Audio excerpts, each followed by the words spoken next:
Sponsor of this episode is Love by Stella. Hi there, guys and gals. I'm super excited about our sponsor because they make such cool crochet items and decorations that you are just not going to be able to live without. Got a new baby that's on their way into your family? Then check out this baby bonnet and booty set. How about this cool baby cocoon with hat and mittens? And for you new parents out there, how about a crochet sleepyhead? Just sleep with a sleepyhead for a few nights and lightly spritz it with your deodorant, perfume, or body spray so your baby will fall asleep faster and stay asleep longer with your smell. How about a Baby Yoda for your child or grandkids? Or even a Scooby-Doo dog for your child's forever home? And with winter on its way, Love by Stella also makes a cornucopia of blankets. And you know what? That's not all. Love by Stella also does custom designs. Take this kid's drawing, for example, that he did at school one day, for instance. Love by Stella made it into a full-sized best friend. Wreaths, coasters, beanies, dish scrubbies. Love by Stella does it all. Even custom unicorn pieces I can't show you on YouTube. Love by Stella even sent me this super warm beanie for my Chrome Dome, as well as this awesome Knight's Helmet beanie with movable face mask for super cold and windy days, or just some extra cosplay for your next D&D session. And it's all super easy to order. Just go to Facebook and search Love by Stella and scroll down to see all the different items she has to offer. You can even ask her a direct question through the messenger function or even send her an email message directly. They're quick to respond and they take pride in each and every one of their handmade products. And now, back to the episode. Alrighty, there we go. We are live, everybody, on the YouTubes. Or not on the YouTubes, on the Twitch streams. Twitch. So, yes. Okay, good. Yes. Hi everybody, this is Unlike Dragoon 91 here with Canopy Gaming, and today there's been a bit of a shake-up here. There was some technical difficulties last night. Long story short, we ended up doing putting together a one-shot here together for you guys today. It will be set in the same realm that you guys have already adventured in, and you guys will see this what we're doing again today because it's basically going to be a little bit of a repeat material here. So we'll say for the most part this is something that you guys are going to be introduced to on a night in your guys' travels at some point here. This essentially takes place here. You guys are on your way over to Neverwinter, and you guys come across a small pub as you guys get into Neverwinter, and you see that the bar is empty. Like this is supposed to be like a Friday, Saturday night, and this bar is supposed to be overwhelmed with people that are letting loose for the weekend, and having their way with some of the women of the Queen's Loins, and you guys ask the barmaid, hey, what's going on here? Which she replies back saying, oh, well, the carnival's last night of the carnival, so anybody's going to be there. And you guys say, what carnival? What's going on? She says, oh, well, just go ahead and head on out the road. You'll see the signs, and just don't get off the road, and don't venture off the road, and pay your way in, and enjoy yourself. There's all kinds of different activities to take part in. You just need to just ask around and see what's going on. But did you say it is the last night of the carnival, so they will be crowning their Fey Carnival monarch. Where are they going to put the crown? Did you say Fey? Your butt. Yeah. It's a Fey Carnival. It happens every 8 years. It's a Fey Carnival. Oh no, wait, a Fey Carnival, not Fey. Yeah, Fey, F-E-Y. Yeah. F-E-Y, isn't it F-A-E? What? You're probably right, actually. Let's see. It's a Fey. I'll find it on the internet. I have it right here. It's F-E-Y. Oh, it is F-E-Y. So it is. So F-A-E, F-A-Y, and F-E-Y are all legitimate spellings. Oh, that's interesting. That is really now interesting. You know. Yeah. Maybe if you live where Dragoon does, it's spelled that way, and then where you live, where I live, it's spelled one way, and then if you live where Astrid lives, then it's spelled another way, and then you put it all together, and it makes an amazing soup.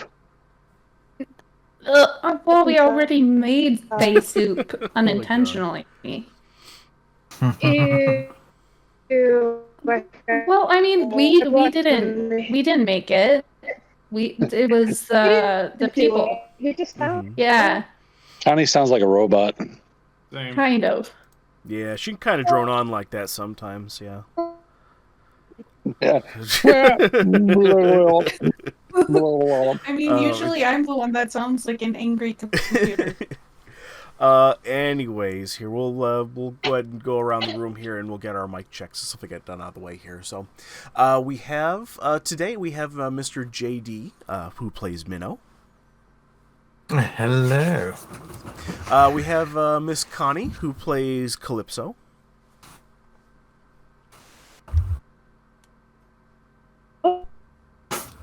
She's very silent. Woman of little words. No, she was trying to speak I know, right? I know. We have Mr. MT, who plays... I can't remember your character's name because it only appeared once in the campaign. I have my level 6 Tabaxi Karna, or I could de-level my no, just Owlin. whichever one that you played with us. Pick the tobacco one. Yep. The Tabaxi is Karna. Tobacco one. How dare you? Oh my goodness. We have Graham, who plays Skid Mock. Yes. And we have Violet, who plays Astrid Windsong. There we go. Forgot your guys' player names already. Goodness. Oh my goodness! And that's actually a perfect topping point here to jump into my next announcement. That moving forward, there's going to be some changes in the world. This being kind of the fun, interactive portion of it, just to kind of get us into the mood of it here, with the name of twists at the end. In the past, we've been naming our content here because this is originally supposed to be the Lost Mines of Endelver module with a twist because we got off track very quickly in the beginning of the game, and now it's just kind of evolved into this new thing, essentially. So we're introducing twists on the stream specifically here when we play, whereas if you go on to give the players what's called a twist, players get to re-roll any check or saving throw even after they've seen the roll. This basically will cost everybody on the stream 500 bits, or if you want to throw in 10 bits here and there, whatever we achieve that next 500, the players will have a new twist to take advantage of. So, what do you guys think? Good idea? Bad idea? Interesting idea. Just so you would know. Would that work if we get like a good roll and they can just screw with us, or? No. Here's how it works. So it's basically it's hold on, let me explain here. So it's basically like a little bucket, and every time that there's 500 bits in the bucket, one of you players will be able to. So let's say you're like outside of death saving rolls, it will not apply there, unfortunately. But any type of any type of check or saving throw. So let's say you're doing a strength check, for instance, and you roll a 1, for instance. Then you can go ahead and take a twist, and the twist basically gives you another roll of that 20-sided dice. But in fashion of a twist, a certain something will happen, which will be a different fey effect that will take place when this twist is taken. And you can take as many twists as you want. So even if you want to say like, hey, there's like 10 twists, we haven't been using them, you can go in and say like, well, I want 2 twists for this because I need every opportunity that I can get my hands on to do the thing I want to do. So I do have a question. Mm-hmm. Is it, when bits are donated, is it specific to a particular player, or is it for everybody? It'll be for everybody. It's one pot for Whoever. everybody. Yep. And Violet actually donated 500 bits. So that'll be you guys will get an extra twist. I was going to give you one on the house. So I can't seem to get the map loaded. I'm still stuck at like 27%, and I don't know why. You want to watch JD's? Yeah, join JD. He's showing us an amazing video right now. I'm looking at Dragoon screen. Oh wait, am I sharing the wrong screen? You can. Uh-oh. To view the Dun, dun, screen, dun. it might even be good to go ahead and view the stream itself for What the. you doing?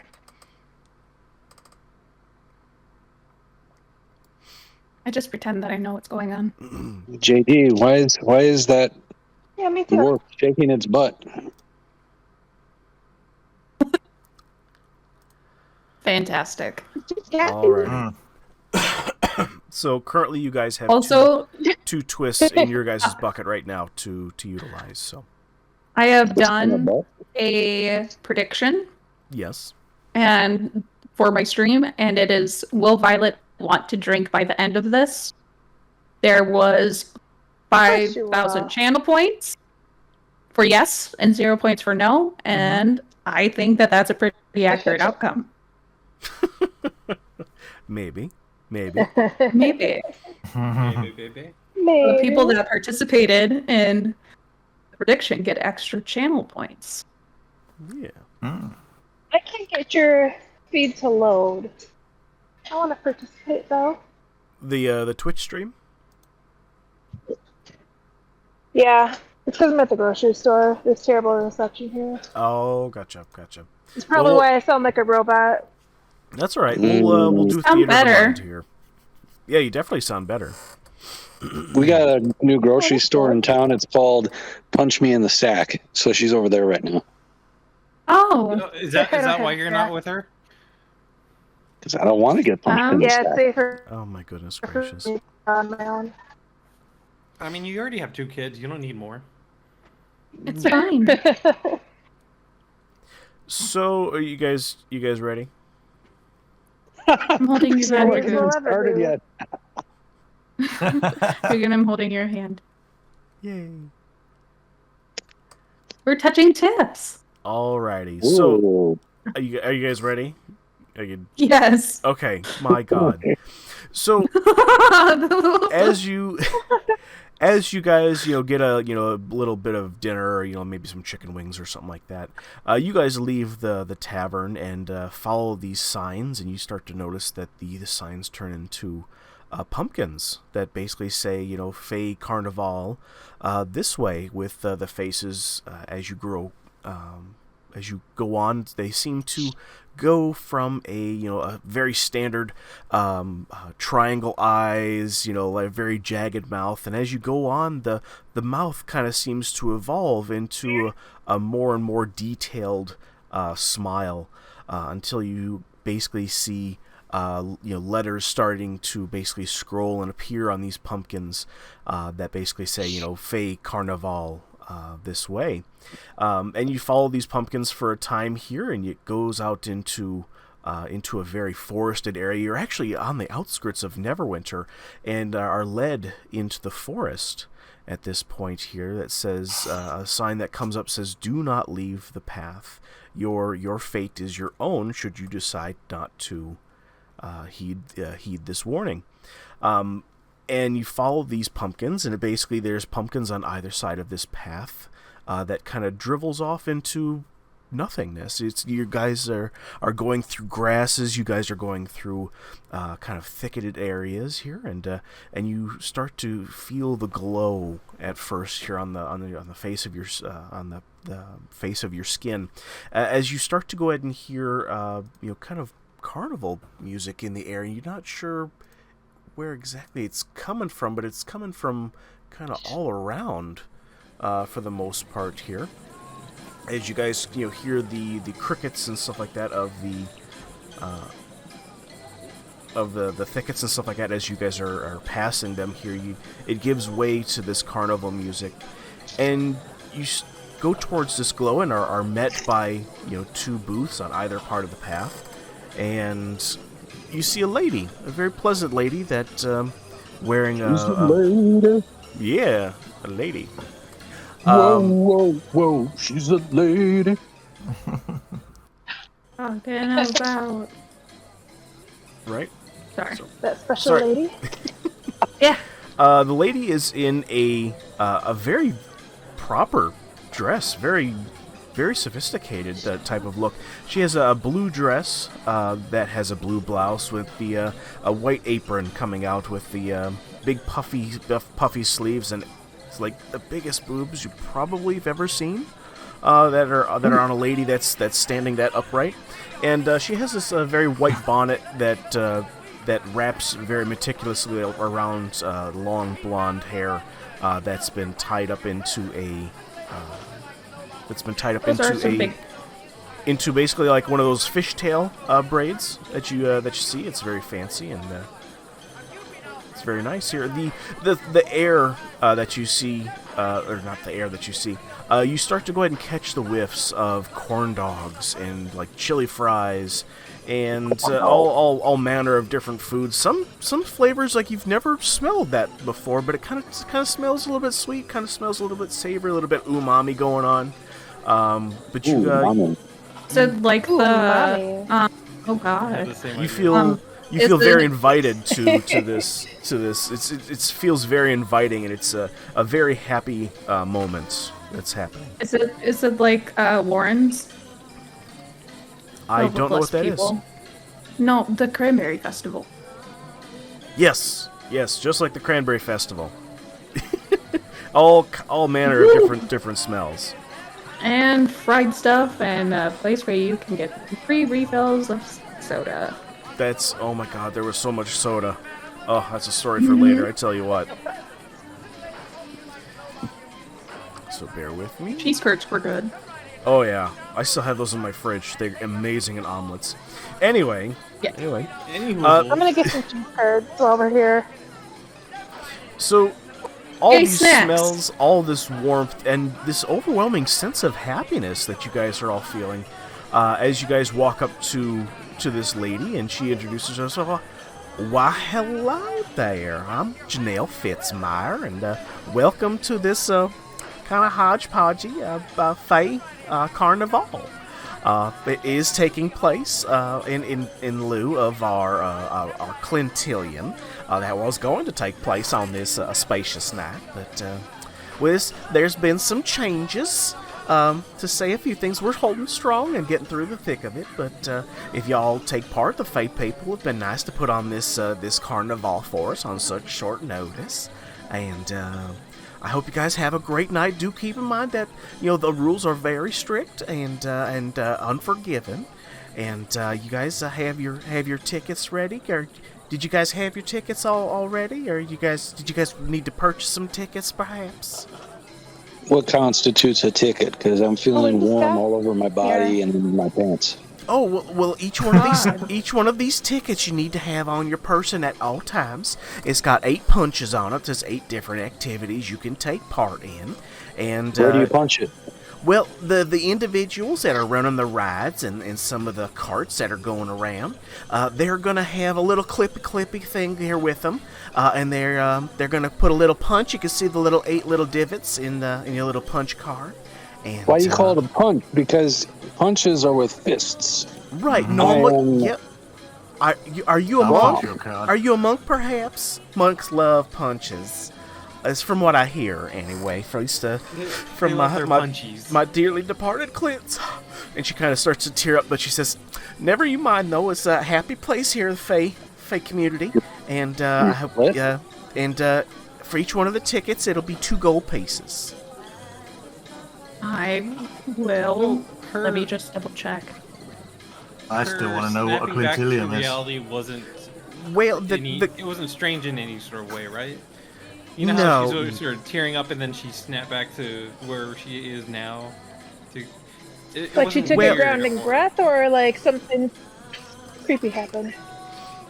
Well, she can clearly hear you in being in front of you there here. She said, well, I can clearly see you're having an aside, but it looks like you need to work on being a little bit further away before you talk at full volume in your group. My question I did have my son, I do like to share, it is a tragic moment, and trauma bonding can occur from time to time.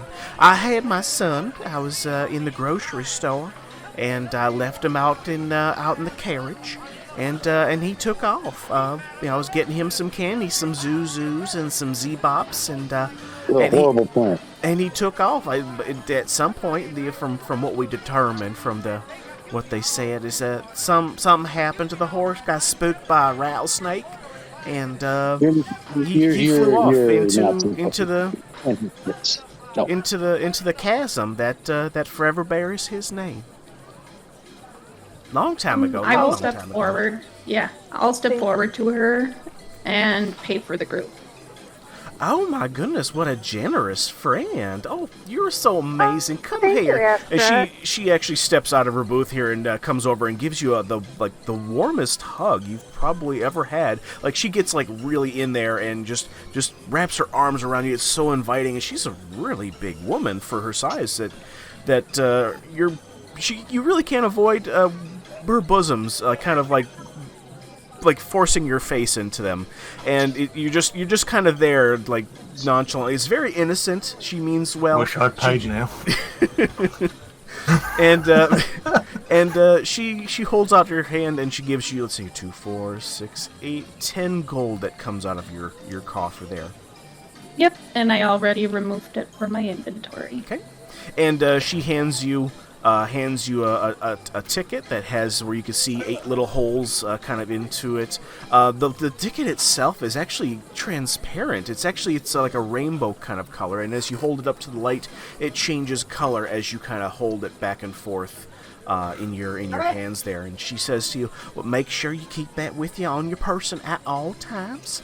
If you're caught without it, bad things happen to you. Keep in mind that you can't don't go past the fires of that curtail the edge of the carnival." Well, don't worry, I'm not going to lose it like you lost your kid. Well, children do. Shut up. From what I understand from the Fae people, children do on occasion go missing. And sometimes they are found, and other times, unfortunately, they are not. But that is the consequences of the rules here. So, have your friends come on over closer, and we'll get them their ticket. And everybody's got to have a hug, of course. Oh yeah. And I'm going to take out my finger flicker and flick Skidma in the forehead. Okay. Knock it off. Can you explain for us, Violet or Astrid, what all entails a flick? So it's a spring that has, it kind of looks like a piece of armor for the finger, and it has a spring attached to it, and it enhances my flicking ability and does damage. Okay. Perfect. Just so you guys Yay! know, awesome. And does he need to make any type of rolls or anything along those lines? I am double checking. Okay. So we're going in for a hug. Is it apparent where she pulled the tickets from? Yeah, she has a little like a little tiny little satchel purse. It's very ornate that she pulls these tickets out of, like a little cigarette case. A little private place, yeah. I must, as the flicker, roll 1d20 per use and 1d4 psychic damage on hit. Yeah. Okay. I asked because I would like to slide a hand ticket, extra ticket. You want to try to steal a ticket? Yes. Let's not piss off these people. Like, What? let's not. Let's have a good time. I just want to make sure I'm safe in this area. It's very. I paid for your ticket, and by stealing another one, you're implying that my ticket isn't enough. What if I lose my ticket? Well, then you're shit out of luck, and then you can buy your own.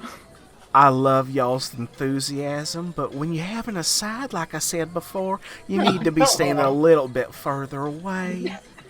Especially, I have nothing to hide from you. Like, I feel comfortable with you knowing all of my inner thoughts. I feel so comfortable with you in my boots. Do I sound like you? a little bit. I will flick him again. So that's 2 d20s, correct? That I have to roll? Yep. However it reads, yep. All right, so I did it twice, so we're gonna do 2. So 1 is a fail, and 1 is a 9.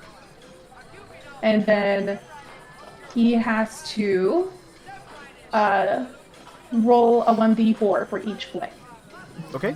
And if the d20 lands on a 1, the target's intelligence drops to 1 for 24 hours. Oh no. So because I crit failed, his intelligence is now 1. Oh no, Graham, you're dumb right now. Isn't it like beyond dumb? Because Kind of. like, Yeah. a dumb person at least has some intelligence.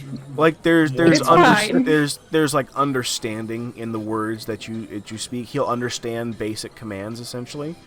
But for all intents and He's a Clint? purposes, he's worse than a Clint. He's worse than a Clint. Yay, I did something right. Worse when it comes to like smarts and understanding and at this point. Amazing. Okay. So there's the finger flicker in works. Finger flicker 4000. Yep. So she says, "Would y'all like your ticket and your free hug now?" Yes, please. All right. Yes, sir. Well, come on in here, Mister. What can I call you? She looks at you, MT. Karna. My name is Karna. Karna, it is a wonderful pleasure to meet you, and I look forward to maybe having a cup of coffee, maybe having you over for dinner sometime. And she leans in and gives you a hug, and she basically, with her big arms, they're a lot bigger than you, actually. She looks like she's bigger than you, and she comes in and grabs you real hard, and you feel her bosoms on both sides of your face. It's they're a lot bigger up close like this than you imagined. Is it like what is Lady Dement or what's that Resident Evil? Dimitrescu? Yeah. Yeah. Is it like Lady her where she's Dimitrescu? taller Yep. than me? Yep. What Much race larger. The Dami Mommy? Oh my god. She's of like a Nordic type of descent, not video game. It is a Dami Mommy. I don't know what that is. The dominatrix mother figure. Well, I would say that you would probably need to get to know Miss Janelle Fitzmyer a little bit more. Well, than I hope that, to do so. Okay. And I feel comfortable calling her Dami Okay. Mommy. Yeah. I do like the names that y'all have, and I guess I can add that to my repertoire of things that people can call me. But for the most part, I'll just go by Miss Janelle. Miss Janelle's what everybody calls me. Come on in here, Miss. Is she still hugging me at this point? Yes, she is actually still hugging you at this point. You're kind of short of breath at this point here, MT, because she's holding you and it's kind of smothering a little bit. As she finally lets you go, as you let in a big gasp of air, as you are trying to catch your breath, and you have one rainbow-colored ticket with 8 punches that are unpunched at this time. Okay, thank you. Thank you. As you walk off trying to catch your breath, Miss Janelle, you could. Miss Janelle is looking directly at you, Calypso, saying, "Come on over, get your hug and your ticket." And what can I call you, Miss? Oh, my name's Calypso. Calypso, it is a pleasure to meet you. You have such nice long hair, and you smell really nice. Oh, thank you. Oh, you are most Nice certainly to meet welcome. you too. Oh, everybody loves Miss Janelle. I tell you what. Come on in here. We'll get you a ticket and a free hug. I love hugs, and I love to teach. And she brings you in here. As you get up close as well, Calypso, like this is a real big lady. Like somebody could say, like, that's a big bitch, and then she brings you in and holds you in like this. She's really big. I can't get over the statement. Like, Minnow, she's a hair taller than you, actually, I would say. And she pulls you in for a hug, and you can feel Miss Fitzmyer very innocently, kind of smell like, I must get this recipe of the shampoo you use. It is just delightful. It's like fruit on a summer breeze. I tell you what. And she slips a ticket into your pocket. Can I roll perception while she's hugging me? Sure, absolutely. What are Well, you, what are you trying to? What are you trying to perceive? Just trying to figure out who she is, anything I can figure out really. Okay. Would that Maybe be smell her back. investigation? That would be a direct investigation. You would be looking for something or investigating at a very small level as you're hugging her, right? Oh, okay. So that would be an investigation. And while Trying to Calypso's find out rolling, something would be investigation. Perception is trying to see what you see. Mm-hmm. since my character is so dumb, I'm just going to point at the lady and go, oops.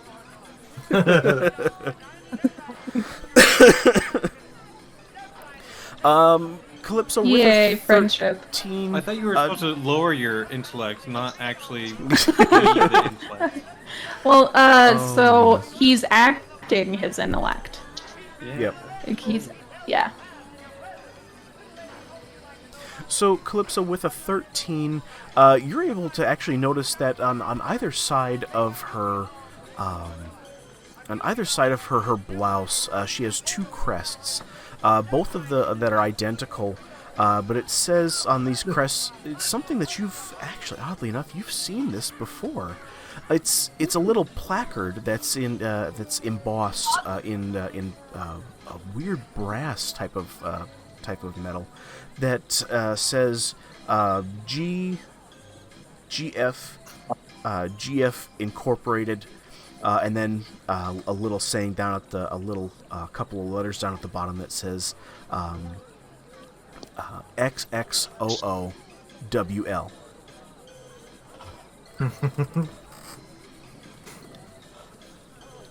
And you've seen this placard before. It was on a plate that you guys saw back at Garfield's, actually, on the bottom of this cloning tank that you guys saw when you guys were messing around with the abomination of Garfield. Or Have what you became ever met of a man named Garfield by any chance? Well, yes. He runs the shop back in Neverwinter, back in the town there. Not anymore.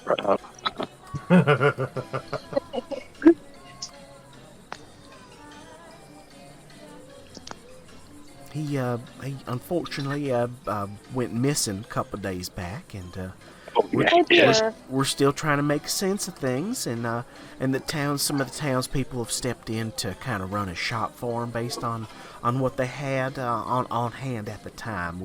We don't know how he's restocking, but he's missing until we find him, and we're just being good folk and running his business for him. I usually tend to it when I'm not working my own job, you know. Oh dear, I'm so sorry to hear that. I hope they find him. It's all right. You know what? A mother's job is never done. I'm sure you can relate. Well, I'm not a mother myself, but I understand what you mean. Oh, I'm so sorry, dear. Are your eggs all cracked? 10 out of 10. I love that. Oh my god. Okay, and adding a marker for that. For Oh my goodness gracious. I do apologize. Sometimes I am most forthright with my immediate feelings. I mean nothing by it, of course, and if that offended, I do most sincerely apologize. That's all right. I'm not too sensitive. Well, maybe someday I can introduce you to one of my boys, perhaps. Ah, how many sons do you have? Just over 10 million. Oh my. Excuse me? Well, we believe it was at least over 10 million. We're just over 2,000 right now at the moment. I'm sorry, you had 2 million and now it's only 2,000. No, honey, 10 million and counting. 10 million? Yes. What happened to the rest of them? Well, for the 10 million, we currently don't know, unfortunately. It remains to be seen what has happened. In the meantime, we're doing our very best to replace them. Oh my goodness. I'm so sorry for your losses. It's It comes with the territory. We do need to accept that our clients are there for us and are there to sometimes make that ultimate sacrifice for us. Oh, you're Clint's mother. Yes, Janelle We've met Fitzmyer. Clint. Nice to meet you, honey, Calypso. We've met a few Clints. They were very charming young men. Oh, which Yes. ones? Which ones did you have the gracious of the gods to meet? They were checking our IDs. Clint. Oh, that. They were checking fakes. Oh, yes. That's their standard procedure for all clients for the most part. They always ask for an ID and a fake to make sure you're where you're supposed to be, and to make sure that you're allowed to be where you're at. Well, they were very charming young men. You should be a proud mother. Oh yes, well, very much so. You actually see a single Clint kind of come out of the bushes, and he comes over. I didn't expect a Clint to be here. Can I talk into this? Maybe I could talk into a water bottle. Does that help? Does it sound like I'm a Clint now? Yeah, that works. Okay. You know what? Different variation of a Clint. Here, I'm going to talk into a mason jar of mushrooms. How about that? There we go. That's... and they're the fungal Clint. Yes, it's a fungal Clint. I hear he's a fun guy. But you see a Clint come over. Okay, add another clip. Okay, great. Ready. So this is a Clint that looks upgraded in some way. His armor's just a little bit shinier. You can tell he hasn't been on the battlefield at all, really. He's pretty fresh off the chopping block. You can imagine. He comes over, Mr. Nell, hi, nice. I'm Clint. I went ahead and I shined my gun really good. Can you see that? I did good, right? I'm better at shining guns, right? And she says, well, I don't have favorites, 264, but it just between you and me, I think your gun that you shined it up real nice, your crossbow, and I think it's the prettiest chrome I've ever seen. We must exchange wax numbers. It's really pretty. Don't tell the other Clints though, okay? Okay, Mr. No, thank you. Good to see you. Love you. And he takes off, kind of doing a patrol around the outer areas of the fake carnival.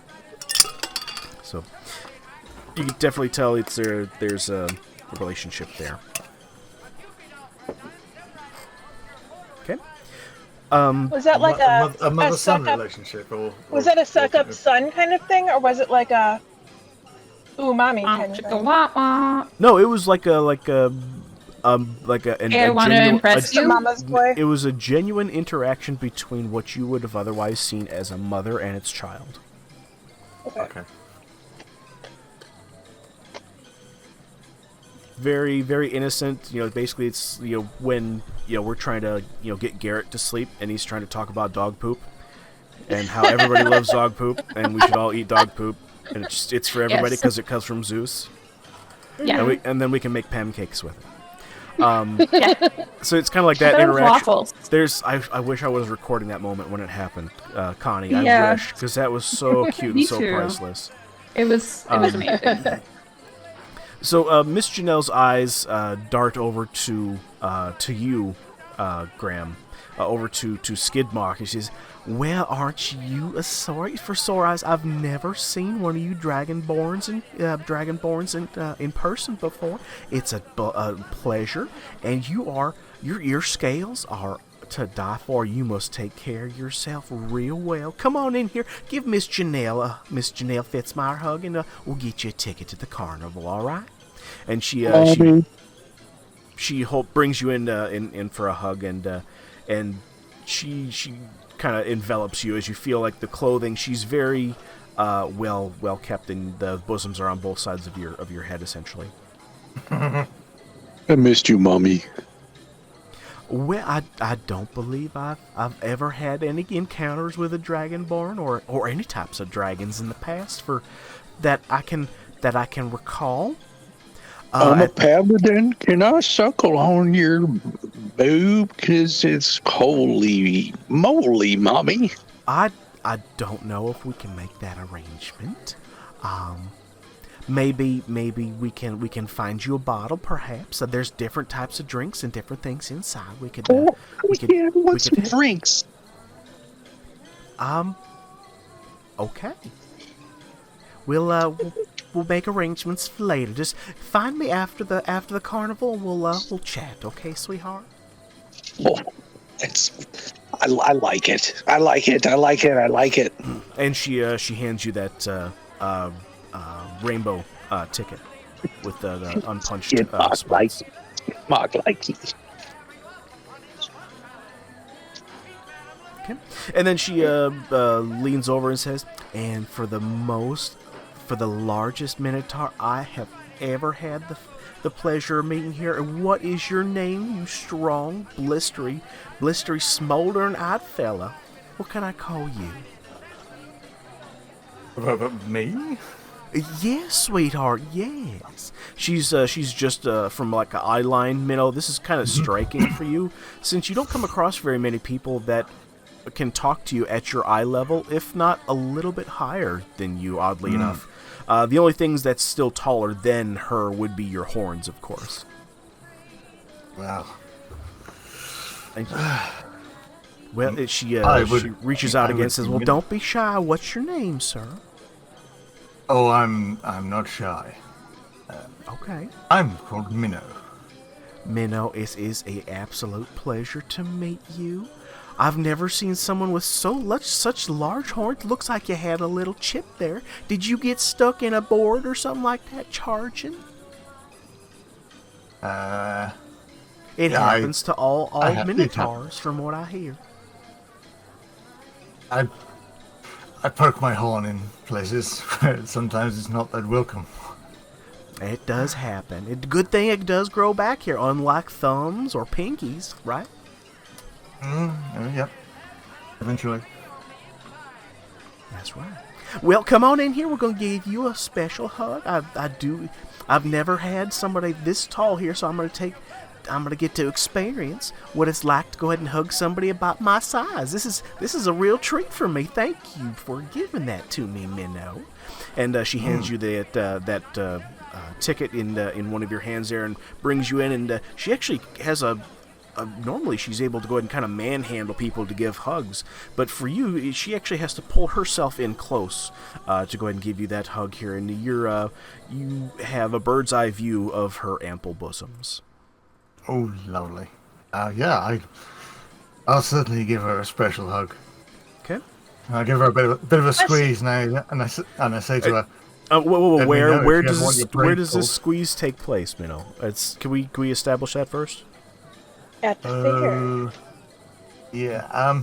Well, one arm goes around her back with the hug, and the other one straight onto her left breast. My right arm hand onto her left breast. Okay. Give it a little bit of a squeeze, and then let me know if you want those braids pulled sometime, eh? And give a wink. Oh wow! Oh my goodness! And she actually, her entire face goes red. Actually, you catch her off guard, and she's actually kind of. Give me a second here to do a roll real quick. Oh, that's when you die. No, that was a 19 actually. She's oh my goodness! You are such a charmer. And she actually says, "Well, I'm gonna have to have you come over for supper sometime. Why don't you give me a ring through the Twitter sphere, or we can maybe sneak off later tonight, just you and me, for a little bit." And she goes. I'm sure I can make your Clint very happy. Oh goodness gracious! I won't make Hey, them roll call tide. I won't. I tell you what, if things are successful and we do court appropriately and get ourselves hitched, I promise I will leave it up to you if you would like to have them call you Papa or Daddy or somewhat of a fatherly figure. They could really use a fatherly figure in their lives. as opposed to that jackass that was their original donator. Right, yes. Well, I certainly feel something growing between us. Oh, goodness gracious. I believe I can feel it now, too. Oh, my God. Oh, my Lord. It's as big as my arm damn near. Holy fuck. Yeah, I thought it was a long sword for a moment, but it seems to be a great sword now. Oh, it looks like a baby's fist. How wonderful. I'll punch you in that now. Oh man! And she comes over and gives you a little bit of a squeeze, says, "Oh, it's like, oh, it's just a little bit of a clown joke. Just want to honk the tip, you know what I mean? Give me a call later." And she slips a little piece of paper that is wrapped around your ticket that has her Twitter address or Twatter address on it. Lovely. I'll punch your ticket later. Oh, save that last one for me. You'll like that ride. I'm sure I will, and so will you. And I want everybody to go ahead and give me a perception check. I've become a bard. I perceive that I'm uncomfortable. Do I have to take a bard level now? I want anybody that rolls lower than a 10 doesn't see Minnow's kind of soft on through his loincloth. I am 17. Okay, you definitely see it. Oblivious. Great. Calypso is oblivious. Skidmark doesn't see it either. Oh my Did you goodness. see what I rolled? I just think it's very innocently sweet that they're making fun. Now, It's making oh friends. my goodness. Minnow, I need you to roll one as well, if you would please. Perception. A perception check, yes. I think he would notice. 8. Nope. Okay. You actually hear kind of a sploosh sound. Oh. And your attention is drawn to your immediate right. Do you look? Yeah. As you look over, you see two small children accompanying a parent holding what you can assume are ice creams. One of them has kind of melted in this child's hand, and the sploosh that you heard was the ice cream hitting the ground. As this entire conversation was just heard by these two children and this parent, and the parent's eyes are just kind of agape, mouth open, and the mom just kind of just like it's a woman. The mom just kind of licks the ice cream cone, just really just innocently, like, oh my god, I was like watching like 50 Shades of Minnow, and they just kind of the mother kind of just ushers the children back into the Fae carnival. Perfect. I'm gonna it's say, at this I'm gonna point- do handgun fingers and say, don't say you've never wanted it. At this point, I will be introducing the happiness system of the carnival, which is actually, it was sitting at neutral once you guys arrived here, but it's actually gone up by one place here. So that scale also goes up and down depending on how your interactions and stuff like that go with some of the NPCs in this carnival. So that's how that's I going to will work. spread the love. Is this kind of like the Wild and the Witchlight? Kinda, a little bit, yeah. I've Cool. read that book, so this is good. It's so good. I've had to I throw, haven't this got- is I'm this gonna is what I threw together this morning based upon what I've watched in their podcasts. Yeah. It's it's a great book. I used it for the youth when I was doing D&D with the youth. Nice. Where were we here? So, yeah, this is what you see, Minnow. You now have an extra. You have a ticket that has a little slip of paper from Miss Janelle Fitzmyer wrapped around it with her. Did we name it Twitter or Twatter? I think it was Twatter, right? For Twatter. copyright Twatter. purposes. Yep. Twatter. Yep. With Yes. a Twatter. Otter tag. and Pay to Pal. Yep, and a pay to pal. Yep. Not to get sued by Elon Musk, right? So, Minnow, what do you do now that you have kind of a bit of a soft on? Never I turn thought I around would to face Be hear the back rest- later. I turn around to face the rest of the group, and I cup it in my hands and go, "Hey guys, look what I got!" Oh my god. Oh, I just noticed. Oh, goodness Yep, gracious. good soup. Roll Tide.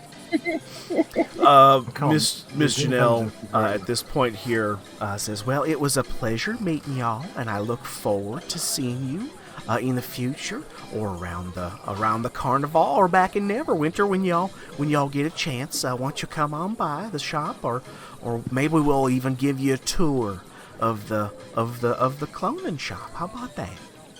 Sounds good. Look me up. I own the place. I hope you have a wonderful, wonderful fake carnival, and Minnow, don't be stranger. And she gives you a very seductive wink as she bites on the side I of the can be lip. very strange if you like that kind of thing. Oh, that's a conversation behind closed doors.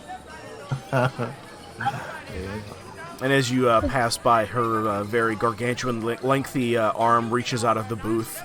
In this, it's a very small booth, like this for the size of a dwarf. So her arm actually extends out about 10 feet, and smacks you on the ass as you guys enter into the carnival. I'll switch my tail at her. Oh my goodness. We're gonna have to write a book later, Minnow. So we'll name it 50 Shades of Minnow. How about that? So you guys get past the booth puzzle, and I'll give you guys along in this ticket here. You guys are actually, when you hold the ticket up to the light here, there's actually also print on the ticket as well.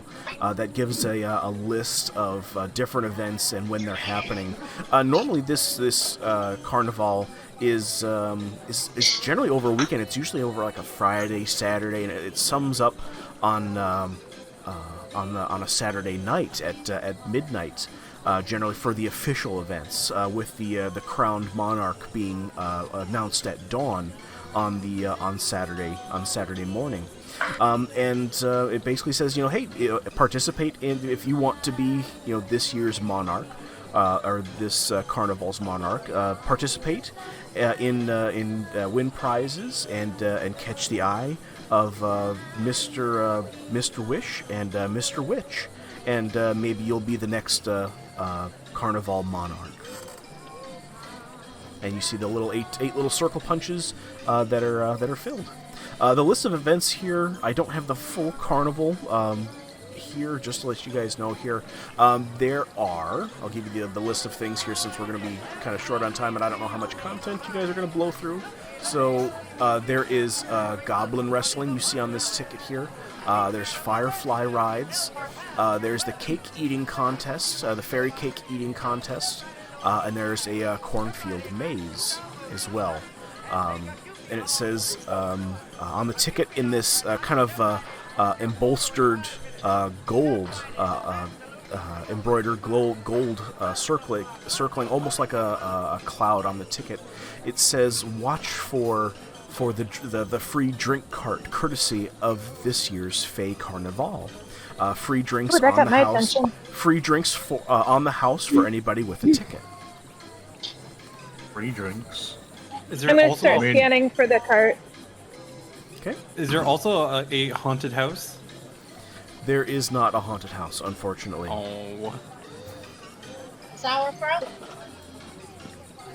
Yes. In addition to that, at the very bottom, in very small print, looks like it was kind of put in last minute. It says, complimentary petting zoo, new this year to the Fey Carnival. Last minute entry. What was that? There was an additional petting zoo for the kids. Oh. Can I roll perception to try and find the drink cart? Absolutely, go ahead.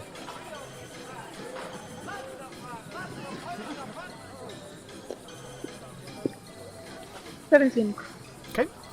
You're able to, in the very back of the carnival, you're able to go ahead and kind of spot underneath a Memorial Angels statue there, underneath one of the wings. You're able to go ahead and catch light of the cart that's temporarily set up shop, with a small sign that says what times during the carnival they'll be in that particular spot before they move on to other areas of the carnival, so that there's the most coverage.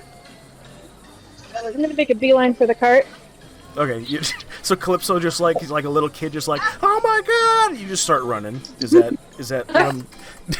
That's exactly it. Okay. That's fantastic. So Calypso, everybody else in the party sees this. Calypso just kind of scream out like a little girl, like, "Oh my god, drink cart!" And she just move you, she Calypso. moves people. Astrid, I need you to go ahead and make a dexterity saving throw real quick to avoid being knocked prone by Calypso dashing across the area with 22. 20. Okay, you're able to see kind of this coming out of the corner of your eye, and you avoid being knocked down. With 22, I think she did a little backflip to avoid it. Calypso, you dash across past the Memorial Angel statue that's in the middle of this part of the carnival, and you run up to this lady. Mind the character, it looks just like Miss Janelle Fitzmyer, but you run up to her. She's kind of just a common looking gal in front of a bubbling cauldron with this giant set of like mechanical wooden and kind of almost like see-through glass tanks with different liquids that line each one of the tanks. It says, she says, I've never seen somebody that excited over drinks. What is your deal, miss? I just like to party. You've got to get your drink on, huh? You gonna double fist it? Yeah. Absolutely. Hell yeah! I haven't seen somebody this excited since Rush Week back in college. Goodness gracious, you must love to take them fists, don't you, honey? So we'll get started here right off the top. We got our cranberry berry cherry fizz. We got our nibble nobbler, our giggle blitz, our unicorn fizzy horn, our purple nurple, our floaty fizzy, our oopsie, or we can mix, but it's not suggested ever actually, because of the unknown effects it can cause. Which flavor do you recommend? Oh my goodness, I love that unicorn horn fizzy, because when you're done with it, the cup it comes in, you can eat it. It comes in its own unicorn horn is the cup. Perfect, I'll take one. Free chance. Oh, wonderful. Get that here. Do you want some extra fizz? Oh, yes, please. Oh, wonderful. She goes back behind the tanks here and pulls out a unicorn horn cup. It's a novelty cup it's kind of a novelty size of a unicorn horn. It's actually a little bit bigger so that more liquid could be fit inside. And she goes over to one of the spigots of a liquid here that stands out above all the other ones, which is a rainbow shimmery type of color, almost like if you were to mix rainbows and mercury together. And it pours out this liquid. It pours out very slowly, as she goes over to another one of the nozzles and adds the fizz, and adds just a little bit more fizz on top here, and it turns very bubbly. And that kind of lumpy turd of unicorn schlop that was in there, you can see it. She mixes it up with a small little fizzy straw. That whips even more foam into the fizz and dissolves this. Please begin scanning. This this little bubbly fizzy drink that the bubbles actually start to kind of come off of the fizzy drink as well and kind of float through the air and pop and are very aromatic, very sweet smelling. Excellent. Well, thank you. She hands it to you and says, I hope you have a fun rest of your Fey Carnival. And don't forget, don't miss out on our fairy cake eating contest. It's about to start in about 15 minutes. Okay, now. All right, thank you. Thank you so much, darling. Yeah, have a great Fey festival. I would like to also have a drink. What was your selection again? Oh, I'm sorry. You're across the yard, sir. Can you come closer? I can't hear you across the ferry. I would have at least. I have amazing hearing because that's like 40 or 50 feet. Oh. What's my character though? Which one's my character? Moved you. Yeah, she moved you. Yeah. How come I can't touch you? Like, please? Oh, my gray spectator right now. Blue. So I'll give you guys a couple of seconds here. The rest of the party here. You guys are able to hear this, and you see MT kind of follow suit, following behind Calypso. Are you guys following as well, or what are you guys doing here? Are you guys just kind of take in and get in, or? I'm gonna take a closer look at the stone memorial angel. Okay. I'm gonna and go topsy fucking turvy, apparently. Okay. I got a couple like drinks here, didn't you? I would like the list of drinks again, if you wouldn't mind repeating them. Oh, absolutely. Here at the Drink Cart, we got the Cranberry Berry Cherry Fizz, we got the Nibble Nobbler, we got the Giggle Blitz, the Unicorn Horn Fizzy, the Purple Nurple Floaty Fizzy, and the Oopsie. And you don't recommend mixing? We call it the Oopsie, because we don't know what'll happen. That's what makes it kind of fun sometimes. Take a chance, get a big reward, sometimes come up short, But it's just a drink, it wears off at the end of the festival. I'll take the oopsie then. Oh, wonderful, wonderful. I haven't made one of these in ages, goodness gracious. She kind of yells out, "We got an oopsie, y'all! This one's gonna make a oopsie!" And all the carnival people that are there as well, kind of their attention pulls over, and the eyes are on you at this point, MT, as she starts making this drink here for you. She gets out from underneath a small cabinet here. She actually has to dust off this cup because nobody's used these cups in forever.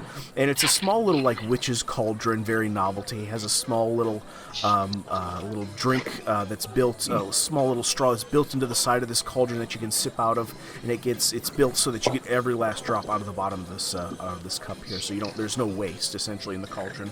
As she goes from tap to tap, pulling the tap as these kind of turd, very concentrated fey drink fizzy bits all kind of fall one at a time into the bottom of this cup as the globs kind of float around inside this fizzy liquid that she's poured over the top of it. It kind of looks like kind of like one of those lava lamps.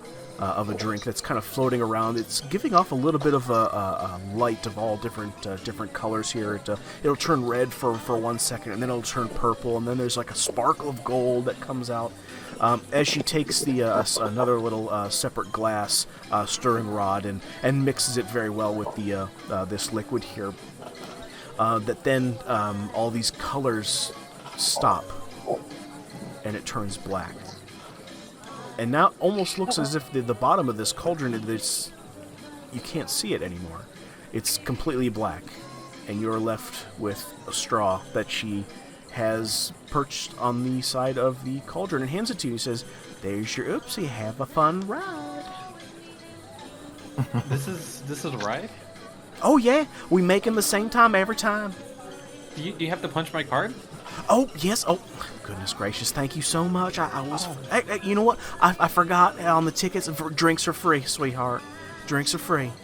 Okay. No, I was trying to make a joke of rides and drinks. Oh, honey, free, I don't swing that way. I'm more of a taco gal. I wasn't... Okay. Okay, so then I will attempt Do you get what I'm putting down, sweetheart? I don't need your meat. But I appreciate I'm not going that far. Oh, well, pardon me. I'm sorry. I think there probably been a mean to yell. misunderstanding. Let's call it a whoopsie, huh? He's from another It's called a country. oopsie. And I hope you have a great rest of your carnival. Don't forget about the fair cupcake eating contest. Another 13 minutes before it starts. Don't forget to go. I would like to try to down this drink. So you're gonna woof it down all at once? Yes. Okay. Yes. Chug it, I'm chug it, chaos, chug and I it. would love to see what happens. Okay. MT, I want you to go ahead and roll me a D100 if you would please. Or roll a D100 and tell me what the number is. Actually, what am I doing? A digital dice that you can't see. I'm gonna do my actual dice. Okay, that you okay. Still can't see. I'll believe you. I What won't. was it? I got 37 for the wish spell. I got 29.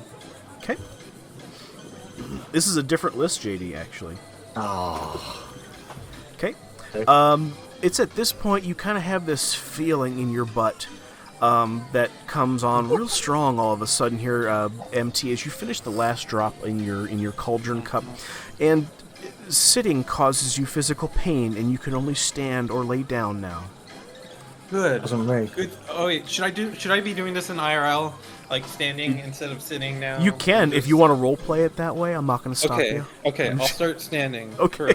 For with the rest of this carnival, right? Yes, for the remainder of the carnival. That sitting causes you physical pain, and you can only stand up or lay down. How long is this session? It's a one shot, but how long is the session going to be? It's a one shot, and it ends at the end of the carnival. In 7 hours, don't worry about it. How long are we allotting for this IRL time? So in session here, we're at 1 hour and 10 minutes here. So if you guys want to stop at the 2 hour mark, then that means we got 50 minutes to plow through the rest of the carnival. Wow. Someone has to have some time to plow. Or if you guys want to run longer until the end of the carnival, Minna's gonna do the plowing later, so we now I can can do- announce our monarch early if we do some time traveling. Okay, so I won't take up too much more time. I'll let someone else do what they want to do, and I'll be standing. Alrighty. Astrid, you come over and look at this memorial angel. And this is basically a statue in honor of basically remembering that, the Fae isn't all that bad. There are good Fae, there are evil Fae, there are, indifferent Fae, but as long as you abide by their rules and, and are, friendly, for the most part, Fae aren't, naturally evil. They're very friendly as long as you're willing to talk to them. The Fae puts on this carnival for any type of, for individuals. Every 8 years is what the Fae said that they would do for as long as the world would have them. And at the bottom of this statue is a mysterious glowing purple mushroom that has a light blue shaft on it. I would like to investigate the mushroom. Okay. This mushroom, it's actually slightly glows for those who don't have such keen eyes, and you can kind of see these wispy spores that are kind of a green glowing and kind of floating on the breeze and the air that slowly come out from the spores underneath.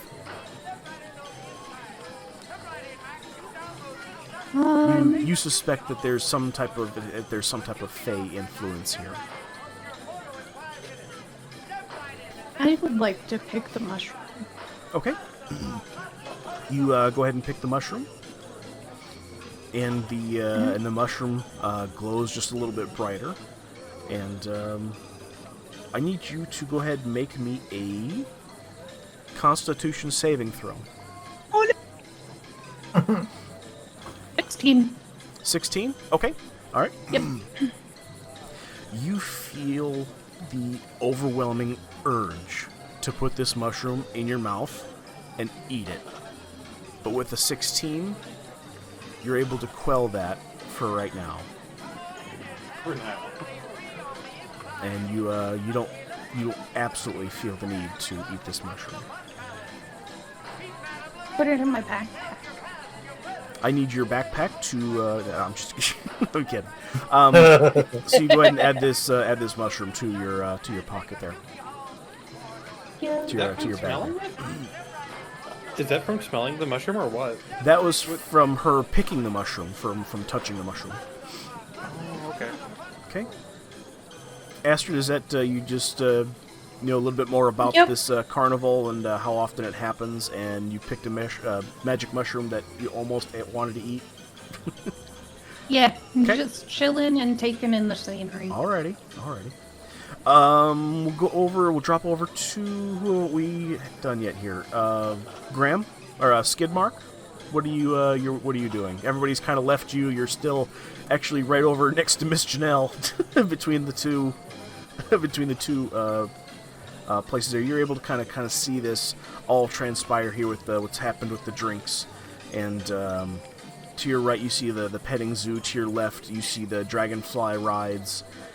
Based upon the map that's on this ticket, the ticket's actually very straightforward. Like, I would say that you're even able to through some of the Fey enchantments here, that you're able to easily discern where places are to go to, places that you would want to inside this carnival.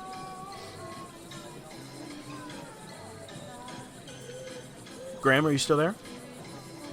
He's muted at the moment. Oh, well, that's what you saw, Graham. Then you'll have to watch the VOD to find out what happened.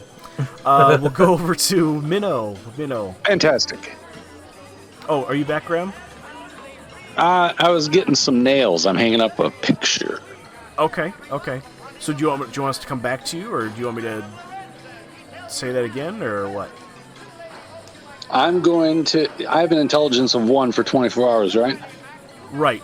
Until the end of the carnival, yeah. Okay, then I'm going to take my... what's the sword I have? A great sword? I'm going to take my great sword and throw it up in the air and see where it lands. Okay. Like a great idea. He's not intelligent enough to realize it isn't. Wow, throwing in a pun like that?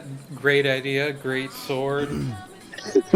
Alrighty, go ahead and roll a d20 for me, Graham. Or somebody roll a d20 for... Oh, there it is.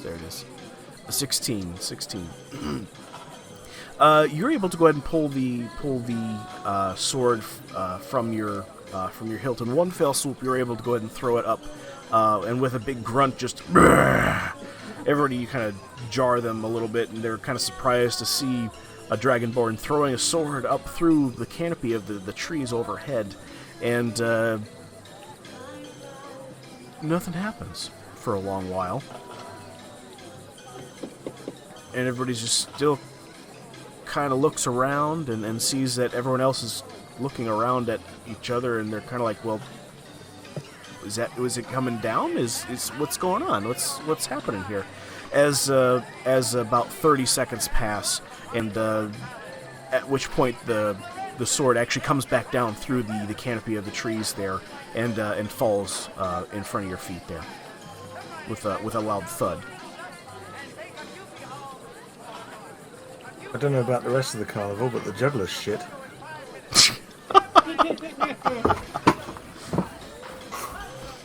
That's my talent. Minnow, one of the carnies hears you and busts out laughing. He's like, no shit. As he goes back to kind of doing his thing and punching tickets for little kids.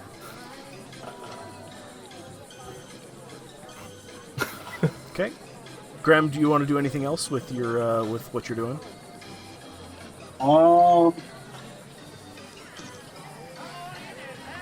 I'm going to turn to my cohort and say, Paladin's greatest friend is a toot, and you all have one.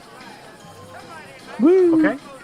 What is he getting at? I don't understand. I have no idea either. And Graham, as you at this point here, from a role-playing perspective, you're actually by yourself, sitting next to these two entry points from the carnival, and this has just happened within like 10, 15 feet of where you guys just got done talking with Janelle. So you're just kind of just sitting there, talking to yourself.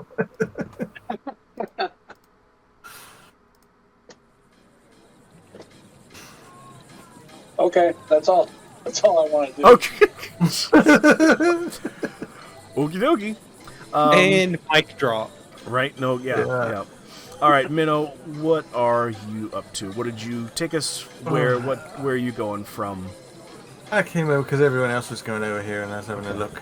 But what's all these creatures around here that I come past? The drow and the owlbear and the... There are other all manner of different menagerie. creatures and critters, not only of just the Feywild, but this is, you tell some of these creatures, they don't come from around here, like, at all, ever. And you would have to make some type of, make me a wisdom check for me, if you would, please. I'm gonna fail miserably at that. Just don't roll one. Please roll a 1. A standard wisdom check, yeah? Yeah, standard wisdom, yeah. 0. You have What? -1 mod. Oh my god. Alright. So, you think nothing of it, and you just, like, hey, there's a kenku over there. That's weird. And you see... You think they're stuffed animals? No, these are actually like other patrons of the Fey Carnival. Okay, they're friendly though, yeah? Oh yeah, everybody's super friendly. Everyone's saying hi, trying to, if there's a language barrier, then people will ask around and say, "Hey, do you speak Aarakocra?" I think it's like, and they lean over and says, "No, that's a kenku. You have to talk different to them." Oh, okay. Could you show me? Yeah, sure. Let me help you out. And you can see them. And this guy, basically, kind of just is the translator between this sweet old lady and this other person. It's very friendly. Everybody's there to have fun and go on the rides and participate in the different events, and it's very happy. It's a little bit happier than when you guys first arrived. Can I interrupt, JD? Yeah. Go on. Okay, so actually my character goes up to JD and goes, "Papa, let's go on a ride." I'm trying to figure out if these creatures here are, if it's an event where we fight them. I want to find a combat or try a strength type Okay. thing, All and right. so that's what I've come over to ask whoever's in charge of these people if that's what they are, because with a low wisdom score of 0, I don't know if they're patrons or if they're customers or what they are. So okay. I'll try and find out. What if nobody's in charge of them? I would say with that role, JD, that you're kind of suspicious of everybody. Not really sure what to think of it so far, but you just kind of keep your guard up. And I want to find some way of testing my strength. Okay. Yeah. So that's all I'm doing. Is I went over to the Drow Mage and asked if that's what these creatures are. Minnow, you kind of start explaining this to Skidmock a little bit, your thoughts, and the lady that's serving the oopsie to MT kind of looks over and says, "Honey, I could show you where some of that stuff is at. Just give me 2 shakes of a stick and I'll be right with you, okay? It's printed right there on your ticket. We'll be right with you. As she finishes with MT, she pulls her attention back over to you and says, it's right over here. It's just up north there. You just go ahead and follow this path around, or you can go over there through the cupcake eating grounds right there, and you can't miss it. It's a big old hole in the ground. Just going over. Just if you get lost, ask them to point you in the area of the pit."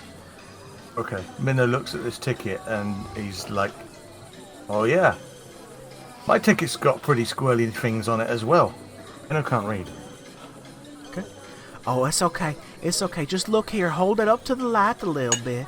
And she holds up your ticket, and you actually see through this rainbow effect, and you can see like a child can understand it, like a map of the area and very distinguishing landmarks, and you kind of always know where you're at the Yeah, at the he carnival. understands maps. He just can't read. Okay. So yeah, you see an area that has like a grizzled face of a goblin on it that says "the pit." Okay, grizzled face of a goblin on a map. Yep, that's good. I'll remember that. All right. Minnow, are you gonna get a drink here? She kind of looks at you, kind of expectantly, showing you the ticket. Says, "Honey, while you figure out where you're going, you want me to fix you something good?" Well, I mean, last time I had an oopsie, people told me I shouldn't eat chocolate Twinkies in the pool. Oh, I had a problem with them with a chocolate roll once too. Oh, Yeah, it made high school the worst. So I don't mind anything you like. I'll have whatever's going. Okay. Well, we'll cherry. Do you like fruit? Well, yeah, I like Alright. fruity things. All right. Well, Gives her a wink. let me get you that cranberry berry cherry fizz, and we'll get you set straight. You'll like that. If you like fruit, you like that. So she goes Sounds over and pulls out this novelty. It looks like a giant cherry, but you could tell that it's been kind of molded wood that's been painted to look very like a cherry. You could see kind of the grains of the wood, but it has a very high polish, very high sheen to it with the paints that they used. With the cherry stem that would normally come out of a novelty cherry is actually the straw for you.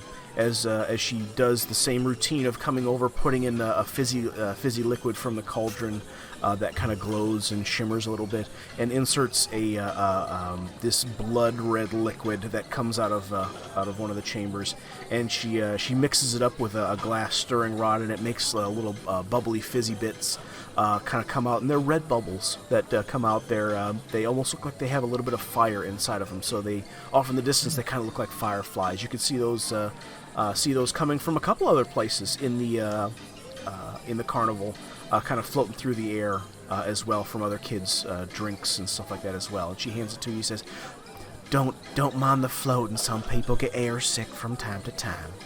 As she hands the drink to you.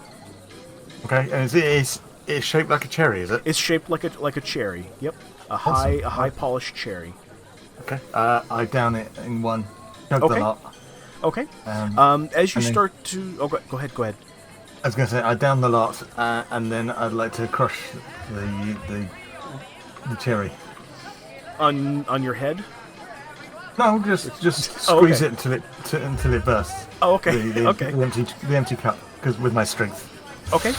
As you finish crushing this cup, and actually it breaks down a lot quicker, a lot easier, and the pieces as they fall to the ground, almost like they're like potato chips. You see this the earth below just kind of absorb it, instantly becoming kind of a mulch on the ground here. So basically nothing's eventually wasted should there be any type of litter. People don't necessarily need to worry about litter on the ground. It takes care of itself. Everything is very eco-friendly and whatnot. And as you see this happening, as the crushed cup goes into the dirt, you feel that, unbeknownst to you, you are up in the air. Actually, at the moment, you're about a foot up off the air, and it's kind of weird because the perspective that you're normally used to being so high, you didn't notice it at first. So you're actually floating in the air by about a foot. Cool. And you kind of it's very, very jarring, and you're not sure about what's going on. Like, oh my god, I'm up in the air. Oh my god, like this is a new feeling. I haven't done this before. And but with some experimentation, you're kind of able to kind of float around about a foot off the ground with no problems. And you're able to kind of get your air legs as opposed to like your sea legs, and you're able to kind of move at your same movement speed around the carnival now. Okay. So, Have to roll dexterity for that. I look at the woman and I say, I hand her a couple of fragments that I have left of the cherry, and I just wink at her and go, "I guess I popped your cherry." Oh, like I haven't heard that one before. You must be one of them types. You single, huh? Yeah. Well, I don't swing that way, sweetheart. I like them tacos. There might be a couple other carnies if you wanna talk to There's them. nothing wrong with a bit of experimentation. That you know what? I've had me some of that vitamin D. I didn't quite care for it. Not a problem. You're always polite to ask. Oh yeah, keep it real, moo moo. My favourite chat up line. Okay, so I'm floating. Okay. JD, Is it levitate or is this fly? This is I'm gonna say this is more of like a controlled levitate, where you're a foot off the ground. Okay. I'm going to ask that you do actually, Connie. You are right. I would like to go ahead and ask to see how proficient you are with, from a dexterity standpoint, how easily you are able to control this in some of the more crowded areas of the carnival. Okay. Do we roll dex? Yep, from to avoid bumping into folks here and there. Okay. Well, I got rid of my nat 1 now, so. Oh, I've got another nat 1. Okay. I got a 3. So you're kind of all over the place a little bit here and there. Do keep in mind you do have your twists and whatnot. So Nah, it's more fun. So you kind of like barge into people. You're able to kind of, if you go like slow, like a kid's walk pace, you're able to be just fine controlling it. But anything really faster than that, you kind of have to really think about where are you going to be in 2 or 3 minutes, because if you go too fast you kind of still have a problem slowing down sometimes and don't have much control over that, and you bump into little kids. You've knocked a couple of kids over, but nothing serious. The first time you get on a skateboard kind of thing. Yep, exactly. Awesome. Okay, I'm up for that. alright. So who haven't we done yet? We did Graham, MT, Calypso, Skidmark, Minnow. Okay, so we'll start over. Who was the first one that started? I think it was Calypso. Okay. Yeah. It's at this point here you kind of hear over a loudspeaker in the kind of echoes through the trees that allows a small kind of voice says here, 10 minutes? 10 minutes until the what was that called again? The GM forgot. What was it? Oh, look at the ticket. It says on the Fairy ticket. cupcake? Oh yeah, it's the fairy eating cake contest. It's gonna start in 5 minutes. Anybody who wants to take part in the fairy cake eating contest and win your take your chances to become the next cake Chad. 5 minutes. I better start going over there now then. Okay. Okay, so Minnow, you're gonna head on over as the. I'm heading over. Okay. I'm having some of this cake. Okay. All right. Everybody hears this. Calypso, what do you do? I turn to the drink cart lady and I ask her, what exactly is fairy cake? Is it like chocolate cake, Oh my but fairy gosh. flavored, or... It's the best thing you'll ever have. They serve up these little cakes here, no bigger than like a pixie, and they're just little tiny like mini cupcakes. Oh, and they're really good. The frosting's amazing. The cake is nice and what do I want to say here? It's nice and dry. It complements the frosting very nice. It makes a nice consistency in your mouth, and it's really good. They have these competitions. The fairies come over and they give everybody a cupcake, and all at once everybody eats it, and the people who get a cupcake coma, they usually tip over backwards. Sometimes they just slump where they lie, and then they're escorted to the recovery tent. Where some of the fairies that come around, they'll give them some of the taffy drink, and it makes their tummy feel better from their cupcake coma. cupcakes... I'm sorry. Go ahead. What'd you say, Sugar? Are the cupcakes magic? I don't believe they are. I think they're just regular old cupcakes. But I do believe there's some type of magical element that the fairies use to make so many of them, since they go through a couple thousand a day. Okay. Can I get you another drink? Something I can help you with? I'm just debating whether I want to enter the contest. Oh, okay. Well, there is a chance for everybody eating cupcakes to become the next cupcake Chad, and you get you do win a prize, and you do get to wear the T-shirt that goes along with it. And everybody knows, anybody knows that the Cupcake Chad usually stands a real great chance of making the Monarch. 9 times out of 10, whoever's the Cupcake Chad usually ends up being the Monarch of the Carnival. Okay, you convinced me. I'm gonna enter. Okay. And I head over in that direction. Okay, yeah, just look for the gnome. Can't miss him. Unless there's a lot of people, then you just look low. Okay, thank you. Yep, you're welcome, sugar. And me in a t-shirt. You go over to Connie. You go over, and you're able to find this gnome here since you're able to get there before the crowds generate them. Give me 2 seconds here. Bear with me. And it's taking his time getting over there because he can't handle it. He's flying upside down. Can I take Minnow by the hand and just kind of tow him behind me like a balloon? Yeah. Yes. Yes, I want that. Come on, Minnow, let's go eat some cupcakes.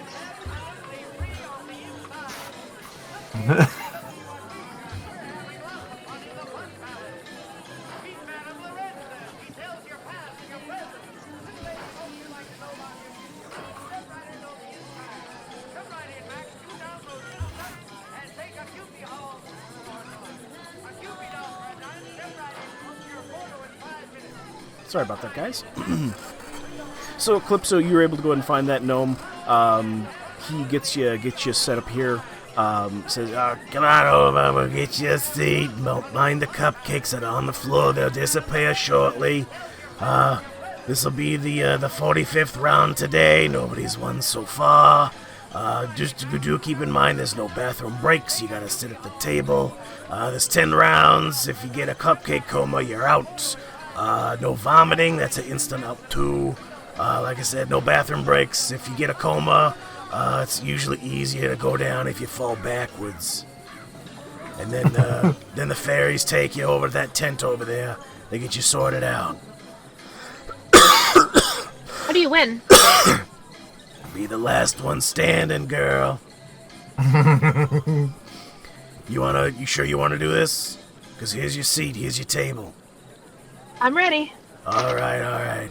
Here's your, I don't know where the hell they got these things, the fucking trash. Here's your cup. He hands you a beer stein that says styrene foam cup on it.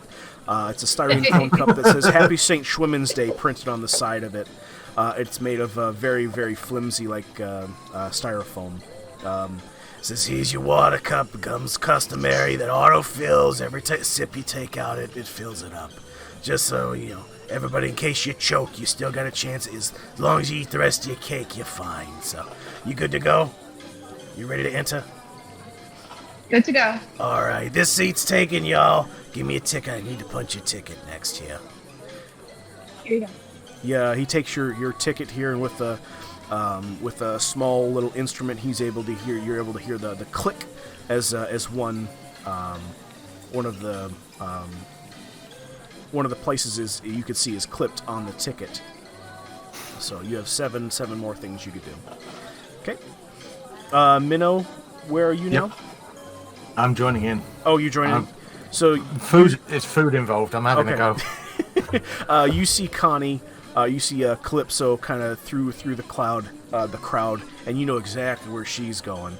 And you're able to go ahead and follow her, and you're able to kind of hear behind all of this that's happened here as this gnome turns to you and says, "Oh, I don't even come up to half your hoof. You're a big guy." He looks up at you, and you can clearly see this little face looking up at you as he's only maybe 2-3 feet high, and he says, "You here to enter too? You here to enter in the fairy cake eating contest?" Yeah. Calypso was pulling me over like a balloon. Oh, okay, so you heard all the rules. I don't need to re-explain myself. All good. All right, Give me a seat. Get me going. Sit down. He leads you over to a table and sits you down here. You see the same styrene foam cup that says Happy St. Schwimmen's Day printed on the side of it here, with the face of a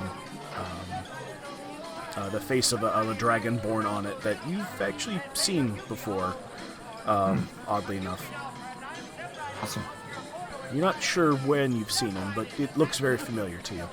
So you sit down at your at the seat here. He says, "Ticket, please." I give him a piece of paper that I got, the twatter piece of paper from the rather than the boys, ticket. are you lost? Are you not supposed to be in the carnival? Do we need to call security? I see. It's wrapped up here. This is what do we got here? We got a Twitter name on here. Who's this? That's the ticket lady out front. I know her. She's a good gal. You're not supposed to have that, and I snatch it back all coyly. Oh, okay. You got the ticket leaving then? just the It's the one that looks like a rainbow. You can see right through it. Yeah, leaving the ticket in his hands because it was wrapped around the ticket. So sort of like snaps the paper back, separating the two. Okay. With a click, you hear him punch the paper, and you have seven more things you could do on the page there. Lovely. Okay. Skidmark, what are you up to, sir?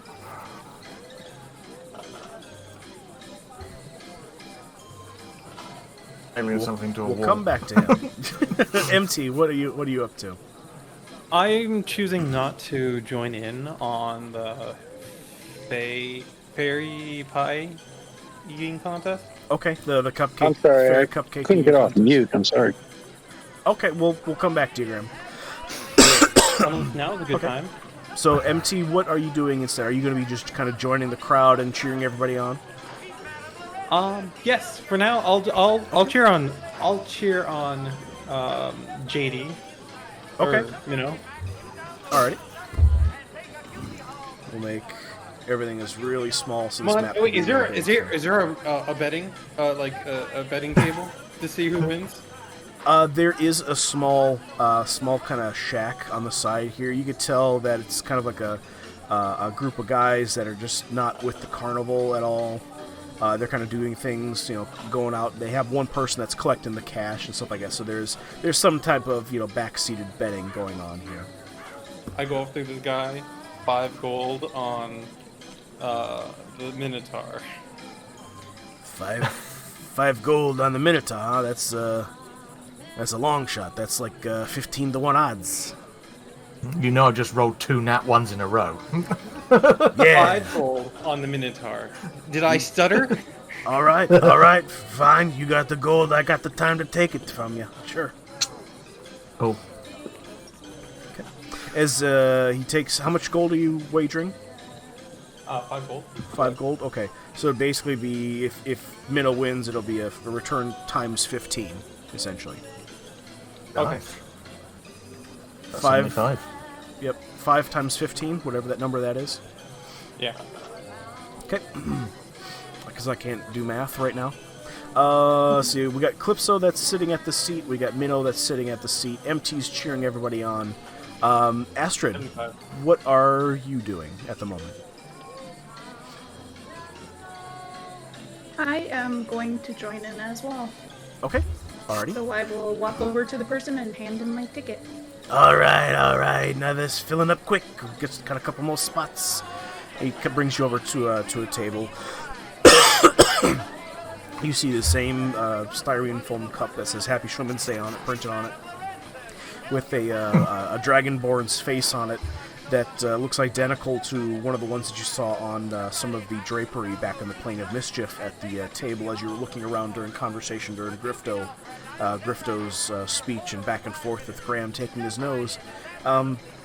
You recognize this Dragonborn. You assume that this is probably Nerek's face on here, pulling a trick on whoever he ended up selling these to.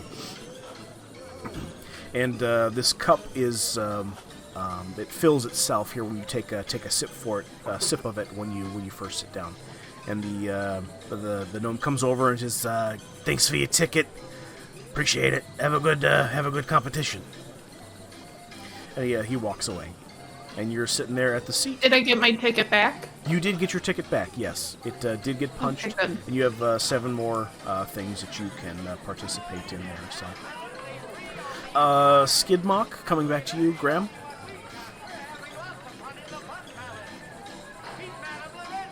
Sorry, I'm having a hard time getting off mute. That's all right. All right. So, my character, being dumb, doesn't really know what's going on around him right now. So, I'm gonna, since I've already had good luck with throwing my longsword up in the air and talking to nobody and nobody thinking that I'm weird or anything yet, I'm going to unsheath my sword and run into the crowd swinging it and say, I want to play. Okay. Alrighty. And you're doing this with the intention of hitting people? Yes. Okay. Graham, I'm going to ask you a very serious question here. Are you sure you want to do that?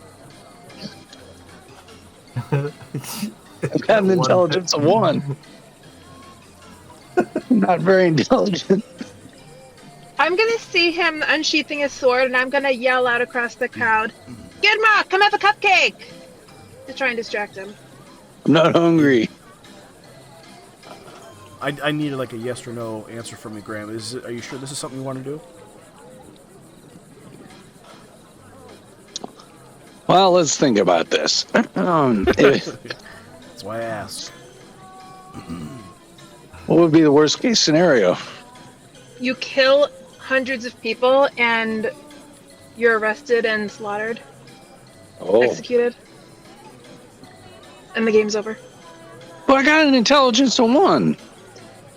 Well, that's why I tried to distract you with a cupcake. I'm not. The rules of the Fey Forest are very strict. They're very tricky to navigate sometimes. But one of the things that they hold very dear to them is the theft of things. And the theft of life is the most egregious thing anyone could take from another. I was going to say I didn't steal anything yet. Let's see. Okay. So how about instead of swinging my sword around, I decide to just charge into the middle of the crowd with my sword held up high, but I'm not going to swing it. I'm just holding it up high and I'm running around going, I want to play. Okay. All right. Go ahead and roll me a dexterity saving throw, Graham. Yeah. Let's see if What I if can you do that. What if you tried your other sword?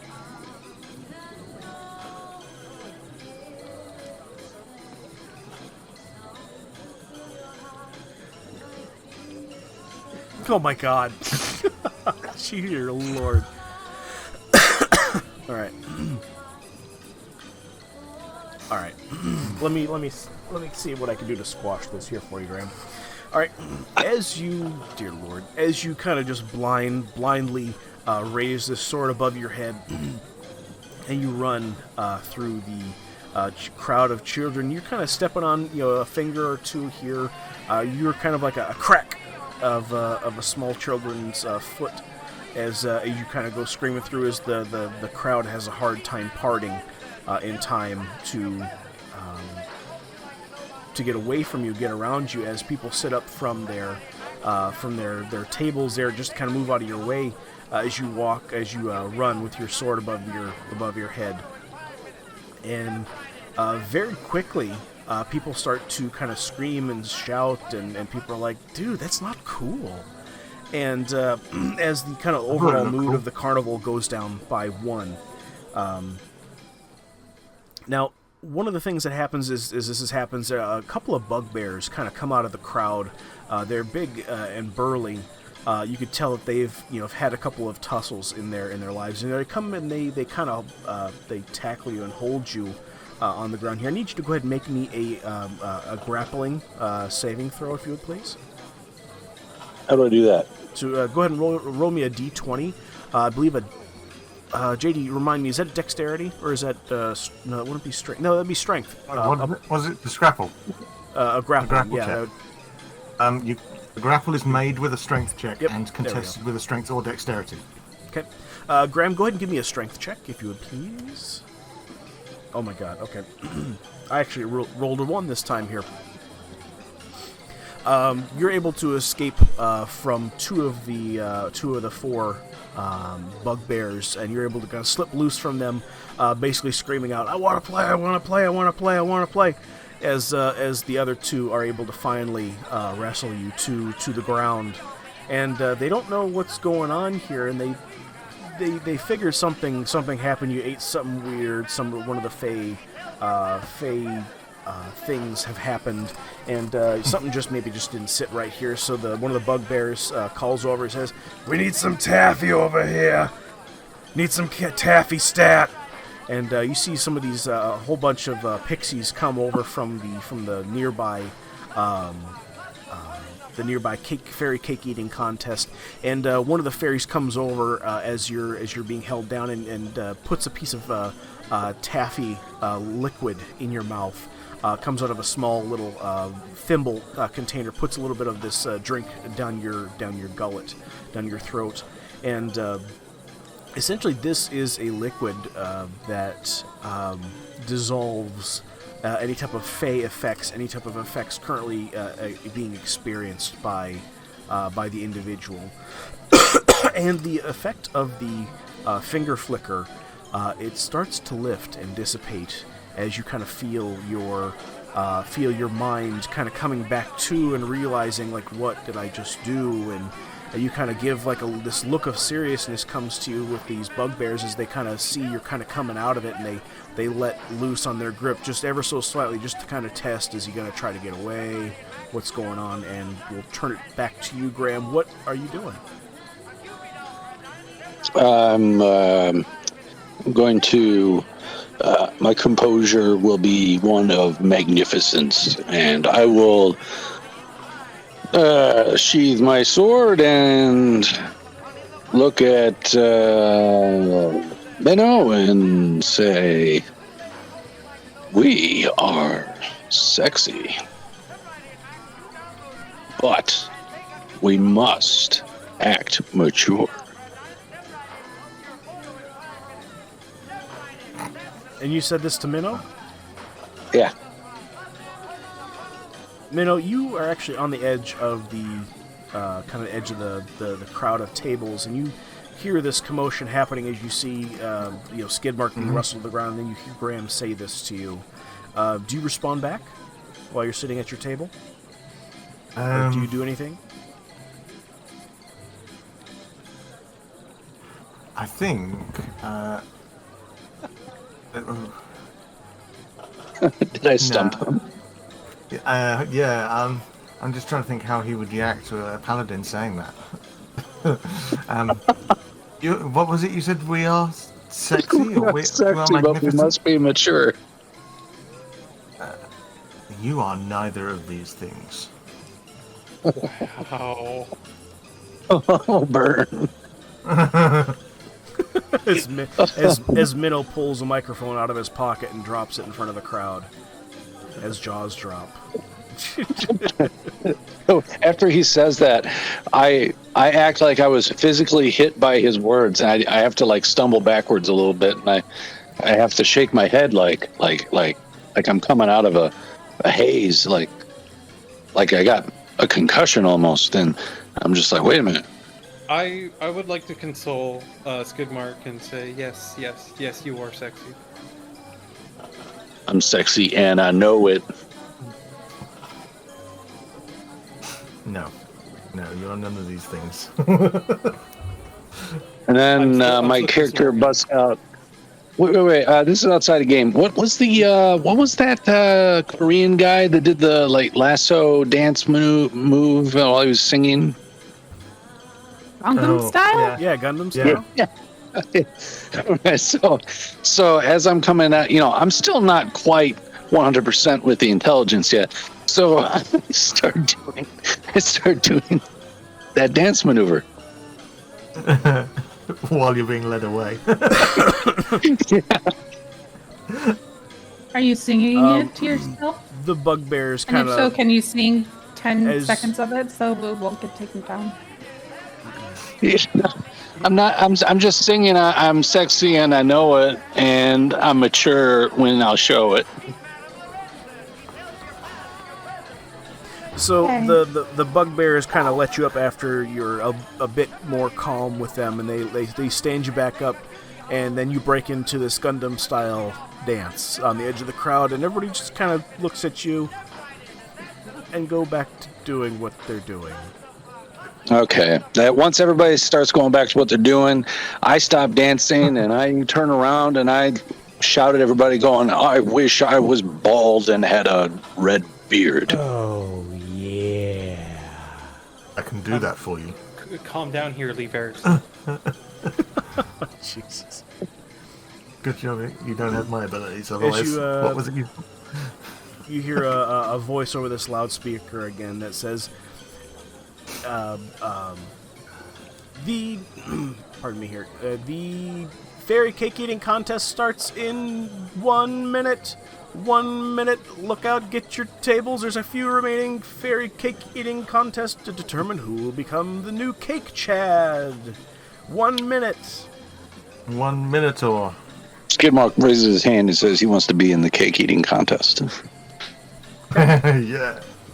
A gnome hears you, says, "Hey, you!" Snaps his fingers at you. "Hey, you! Dragonborn! I heard that. Over here, last seat. Come on, get over here."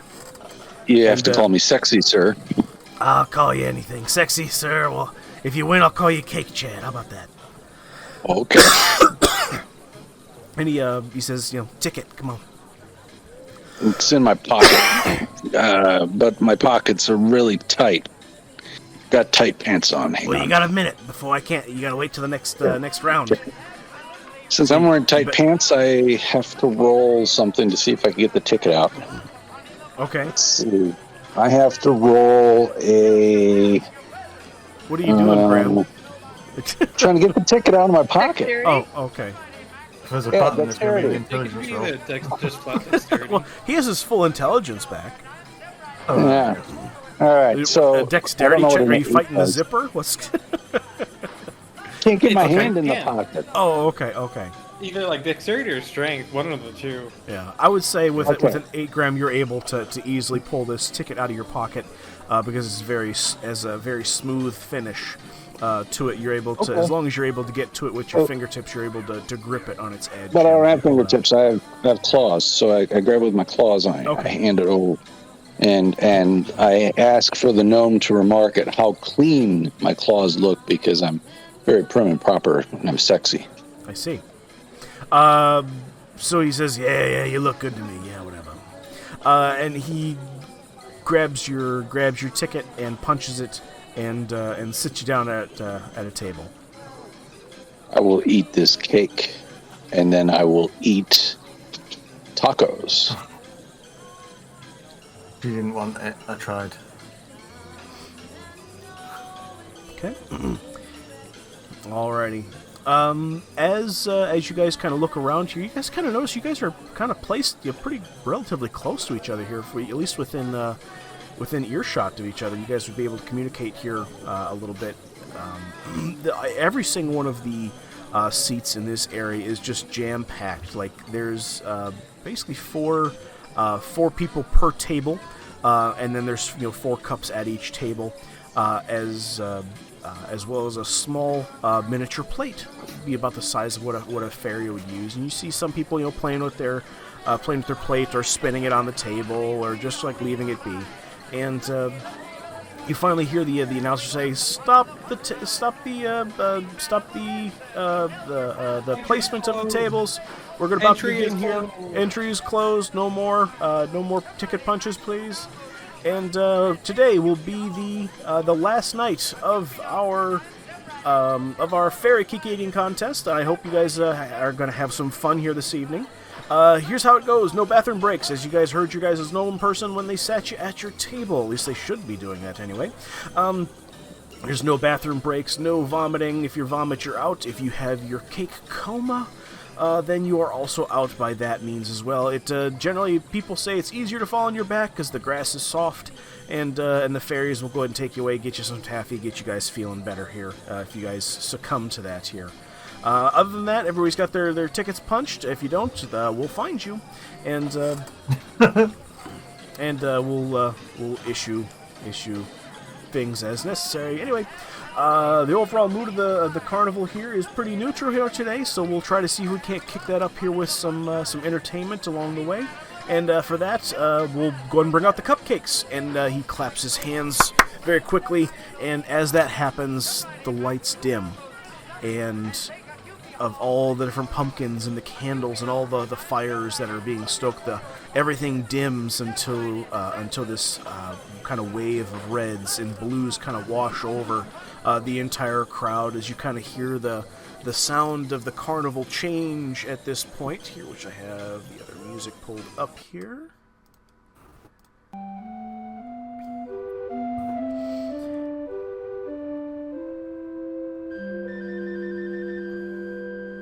Give me a second. As the pipes begin to chant from an unseen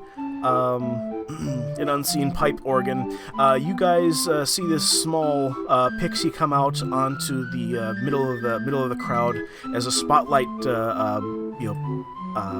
basically shines upon her. And she's in a little bit of a top hat, little tiny pixie top hat, with little coattails as well. It says, "This is the last night of the carnival. Listen up. Hey, you two, you kids, leave each other's plates alone. Stop it. Play with your cups. Take a sip. Take a drink. Get them some taffy, would you? They're out. They're done. It works pretty simple. We're gonna have 10 rounds. Everybody's gonna go ahead and get a cake. For the most part, you could actually have 2 cakes per round, and then you'll go ahead and make two saving throws against that here. Last person standing wins. Basically, how this goes. It never happens, but we got a lightning round if you last till the end. Outside of that, it'll be pretty easy here. It's all Constitution, folks. So it's get your first cake. So yeah, Cake Chad, yay, yeah. As a bunch of fairies descend upon you, and you just hear this fluttering of wings and small little pixie voices, come around you here. As everyone gets 2 cakes in front of them on their little plate there. This cupcake stands not even an inch high. It's the size a pixie would actually eat, about an inch high. This is these are infinitesimal, and you're like, these aren't not cupcakes. This is a crumb. This is a crumb that I find on a horn in the morning if I have an all nighter. But the top is almost like an ice cream consistency, and it's bright blue, and the cake itself is very soft and supple, but it's a little bit dry. It almost feels a little bit dry on the drier side, but you would imagine that the frosting is going to moisten that up here for you guys as you eat it here. So out of game, this is how it works. You guys, each of the 10 rounds is 2 cakes apiece, which means you guys are going to need to make 2 rolls for the cake eating contest. So basically, let's say first round would be 2 Constitution saving throws, and based upon how many health points you have, we'll basically go ahead and determine whether or not you fall into a cake coma. At which point you will be escorted away in your unconscious form and led to a tent where the fairies will fix you up with some of their fix-it taffy. Sound good? Mm-hmm. Sounds good. Alrighty. I want everybody to go ahead and roll me initiative.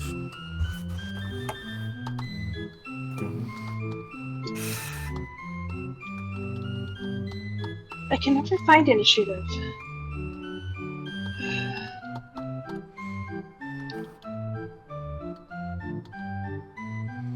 Connie, it's underneath if you go to the top, right underneath your portrait, you'll see the little red square icon.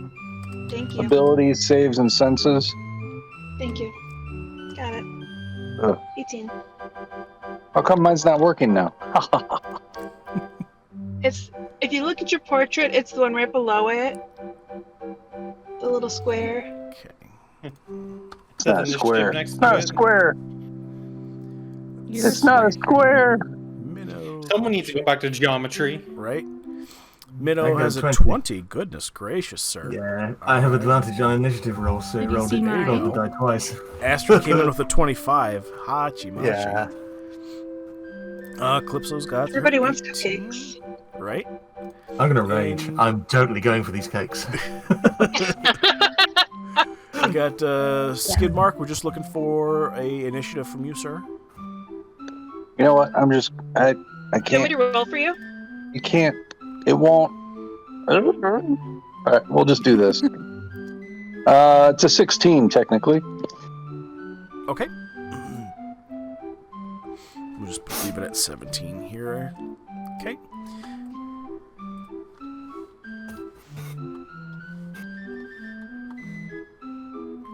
Let's see here. 1, 2.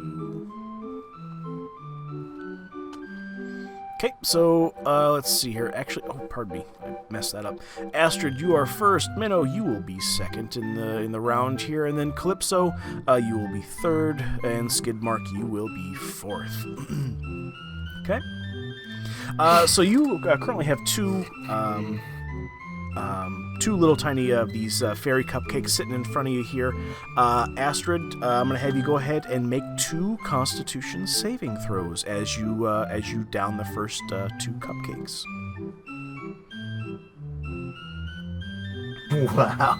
Wow, goodness gracious. So with 24 and 25, you're able to down these pretty easily, and you're able to find the right ratio of cake and what do I want to say? You're able to find the right ratio of cake versus frosting that makes the cake actually really enjoyable, and it goes down smooth, and you're able to finish off your cakes without any problems here. Next up is going to be Minnow. Look, Callie. Okay, Constitution save. Mommy got toilet Two Constitution saves, sir. paper. Toilet paper. There's toilet paper right there. Hachi Machi, 26 and 21. You guys are pulling out the rolls, damn. With a 26 and a 21 here, Minnow, you're able to pound these cakes down. You were like, that wasn't a snack, was it? Oh my god. Is that all What the am I gonna cupcakes do I for get? my Can I lunch? have more? I gotta wait till next round. Okay. And you're able to pound those cakes down very, very quickly here. Calypso, you have 2 cakes in front of you. Go ahead and give me 2 Constitution savings throws, if you would please. Calypso's doing an emergency toilet paper run. Oh, I sorry, that see. wasn't a saving throw. That was a regular one. Let me try again. Ignore that, 19. Okay. So you got a 20? We have a toilet paper emergency in the 20 and a house. 14. Oh, I see. Alrighty.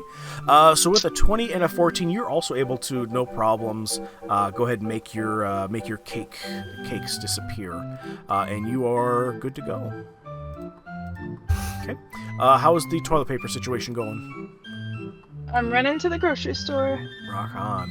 Skidmark, you are up, sir. You got 2 cupcakes in front of you. Go ahead and give me 2 Constitution saving throws to tell me whether or not you're able to finish your cupcakes. Oh, yes. Constitution. You cannot talk about going to the store to get toilet paper while talking about Skidmark as well. Yeah, Skidmark just reminded me we need toilet paper. Well, she came home with what I thought was toilet paper, but it was just paper towels. I mean, that's still the same thing, right? You can still use it. Anything's toilet paper if you're brave enough, even a cactus. Or a sock. I know, it's a fun story. Cranberry Festival had to use a sock in an outhouse 20 minutes after I met Violet. Really?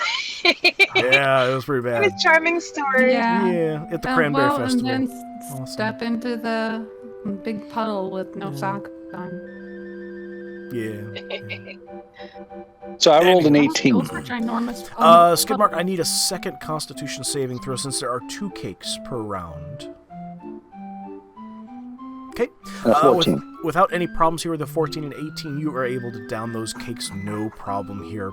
You see, like maybe 1 or 2 kids kind of drop out as they're eating their cakes here, and they fall out onto their backs. As a couple of fairies come around, and with the small children, they're able to still lift them off over to a tent where you can kind of see as everybody else is finishing off their cakes and. That they go over to a tent, they're given some taffy within a couple of minutes or so that the kids wake back up and they're perfectly fine. They're perfectly fine, a little worse for wear, but full of cake. Okay, top of the round, Mr. Minnow. Nope. You have they come around here. All right. We got first round's over. Second round. More cupcakes. And he claps his hands, and there's 2 more cupcakes that come out onto everyone's plate. Astrid's first. That's right. She is. Thank you, Minnow. Come on. So, Astrid, go ahead and give me 2 more Constitution saving throws, if you would, please. Yeah. Dear I know Lord. what I'm gonna beat. Loud. Loudy, loudy. Okay. All right. So one pretty good, one not so great. One, it's enough to... Let me see here. Okay, pardon me. So that is going to be just short on that second Constitution saving throw here to do much of... You could do a twist. You could do a twist for that 11. Nah, it's okay. No? Okay. I'm going to need you to go ahead and take 1d6 damage, which will be 2 damage. Sounds good. As you feel some of the cake on the second cupcake kind of grab the side of your throat, and makes it for a harder descent down your throat portal. Minnow, you're up, sir. Portal. Go, Minnow! Okay, why has it just done that? How you just? What? Oh, It Minnow just- got it into the just repeated. cakes. He just.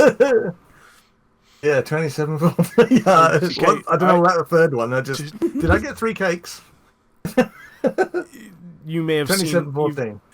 We'll role play this out here. You're able to to see somebody from just your immediate left at one of the tables that's eating their cupcake, and they're out of health points there, and they pass out, and while they're kind of passing out, they're slowly falling backwards in their off their chair with that cupcake in hand. They've only had like a small bite out of this thing, and we'll say you're able to grab it as they're falling backwards, and you just down it like nothing. Waste not, want not. Just, You ain't having that, can I? You're just like, is this an eating contest or what's? I want more. There's not enough there. Okay. All right, and you're able to finish off your cupcakes without any The moment problems. when here. you start taking other competitors' cakes. Right? Yeah. Yeah, I'm confident. Skidmark, you're up, sir. What am I doing? What? What's that mean? I would need you to go. We have Skidmarks first, and then your last Calypso. So the order of operations, it goes Astrid, then Minnow, and then Calypso, and then Skidmark. Pardon me, Calypso. I got you guys skirtled around here. Let me get my numbers straightened out here. I rolled an 18. He rolled a 16 for initiative. Okay. Oh, so she goes first, right? Assert Right. your dominance. Right. Calypso goes first. My apologies. Okay, go ahead and roll, Connie. Uh-oh. I'm Okay. out. And one more, Connie. One more Constitution. Since there's 2 cakes. And another 6. Okay. Oh, okay, yeah. Connie, these cakes don't go down so good. And you find yourself having to take a sip of water to kind of get these to finally finish down, to go down the pipes here. And this kind of hurts with that much cake being pushed into your esophagus, that the water's just barely able to squeak it by without too much trouble here. You're still able to eat the cakes, but you are going to need to take 7 points of cake coma damage.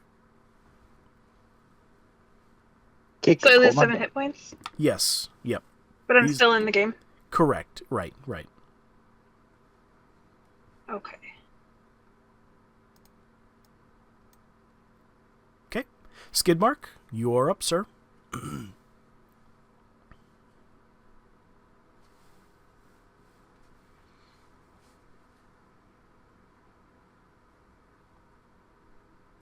Okay. Mark. The first cake goes down smooth, but the second one has a hard time. You got to drink some water, and I need you to go ahead and take 6 points of cake coma damage.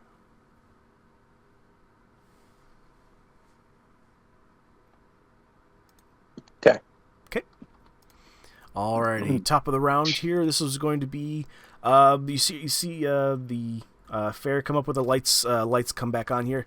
All right, third round, kicks up. Get Listen, seriously, stop playing with your plates. Don't make me turn this contest around. As you kind of see this guy go chasing after these kids that are still messing around with their plates at their table. Astrid, you're up. 2 more Constitution saving throws.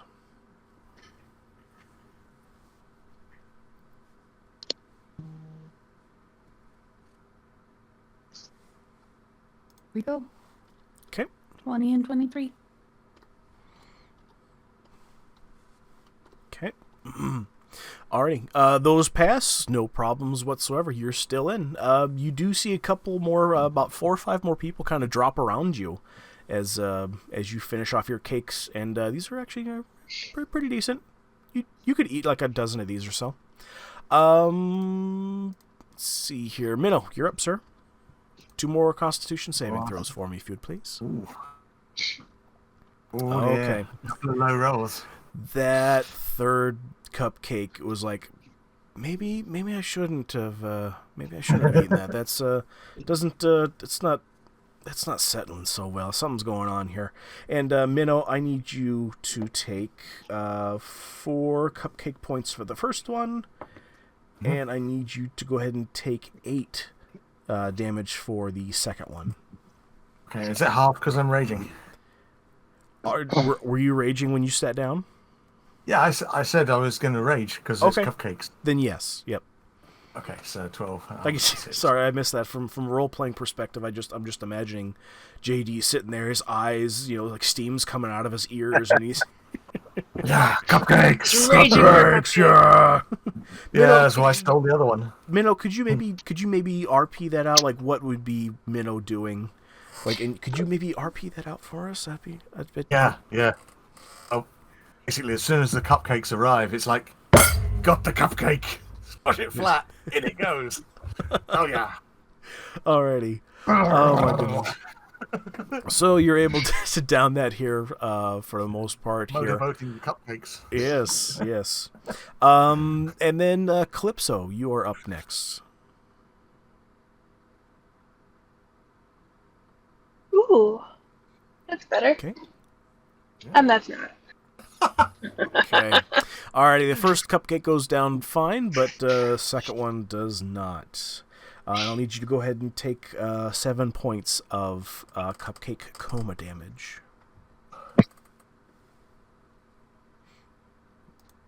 Okay. And Skidmark, 2 Constitution saving throws from you, sir. Alrighty. Tough round.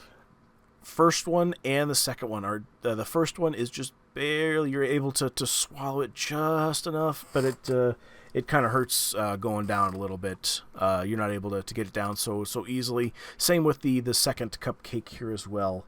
I'll need you to go ahead and take 3 cupcake damage on the first one and 2 cupcake damage on the second one. Okay. The announcer comes up here, says, "I killed those kids with the cups." I'm kidding, just joking. As you hear this, badumch, in after a couple of poorly timed seconds, and he says, "Fourth round damage goes up, checks go up on Constitution throws. They've been going up ever since, so just so you know." And another set of cupcakes comes onto your table there. Astrid, go ahead and give me 2 more Constitution saving throws.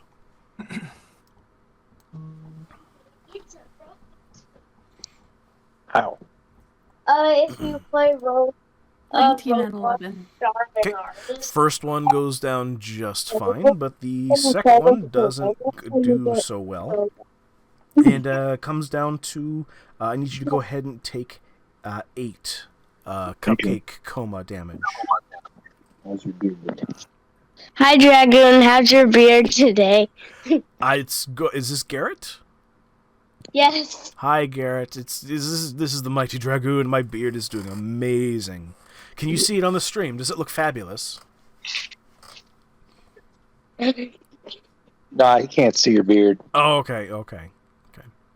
Minnow, you're up, sir. Okay. First roll. 20. Second roll. 15. Ooh, That's okay. gonna be close. The 20 does just fine here, but the 15 does not. The 15 does not. So I'm going to need you to go ahead and take a couple more cupcake damage. I need you to go ahead and take 7 more cupcake damage, if you would please here. This time, Minnow, you saw a lot more of the crowd kind of fall off at this point. As a couple more kids fall to the ground here. Actually, at your table, you're the only one left at this point. And you notice around here, and kind of so is the rest of the group here for the most part. Here with a couple of outliers, like you see one little kid with like big old puffy cheeks, a really big big fat guy over in the corner, and a couple of odds and ends, like a Kenku here and there. And a goblin with big distended stomachs at this point here from the amount of cake that they have consumed. He's been gobbling them, has he? Yeah, what's that? He's been gobbling them. Oh my god, yes. But so yeah. You ate your cupcakes, right? We did that? Okay. Calypso, you are up next. Give me 2 Constitution saving throws, if you would please.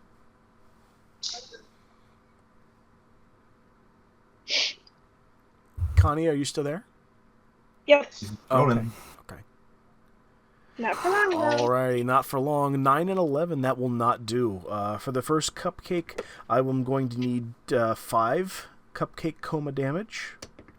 And I'm going to need 13 on the second for cupcake damage. Oh, jeez. Alright. Carry on. Okay. Are you still standing? How are you doing? I'm still standing. All right. Okay. Alrighty, Skidmock. Give me 2 Constitution saving throws, if you would please. Ooh, nice. Not bad. First one's not going to make it, and I'm going to need you to go ahead and take 9, 12 points of cupcake damage. What's wrong with it?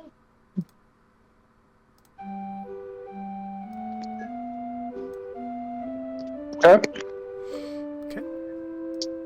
Alrighty, top of the round, Astrid, give me 2 more cakes.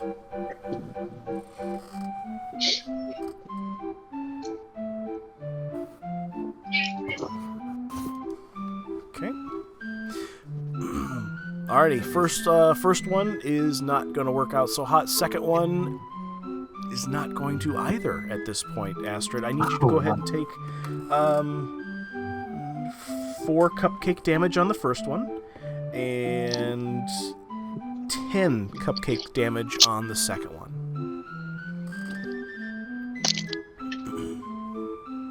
How many more contestants are left? It's very, very few at this point here.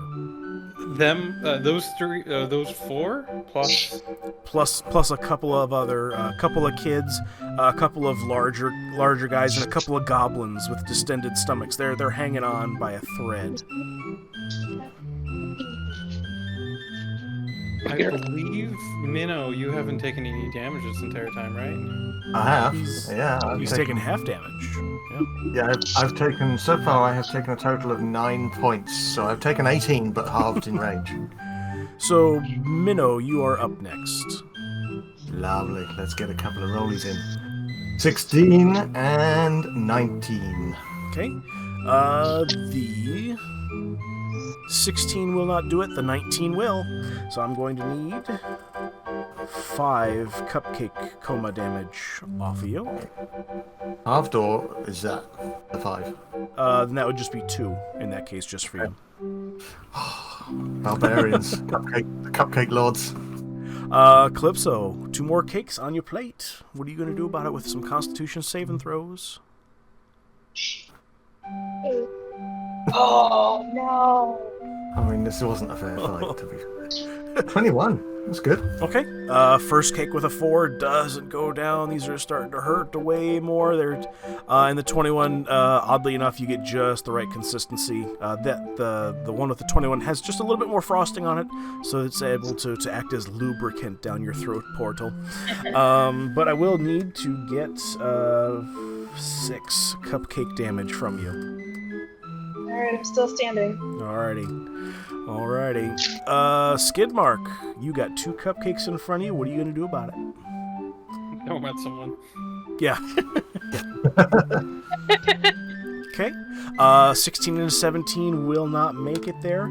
I'm going to need 13 damage on the first one, and I'm going to need 6 on the second.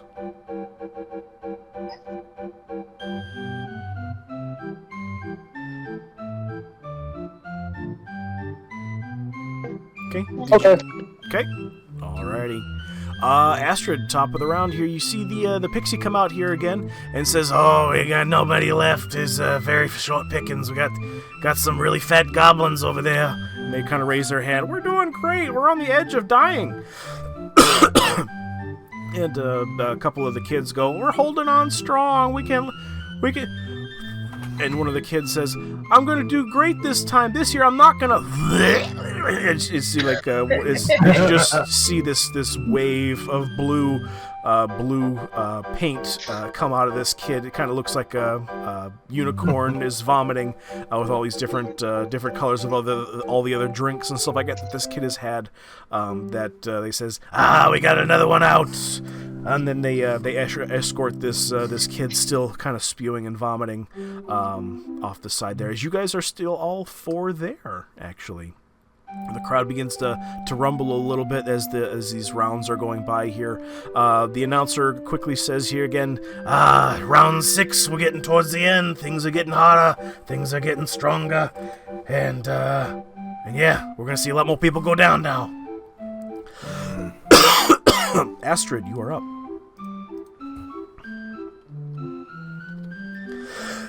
I already did the rolls. Oh, you did? Okay. Yeah. 16 and 24. First one is not going to make it here with a 16. Second one will. I'm going to need you to go ahead and take 17 points of coma damage. I'm still up. Okay. Alrighty, Minnow, you are up next, sir. 26 and 20. 20, okay.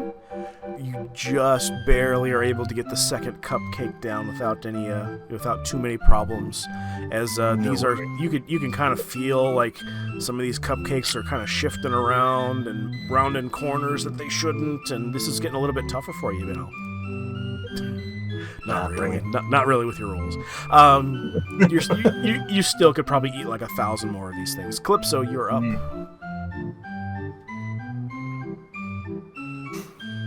20 and a 21. And a 21 and a 6. Calypso, the first cake goes down smooth, but your second cake does not. I'm going to need you to go ahead and take 13 points of cupcake coma damage. Well, I'm going to use my last remaining senses to try and fall backwards. Oh, did that do you in? Oh, yeah. Okay. Calypso, you go ahead and you fall back and are able to, just as your eyes close, you're like, yeah, that was a good fall. As you're like, I'm full of cupcake. As you are whisked off to the recovery tent where you're given some cupcake remedy taffy out of these small vials as you are resting comfortably in the tent there.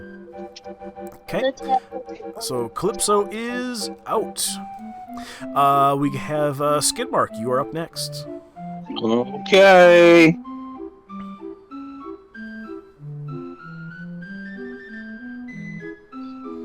No. 18 and a 19 will not work. Skidmark, I'm going to need you to go ahead and take 23 points for the first cupcake. Wow. And I need you to go ahead and take 8 cupcake damage for the second. How high are these damages going? That's crazy. I love it. I'm currently using a D20 to calculate damage. Yeah, I figured you were going up through the dice. Yep. Now you're going to be doing double D20s. Okay. Minnow, or, not Minnow. Graham, are you still standing? Skidmark, are you still up? You still up? Yep. Alright. Awesome. Alrighty, top of the round here, you see that goblin. He actually vomited and kind of spewed out. You saw him. He kind of filled his pants with some type of blue goo. You assume that he had been training for this for a while, and he didn't train hard enough, and it came out both ends. And there's only one. There's one child left here that has the distended stomach, and but you still see maybe like this old guy over in the corner, and one big burly guy sitting at another table there. But they're worse for wear. They've seen better days. Astrid, you're up. Okay.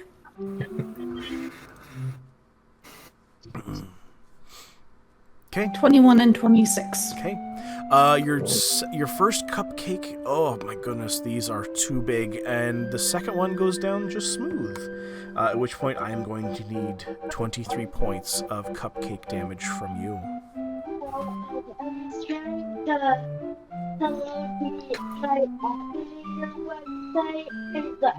I'm still up. Still up. All right. Wow. Minnow, you have 2 cupcakes in front of you. I'm gonna eat them. That is gonna struggle. That is gonna struggle as well. Okay. Too low. With an 11 and 19, these are really starting to press on the side of your stomach here. I need 10 points for the first cupcake, and 17 for the second. Okay, 37.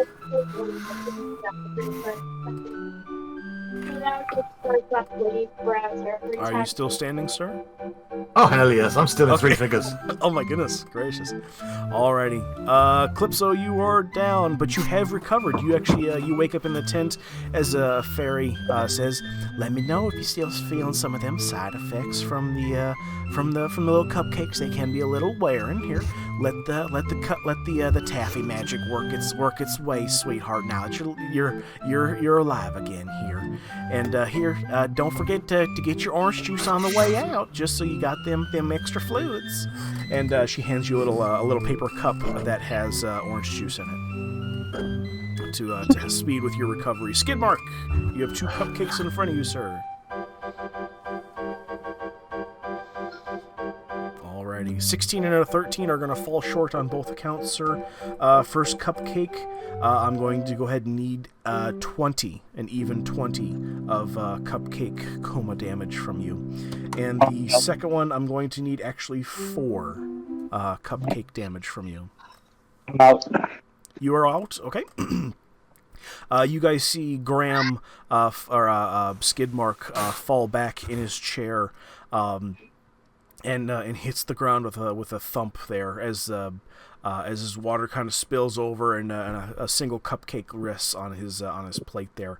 And you see the fairies come over and a bugbear come out and help carry him away as well over to the recovery tent where you see him being given this potion again. So he is out here as well. Alrighty. If that cupcake's going to waste, I'll have that. Oh my god. Alrighty. The announcer comes out here and says, "We got the last three folks. We had 2 of them vomit and 1 of them almost explode. But they recovered in the tent and we got our last rounds left. Who will win? There can only be 1 cake, Chad."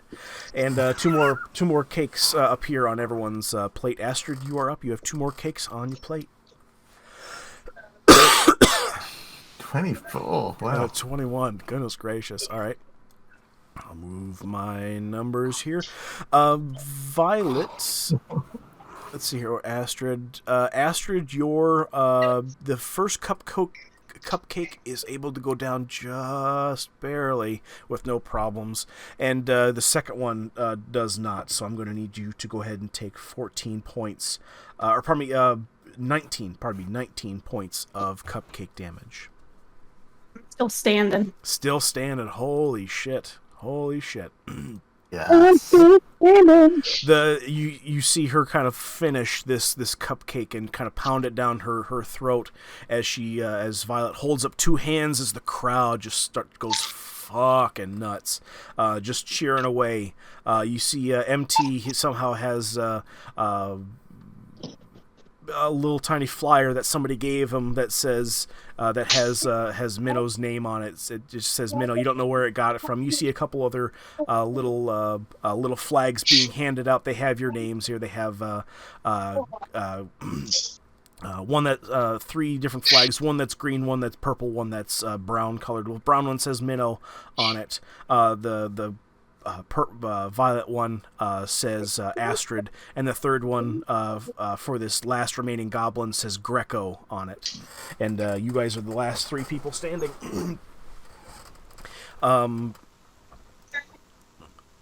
They take away the rest of the tables, and they set up this podium here, which you guys make up the 3 tables that are remaining here. As we go over to Minnow, you're up, sir.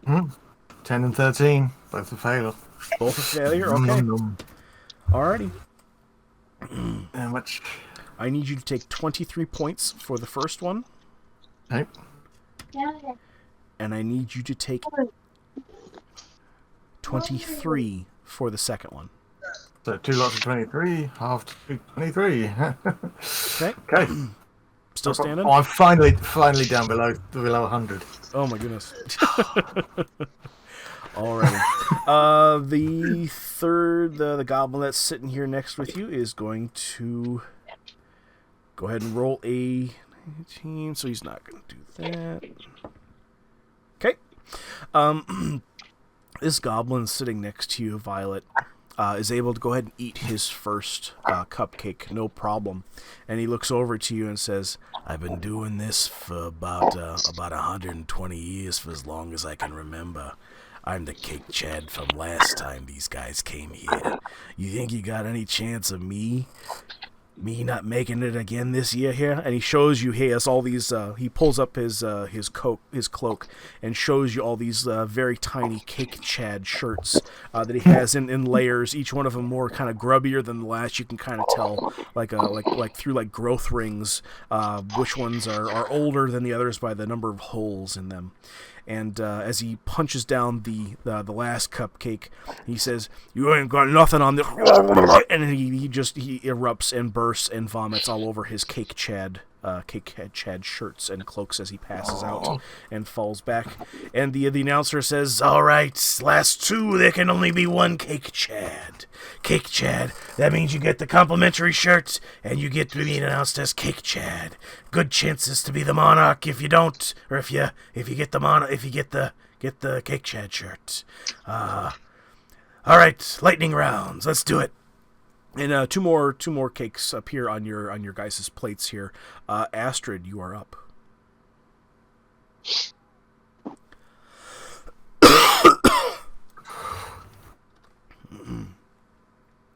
Okay. 18 and 20 are not going to cut it. I'm going to say that I'm out at this point because given those numbers, I'm currently at 11. Oh, well, I just rolled a 19 plus 5, so that's going to be... Yeah. Okay. Yep. Astrid, you pass out and fall over backwards, and fall on your back there, and with a thump, you're brought away as Minnow is sitting there by himself with 2 cupcakes sitting in front of him. The announcer comes out and says, "If he can this should be our winner. This is a long time. We've only ever seen Greco win. This is crazy. Wait, guys, we're gonna." He gets out onto his loudspeaker again here, which announces that you can hear echoing through the trees. He says, "Look out, guys! This is the guy over at the cupcake eating contest. Greco just went down." As you hear all the rides shut down. All in succession, and you just see these droves of people as everybody kind of shuts down their rides, shuts down their stalls, as they want to see, this last, to see if somebody else is going to be crowned Cake Chad. And Minnow, you have 2 cupcakes sitting in front of you. Okay.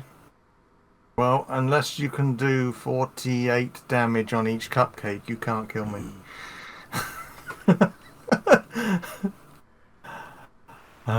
Roll them out. Can you swallow them? 13, ooh, and a 10. Okay. Both of these cupcakes. You can tell that they're running low on cupcakes, and these are dry as a popcorn fart.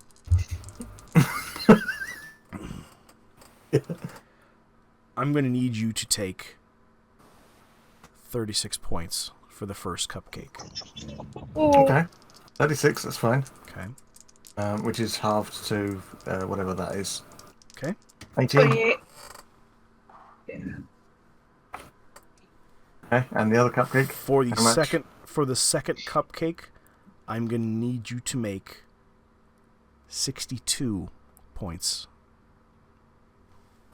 Okay, so 31.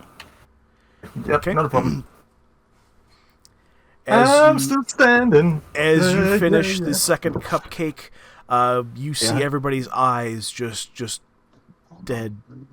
Everybody's eyes are just wide open. The entire crowd is just silent, and you reach for your St. Schwimmen's Day cup, take a drink, and you say to the crowd, "What?" Any more of those? Those are nice.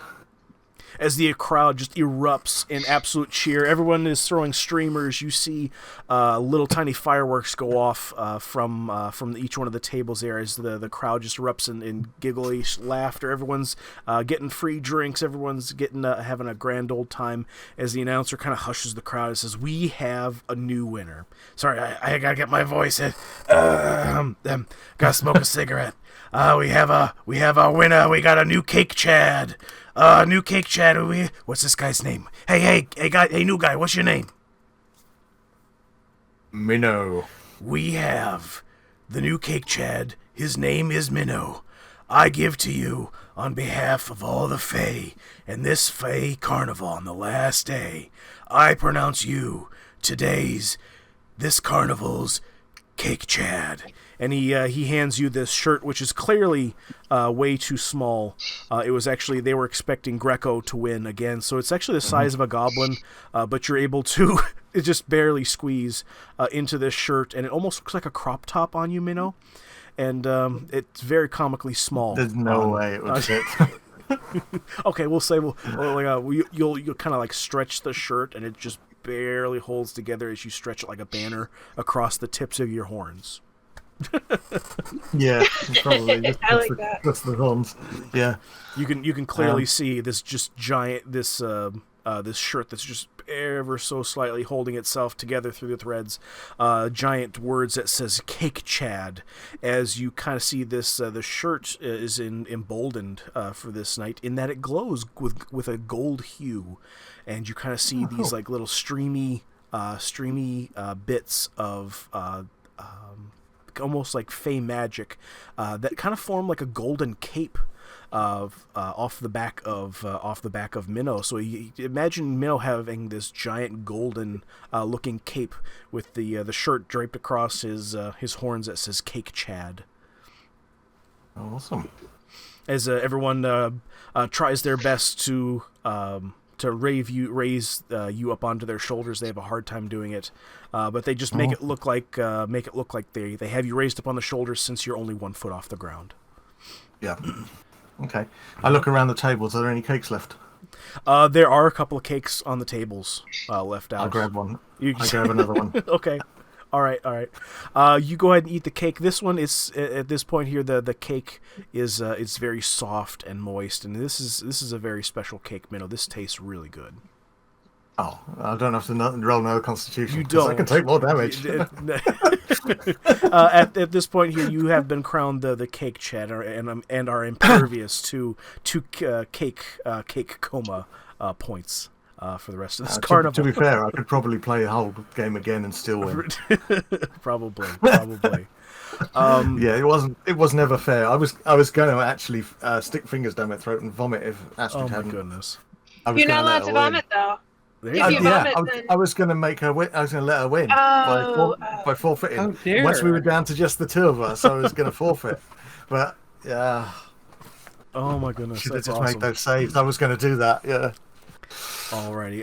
Calypso, Astrid, and Skidmark, you guys wake up in the recovery tent with the taste of taffy in your mouth as it dissolves, and you feel less full and less full of damaged innards.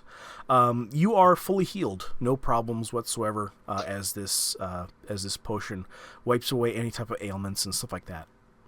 So you guys are full health, good to go, and you feel refreshed, of all things. I would like to look for the people I made a bet with. What's that, MT? The people I made bets with, or a bet with. Oh yes. You see a guy come over. He's really pissed and really sad, and he really doesn't want to give you these gold pieces. He says, "All right, it was the longest fucking shot I've ever seen, but you're the only one that ended up winning. So here's your cut." And he hands you that, whatever that amount I said would be. 75. 70. He hands you a bag of what is very weighty, 75 gold pieces that you could put into your coffer, sir. I should have bet everything I had on myself. You Right? have the entire world. Speaking Oh of shit! Minnow, Yeah, that's true. I do. I own everything anyway. There you go. Speaking of Minnow, did you want some of the cut of what I earned in your betting on you?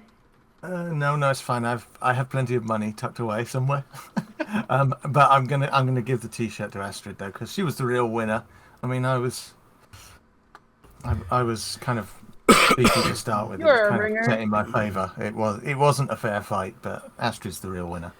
Minnow, it's very odd, but this shirt doesn't come off of your horns. Oh. Oh no. Well, she's still the real winner.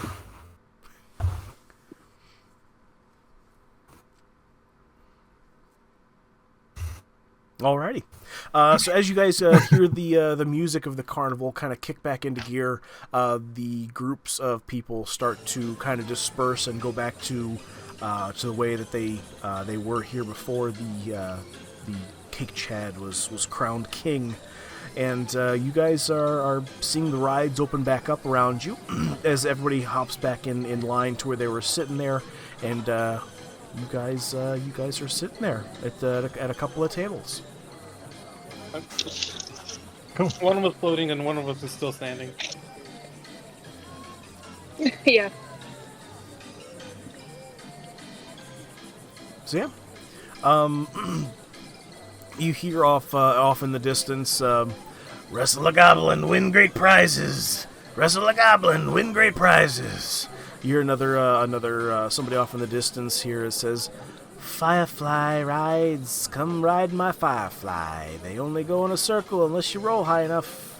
Come on over to ride a Firefly."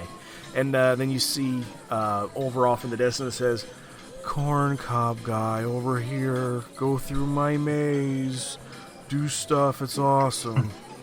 And then you see this drow over in the corner here that kind of shouts out, "Petting zoo, no heavy petting, just a petting zoo. Petting zoo, we're first ones here. Come pet a bugbear. And if you ever wanted to go ahead and see what a grick looks like, don't call it my dick, because it's not even close. All right. Just come pet my animals. Not too hard though." And I'm gonna go pet a bugbear. So, Connie, you're going to do the same thing and kind of dash through the crowd of party members? Yes. Okay. Go ahead and I want everybody to make a dexterity saving throw against being knocked over by Calypso. Did we get our hit points back? Yeah, you guys are back at full hit points. All your healing points are... all of your spell slots and stuff like that are back to full as well. Cool. I rolled a dirty 20 for my dex save.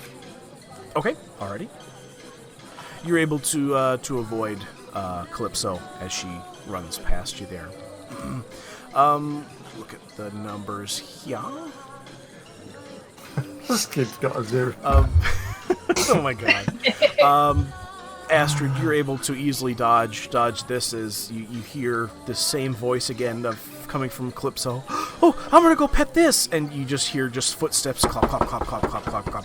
As you hear her starting to run, as you're able to, not even looking at her, you just step aside as she goes whizzing past you.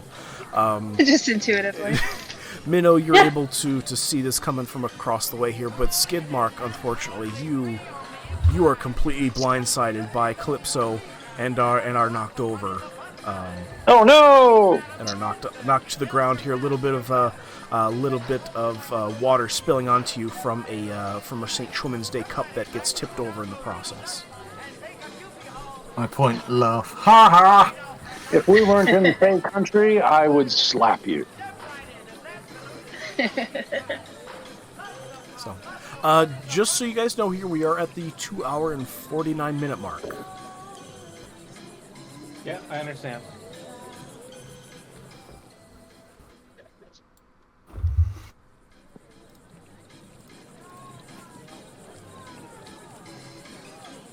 Oh no, I was just saying I understand because I'm still standing, literally. Oh, I gotcha. Yeah. That's been going through my head the entire time as you guys couldn't believe me. I'm still standing. Yep. I say it in my head every time as well. Sometimes Right. I say it out loud. So, of the things that are left, you can go to the petting zoo. You can go back to the drink cart to get another drink. You can do the cornfield maze. You can do the firefly rides, or you can do like the goblin wrestling as well. I want to do the goblin wrestling. Hell yeah. I want to do the corn maze. Okay. Alrighty. Right, so he goes off I'll to do the corn maze as well. Okay, so Corn hub. Astrid and MT are together in the corn maze. Yep. Okay.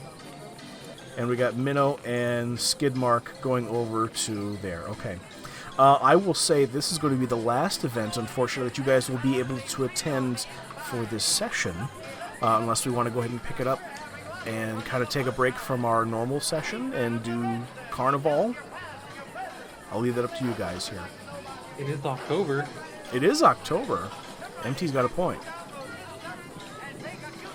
What's that mean? It would give us more time. It would give us more time to prepare for the actual That's true. campaign, That's Yeah. and more time to record. I'm fine with that. Okay. Alrighty, we'll do this next one, and go from there. And end the session after that. Fair enough? Yeah. Fair enough. Alrighty. Calypso, you go over to this what looks to be this black-skinned drow elf with this staff in his hand that has like this weird, super evil aura about it. That kind of the aura kind of drapes off of it, and he looks kind of like a badass dude. But you can tell that this drow, he's essentially a drow mage that's punching people's tickets there. And as you come up to him, he says, "For the what was it? Are you here for the petting zoo?" Yes! All right, give me a ticket. Here you go. And he, with his mage staff, you see him kind of place it on the ground, and with a tap of his staff, you see this burst of light as he literally punches a hole in the ticket with his staff as this bright light erupts around you. And he picks up the ticket and hands it back to you, and you have 2 punches in your ticket. I'm gonna go around and pet all the animals. He says, mind your fingers, mind your toes, here's a little bit of feed. Where your nose? He pulls out a handful of this pet food, Scrabble, that basically feeds the animals, and he feeds to everybody. And he says, like, we're pretty new in the what was his voice? We're pretty new in the area, and I put this together. So enjoy yourself. And he hands you the feed and leaves you to go visit the animals. Alright, I'm gonna skip around the area, petting all the animals and feeding all the animals. Okay. Alrighty, go ahead and give me a perception check, if you would, please. Alright.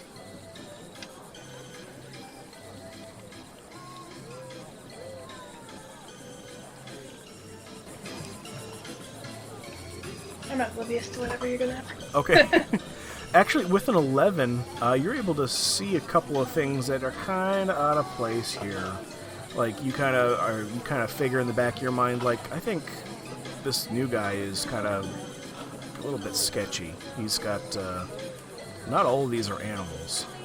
You're able to go over and pet the owlbear, which is pretty docile. You see, you're able to go ahead and get him to peck out of your hand a couple of times to the feet, and for the most part, he's pretty friendly.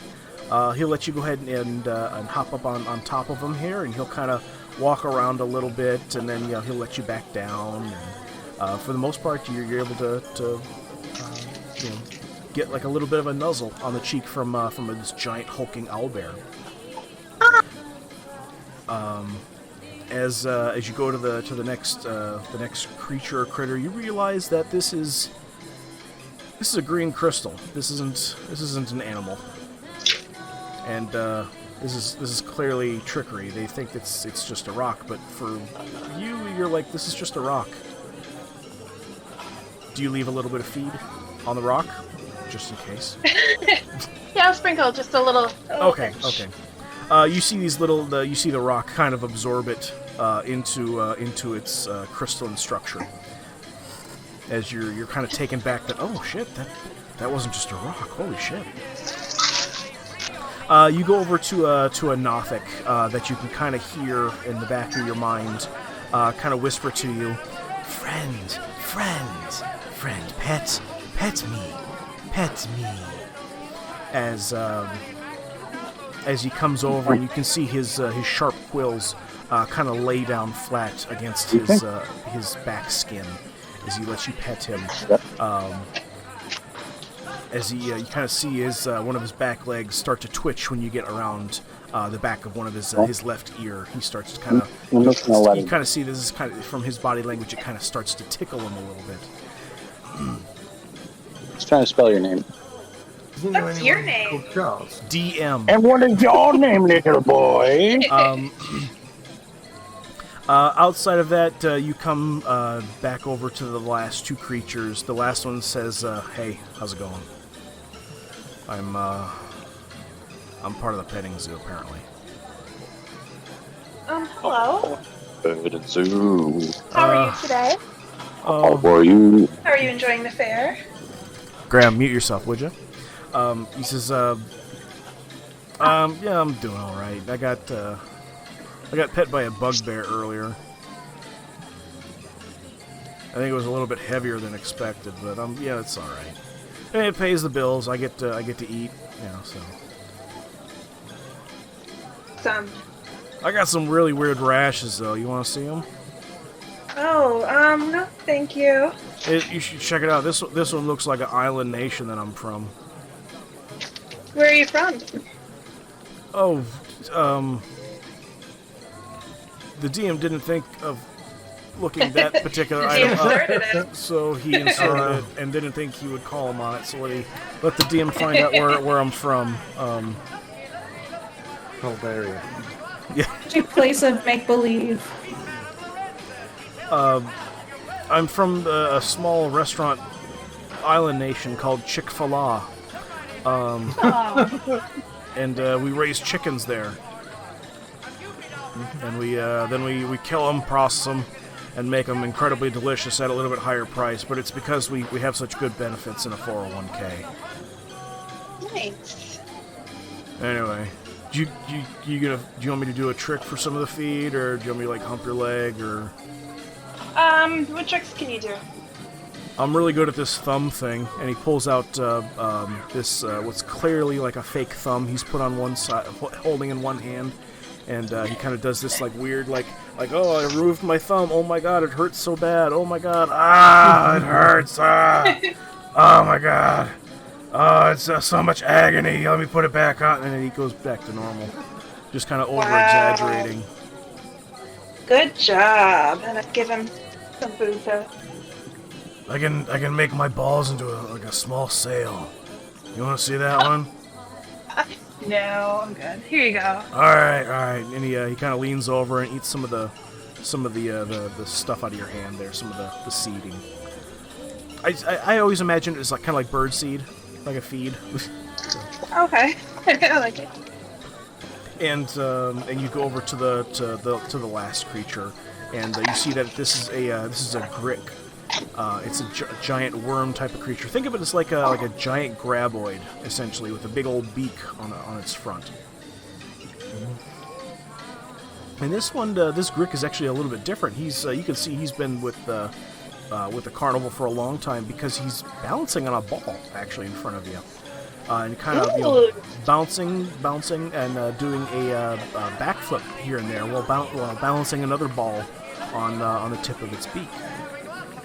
Yay, tricks! As you kind of see his tail kind of waggle a little bit, and he does a few more tricks in front of you, including balancing the ball over the top of a little tiny miniature, tightrope and stuff like that, which is pretty impressive in its own right. And then he comes over and kind of edging towards your hand where he knows that everybody else has kind of gotten some feed from. I give him some. Is he the last animal? Yeah, he's the last animal. Yeah, I give him the rest of the feed. Okay, all right. You gave him the last of the feed, which is actually a good majority out of your hand, as you see him kind of chomp and chew and with the beak, and you see this big gulp happen at the same time, as you immediately hear this kind of bloop, gulp, and a bloop, almost as if something's hitting water. And you hear this gurgling and gurgling and gurgling, and you hear something come up, and this grick is going to go ahead and vomit. I need you to make a dexterity saving throw for me, if you please, to avoid being vomited on by a grick. Nice.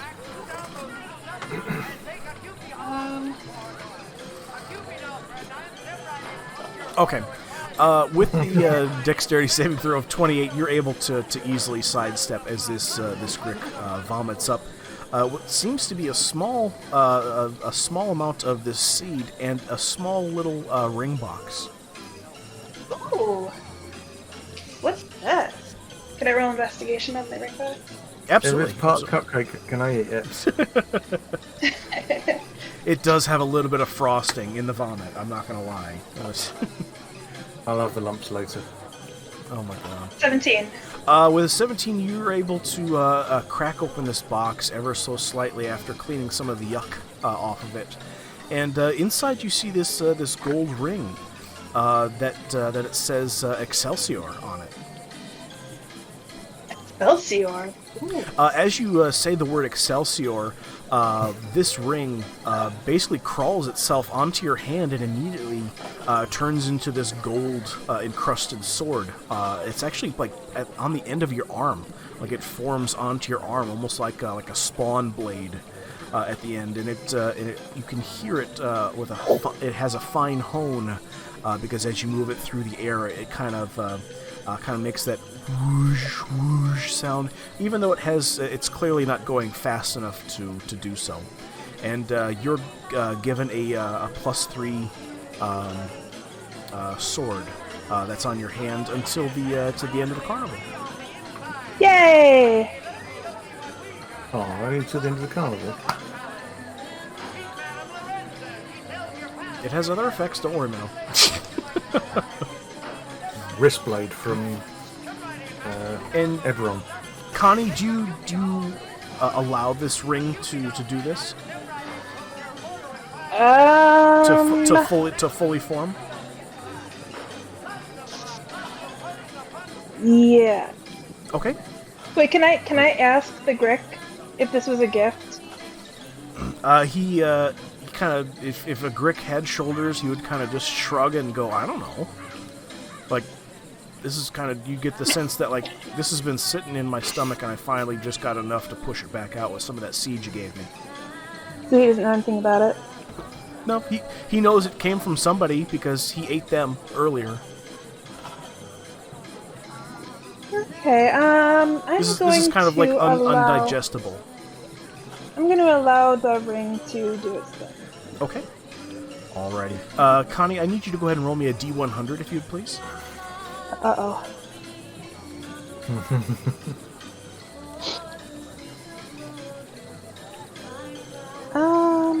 I don't know how to do that. Okay. You can go to Google and just type in roll space D100. That works.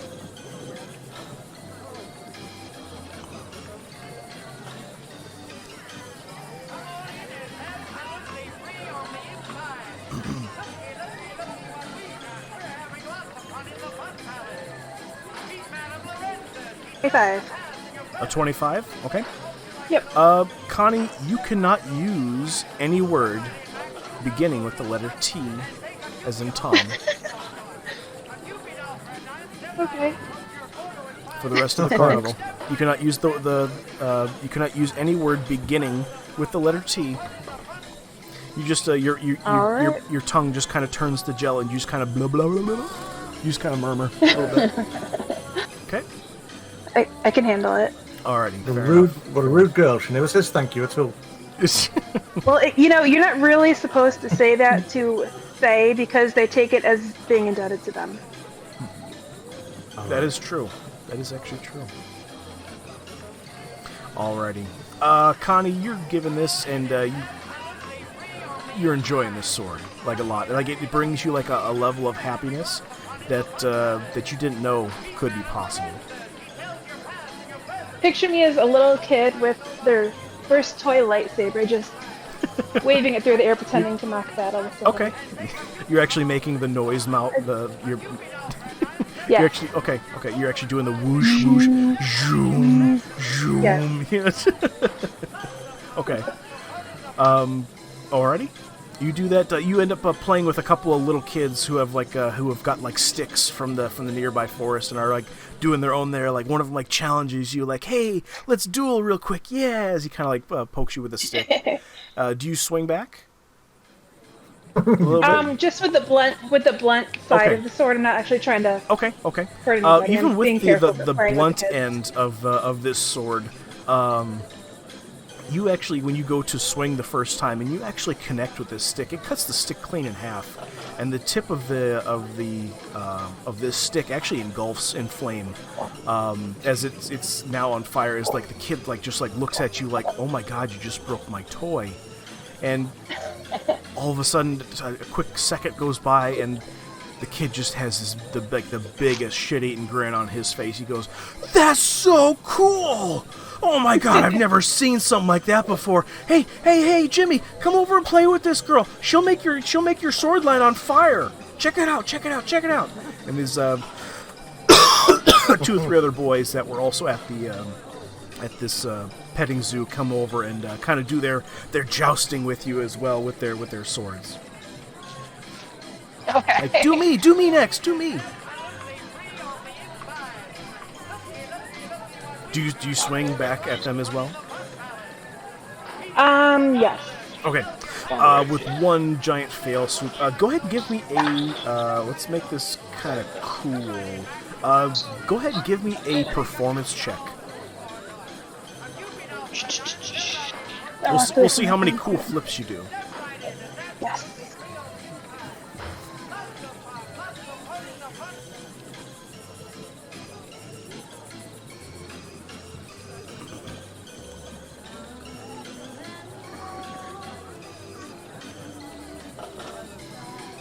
Okay. Alrighty. With a with a 9, you have the kids kind of line up next to each other. As you kind of look at the owlbear, you kind of give him a little bit of a nod, and the owlbear comes over, and you hop on top of him as you kind of start racing around faster and faster and faster, galloping on the back of this owlbear around this memory angel that accompanies it here. And you start getting faster, and you kind of you're a blur at this point, as somehow this owlbear is going much faster underneath your control for some reason. As you get faster and faster, and you kind of blur into this golden blade that just keeps on shining brighter and brighter. As the kids hold out their sticks, the kids' sticks go just explode with fire and flame as you're able to go through, and you just kind of make their sticks shorter and shorter and shorter as you're going around and around and around, as these kids are just like, "Wow, this is so awesome, I'm never gonna go home, I'm gonna get lost at the carnival, I'm gonna be a carny." as you slow down with your owlbear, the owlbear needs a drink of water, so he goes back off to his resting spot.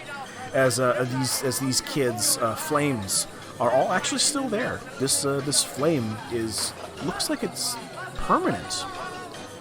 Not just because when the kids go to be like, okay, well let's go ahead and put these out and go see our parents again. They're not able to put the fire out. That this is just like a forever flame on the end of a stick. And the kids think it's even cooler. And then the kids kind of scatter like, hey, check out this lady! Check out this lady! She's giving out free fiery sticks. It's so cool. Get your sticks. Oh my god! She did this and she did this, and then she went around real quick with the owlbear, and then our stuff started on fire. We couldn't put it out. It's so cool. Look at my fire stick. And the parents are kind of like eyeing you down a little bit, and they're like, well, okay, must be a new attraction this year. That's pretty cool. We better go to the petting zoo this year before they close. As the parents are kind of like, hey, yeah. The parents kind of start clapping with their kids as the overall mood of the carnival, Connie, actually goes up by one. Everything's a little bit more happier now that they've seen you put on this makeshift display. Yay! Okay. With that, we're gonna jump over to Skid. No.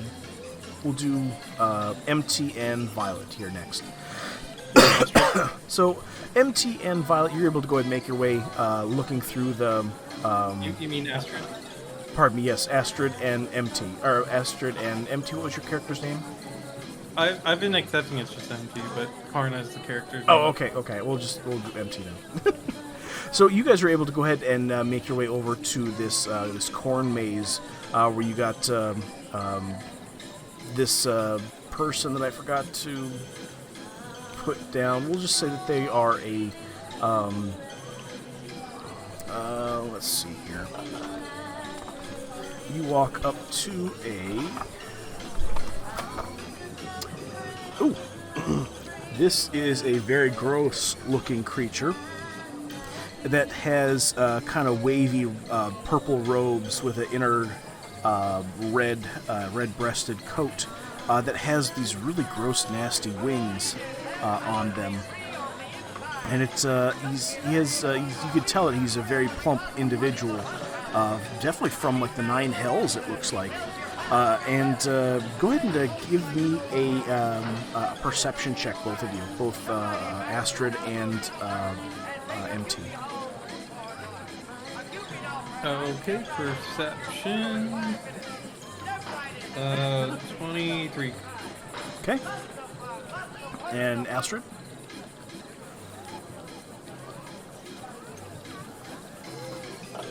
Got an 18. Okay. You guys actually both... pardon me, I take that back. MT, you actually recognize this creature as it's a fiend. It's a type of devil. It's in Mordenkind's Tomb of Foes, you'll find him on page 164. This is identified as I'm going to butcher this name. It's a Minizu, and this is a devilly type, medium-sized devil fiend, essentially, that's lawful evil. And he has this wicked-looking cane in one hand and a hole puncher in the other. He says, "You guys wanna go through the corn maze?" Yeah. All right. Just keep in mind, you'll get challenged just like everybody else. Stay on the trail, and don't go wandering out into the corn. I mean, other than that, if you guys can't figure stuff out, you guys are going to be lost in there for either forever or whatever. So, good luck. Good luck. And he comes over and clips both of your guys' tickets there, as a corn row kind of opens, exposing this dirt path that leads down to an intersection that leads you left and right. Do we want to leave a trail? I don't have anything to leave a trail with.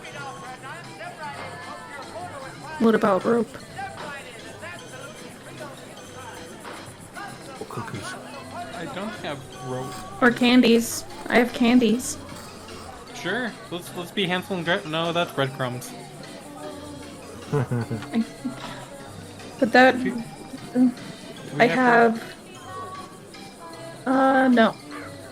I have... Let me check my other possessions. I have 9 flower candies and 89 mystery candies. Oh god, make a trail of mystery candies. Yeah. That sounds like a really Massive bad idea chaos. because, yeah, I choose not to do that. Because I imagine children saying, ooh, candy, eating them, and then all of a sudden we have All of a sudden, this children eldritch vomiting monster acid. comes out of the side of the forest saying, another candy! Another I candy! would follow along with Another that. candy! No. No, thank you. Okay. Let's just opt for not putting a trail behind us. Yeah. This guy that was punching tickets sees that you guys are kind of coming up with a way to try to leave your trail. He says, "Hey, look, this thing is pretty simple. People try to outsmart it, but it's so straightforward. I've been through this thing countless times. You just stay on the path. Don't go off the path. And when you come across the scarecrows, you'll figure it out. You just do happy, sad stuff, and then act out the second act. You'll be fine." We look down the path. It's just like you can see the end right there. Well, you do see a clearing my God. up ahead. But it isn't the clearing. It Well, is you a can- clearing at you the just at have to stick the on the- end stay of on the the- left-hand fork in the corner. Okay, let's just go. Okay. Okay, are you guys going down the left? I go way? in. Wait, Okay. did I pick the one thing that we probably need tabletop sim for? Oh no, this is going to be the theater of the mind because I don't have that kind of time to put a maze together. Maybe for further on down the road where you guys will encounter a maze, maybe perhaps. Hint, hint, wink, wink. Do we go Yeah. left or right? Yeah, you guys come to a fork in the rows of corn, and you have a choice of going either left or right. Well, my old grandpa told me left beef, so we are going left. Unless you choose Okay. otherwise, and then we could try to go Nope. in that direction. Let's go left. I'm left-handed. Okay. Left. I'm left-handed too. Yay! Yay! We all are. Oh, seriously? Wow! Oh my god, friends! Let's do a dexterity throw for me to see if you guys high five and actually hit each other with your left hands. I rolled an 18. 21. Okay, you guys are able to like easily high five each other with your left hands because you're left-handed. Yay! Yay, that was lame. Did Yeah, it. move on. Okay, so you That guys was- come to a. This was a bonding experience, Dragoon. What the hell? Oh, okay. It's something you righty will never understand. Yeah. Exactly. Oh my goodness. So Like, no desk is created for us. What the hell? Scissors are not created for us. No. oh my goodness. Do you know what I started out with on this map? I had all the trees, all the empty space, and those little huts that have the purple mushrooms growing off of them. That's it. Everything else I had to place. Oh. And it's all locked down nicely. Yes. After that, Thank God. Unfortunately. Oh my God. But Uh-oh. except for this bit and except for that bit, and This because single piece that a fire Yeah. elemental erupts out of this brazier on the side of the edge Nice of the piece. Spade Carnival. yeah. Perfect. that I'll put it back, I promise. Aw, I was gonna put it back. So you guys go left down this path, and it goes on actually for a lot longer than you would think a corn row actually goes on for, until you come to a clearing. And this clearing has a bunch of bays of hail. Hail base? Yeah, what's the word I'm looking for? Oh my god. Hay Hay bales? bale. Can somebody just take over the session? Oh my god. No. Hay bales. Hay bales strewn about here with a scarecrow in the center here, and he's holding 2 lanterns, and in each one of the lantern is a turnip. What do you do? Turn it for a bit. I think we need to take a bite of the turnip. Okay. I will what she sacrifice said. myself. Oh, I will, and I'll do it too. Okay, so you guys both grab the turnip and take a Yep, bite. and take a bite. Okay, you guys both take a bite out of this turnip here, and each one of your turnips, they kind of begin to glow with these teeth marks in them. Also, almost as if there's like a piece of glowing coal at the very center of this turnip, and it starts to glow hotter and brighter, and then just kind of fizzles out. what about the piece that was in our mouth? Is my mouth glowing? Yes, it was also glowing, and is no longer. It is now just a turnip piece that you now have in your mouth. And as your eyes adjust from the bright light, you see this turnip basically kind of reform itself back into a full turnip where there are no more teeth marks. Everybody, both of you, give me a perception check, if you would please. I rolled a 17. 1, but Okay. plus 5, 6. Alrighty. As you look around this clearing here, and as you guys have taken a bite out of the turnip here, you notice that the path that you walked down to get to this clearing is no longer behind you, and it's just a row of corn. So that you guys are now in this circle of corn with these hay bales, a scarecrow, and oddly enough, a whole bunch of different pumpkins in the ring there with you as well, all lit up nice and bright, and you see a couple of different faces. A lot of them looks like they've been done by little children. Some more ambitious pieces are very elegant. You can tell that maybe like an elf made them with the workmanship. And sitting in front of the scarecrow at the very base of its holding stick, I guess you could say, is you see a happy face and a sad face. Very, very reminiscent of the drama versus comedy mask that you would normally see normally from like a Shakespearean works. And a sign that says "Do not eat the turnips." Yeah, poisonous turnips do not eat. Right? That's fine. So, can I go over and flip the unhappy mask to make it happy? Sure. This is it's carved into a pumpkin. Oh, okay. So can I flip the pumpkin, or is it just like both of them at the same? Can we tickle it? You Turn that definitely frown can. upside down.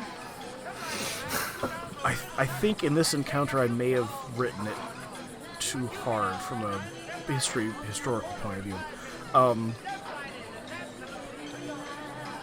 We'll see where I'll we take go. a challenge. I'll give you a hint if you guys need it. You turn over the pumpkin, and the candle inside tips over and goes out.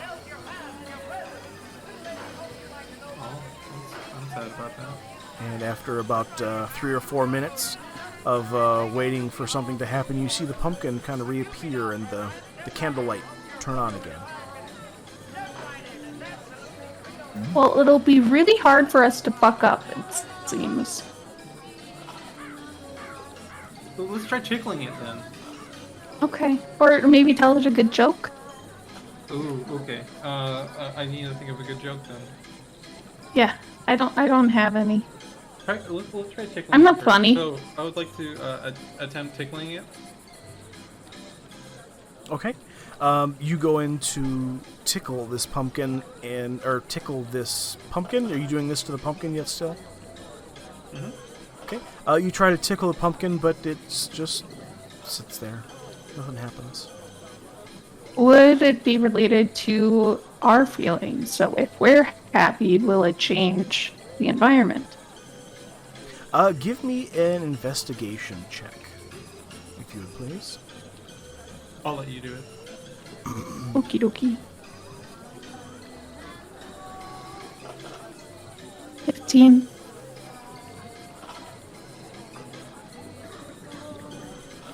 Alrighty. With a 15, you would see kind of that there is a distinction, something that may have not come up before, but on one side of this clearing, you see the scarecrow pointing with the lantern that had the turnip in it. One side of this clearing is nothing but happy faces. You have like little kitty faces, you have little children smiling type faces, and a couple of turnips also among the pumpkins as well that are carved and lit from within as well. Of other inanimate objects like a smiley, big grinny tooth bugbear, or one of even Miss Janelle, which are oddly enough have a couple of Clint pumpkins and turnips around them, just very so close to the Janelle Fitzmyer pumpkin. And on the other side of the clearing, you see a lot of like angry or like very sad faces or like constipated faces. Other people have done like memes and stuff like that that would kind of depict some type of drama as well. Let's go to the happy side. Okay. I agree.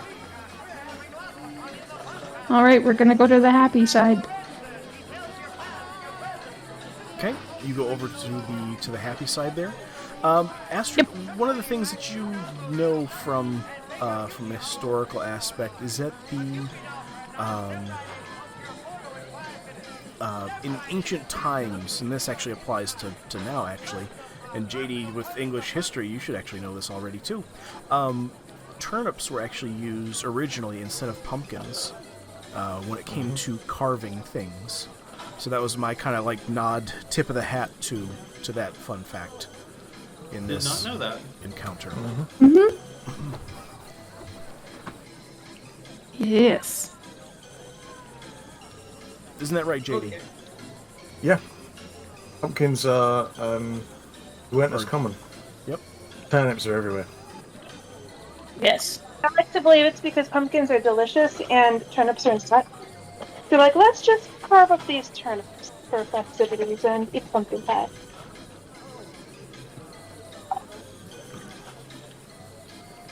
Okay.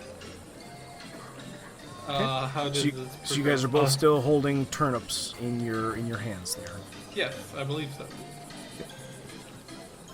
Should we carve them and make a happy face? Because the coal could be the light from within. Sure. We could try that. Start scratching into the little sides and trying. I'm assuming it's also can we lighting up when we carve into it, like what we did when biting into it. Say that So again. So when we carve into it, it's similar to when we bit into it.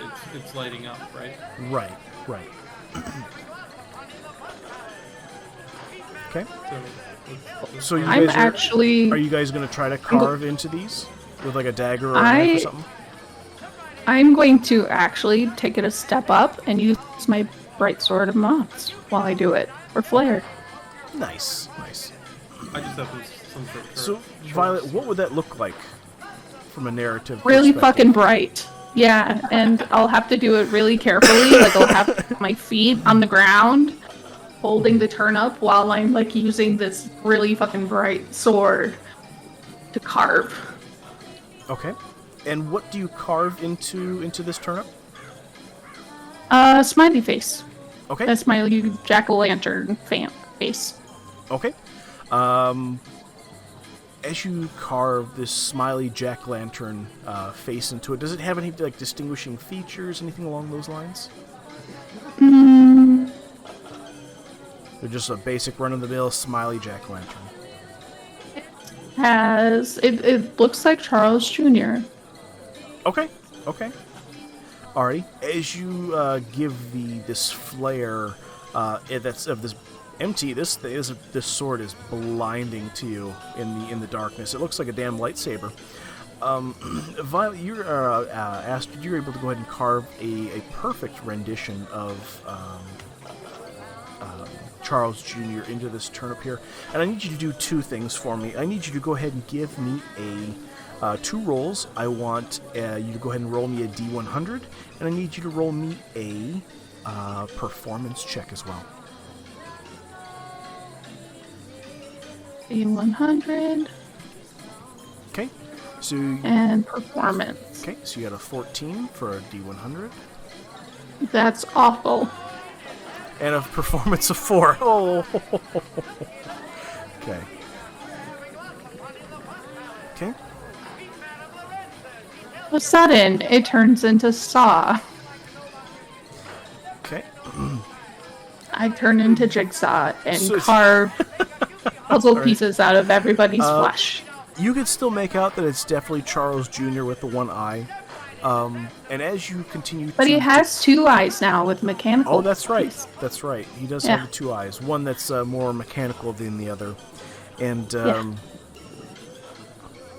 he's getting it's a cool headpiece. But now he just looks like a pirate. Right. So now... But he's still happy. Right. It's what I imagine his face will be when I come home. Okay.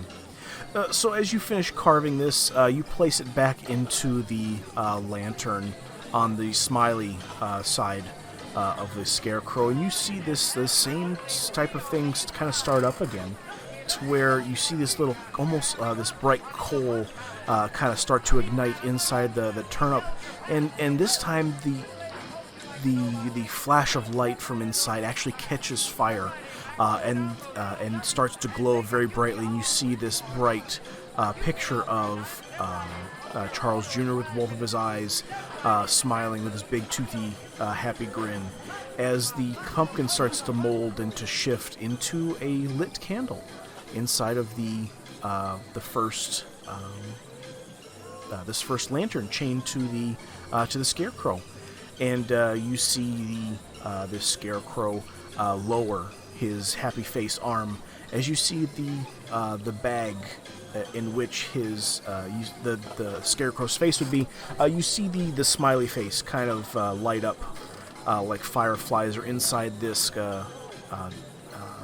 this burlap head mask that he has on, and you see the happy smiley pumpkin face on it, and you are overcome at this same point as well. You get this feeling that 14. That everything you eat tastes like chicken.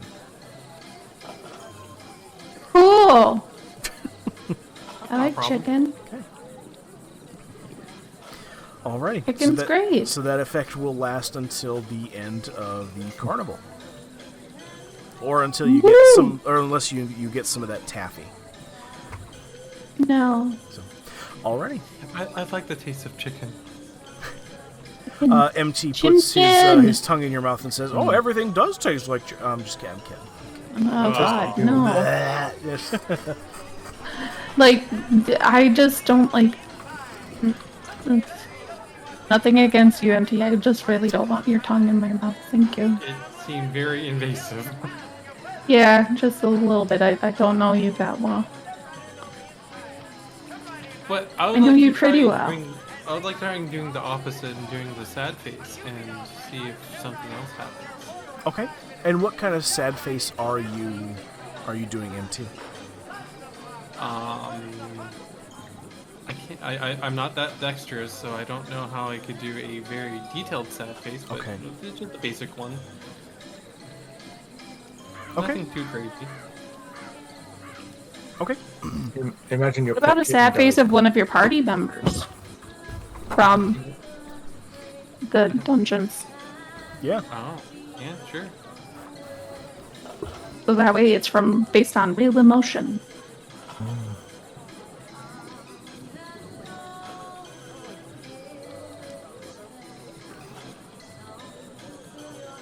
Show What me happens some now? of them. Tell me, bro. I attempt to make a sad face on the pumpkin. Okay. Alrighty. Can you describe the sad face for me, MT? You just look at the eyes and just see that there's just all this anguish behind them. They're not sort of like in that sort of typical like under or upside down U, but more of like I don't know how to describe it. Just like you can see the eyebrows go inward and sort of be sort of sad, with just sort of implying that there's eyebrows. And then with the typical sad, unhappy face, I can't go and can't make a lot of detail with it, but I'm gonna do those typical pumpkin, like the typical smiling face for a pumpkin, but upside down for indicating it's sad. And then I'll do a nose. There's not a lot of emotions that can happen with the nose, so I'm just gonna do a nice triangle nose. Okay. Alrighty. I want you to go ahead and give me a performance check and a D100 as well, MT. Okay.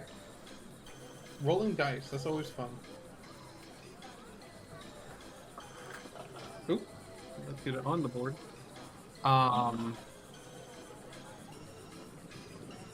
The performance check is a 2 plus 0. 2. Okay. And the D100 is 13. Okay. 13. Okay.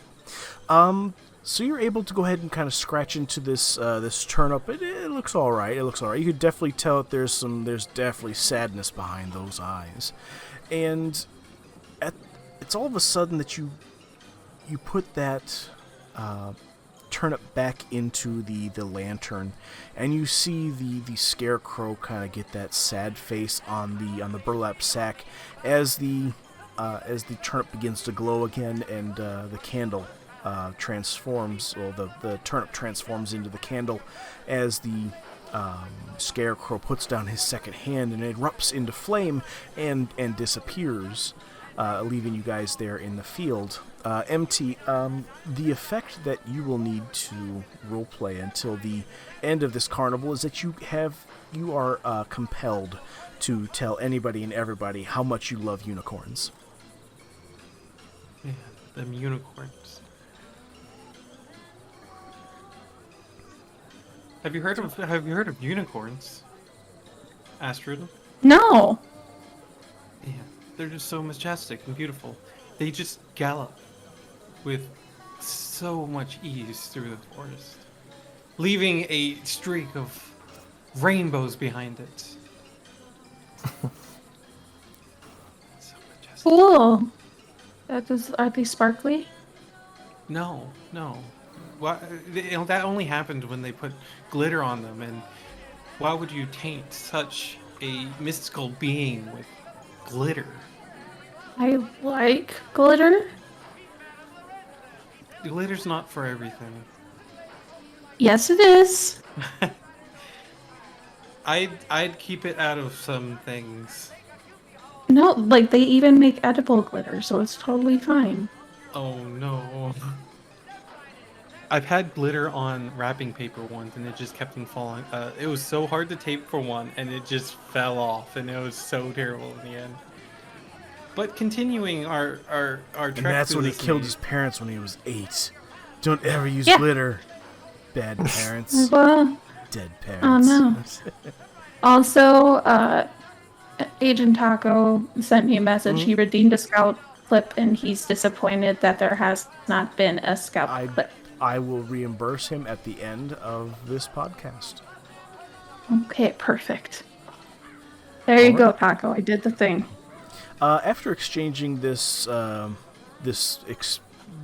vocal love for unicorns, you can hear the cornrows kind of move and adjust, and you see this path that leads you down another row of corn. Okay, let's do the thing. Okay, going down.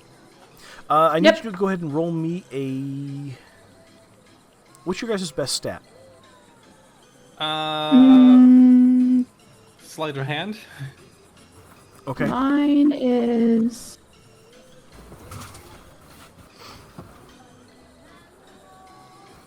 I believe it would be...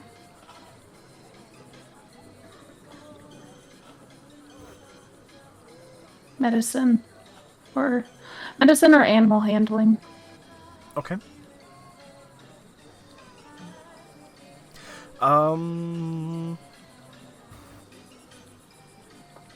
Give me a actually instead give me a straight D20 roll if you would please, both of you. Okay. Fuck me. Can I say no? Yes, you can say no. I did a 4. Okay. So did I. Alright, so you're both fours. 20s! So you are able to kind of navigate your way through this corn maze here, but you kind of go around a couple of corners that look really familiar to you until you get back to that same clearing that you guys just left. Maybe a different way through the corn maze would be preferred. Maybe take a right or left, perhaps. Maybe was the right idea. Who knows? Who knows these things? Okay, so then what? The path, we turn around and go back down the path and try troubleshooting a different direction? It's at this point you hear a voice come over from one of the hay bales. You're lost too, huh? Oh no, it's a kid. What kid? Show yourself. You see a kid that has comes over one of the hay bales and says, "Hey, you guys lost? These things happen. I've been lost here for years." Hey, what's that movie? You want to come with us? Hey, you guys got like a number one way to get out? A lot of people came no, by. but we could be lost together. Well, you see, I already got my apartment stashed out here already. He kind of shows you around a little bit that he's made kind of like a makeshift house out of hay bales, and I have candy and salted pork and sugar salty pork in my bag. Come on now. That's not gonna satiate me. You kidding me? It's got a bunch of sugars in there. How old do I look to you? And you have magic candies. How old do I look to you, huh? And I have magic candies. Astrid, go ahead and give me a perception, if you would, please. 6. MT, do you want to maybe help Astrid a little bit here? Yes, please. Sure, I'll do another perception check. 9. Okay. Okay. MT, you kind of get a hankering that this child that looks like a child. It's just a child, looks just like a child, but it's got like the mannerisms of a grown adult man, of like a old man basically, and that you would basically deduce that through Fey mastery, through Fey magics, that this is a child that never got to have his body grow up. He's Peter Pan. But his mind has. And so essentially he's turning down this candy because there's no nutritional value in candy, as an adult would say. Well, are you kidding? I eat candy all the time, and I'm an adult. Isn't that good for you, though, you know? I don't care. It'll It's give you tasty. cavities. Look. He shows you his, pulls back That's his... what teeth. Teeth are brushed. I lost 14 teeth in the last 18 years. It Candy's looks like terrible. you are completely satisfied in your living conditions, and you are welcome to stay here for the rest of your life. While we're going to go find our way out. You guys, Yes. You guys dead set And on I'm gonna making take out? I'm going to take my candies and have them all to myself, and I'll even share with my friend here. But I was just trying to be nice to you, and you were kind of being mean. So I was just trying to do a nice thing. Well, being stuck in this corn maze will do that to you forever, But I understand that, but we're guys- also just people. You guys kind of got something about you. I've never seen somebody so determined to get the hell out of this hole. You know what? Well, we have other shit to do. Going against my better judgment, I'll come with. But no funny business. I don't know about are you, but I'm we inviting him hilarious. Yes. For all intents and purposes, this gentleman this small child is going to be joining you, party-wise. Hey, friendship is magic. Friendship is Go ahead and do me a magic. favor. Magical friendship. My Sorry. goodness gracious. Let's see here. Give me a nature check, both of you. 9. My god, you guys are rolling dog shit. One more. I was rolling so well before. Nat 20. Did you really? Yeah. I could, You're rolling by yourself. Okay. I could drop my webcam for it, but Oh, since no, I my believe you. character's not I believe in your you. guys' campaign, I can't really roll in the campaign. Oh, okay, gotcha. Alrighty. Yeah. Violet, you are just you let this young child kind of take the lead. He says, I know a trick or two around here to get to some of the different rooms and stuff like that, kind of bypass some stuff. But I've never found the exit, so we'll go to there first. Bless you. Oh, it was a cough. Yeah, but still bless you. You can thank still you. be blessed. I am blessed. I'm blessing your soul. So after a few hours of going to these different rooms and him kind of showing you how the corn maze kind of operates a little bit, how he's able to navigate to places where he gets food, where he gets water, where his bathroom hole is, where he takes a shower, all those types of things, or basically a small pond that he bathes in, all that type of stuff. MT, you are actually able to kind of notice on the ground and in the earth that this is this is basically somebody picked up the Feywild essentially and brought it exactly to the spot, like it was taken literally from the Feywild, a cornfield, and you're able to kind of see the root system in which they grew everything, and everything's kind of making it's kind of pointing you in one direction. And you're kind of able to kind of navigate your way to, instead of making that common left, you're like, okay, let's take a right, and then we'll take 4 lefts, which seems completely asinine, but from the ground you're able to go ahead and see that this is the way that the root system wants to grow, so let's follow that makes up this path. And you're able to kind of go ahead and navigate your way into this room, into this clearing here again, that has a kind of like a bench sitting in it. And it's a little girl that sits at a table there as well. It says, "Would you guys like some lemonade?" It's not in a super deep voice like the kid that we just found. Oh, no, this is he's still there with you. Oh, I know, but it's not in a similar voice of just like no, a little kid no, with deep voice.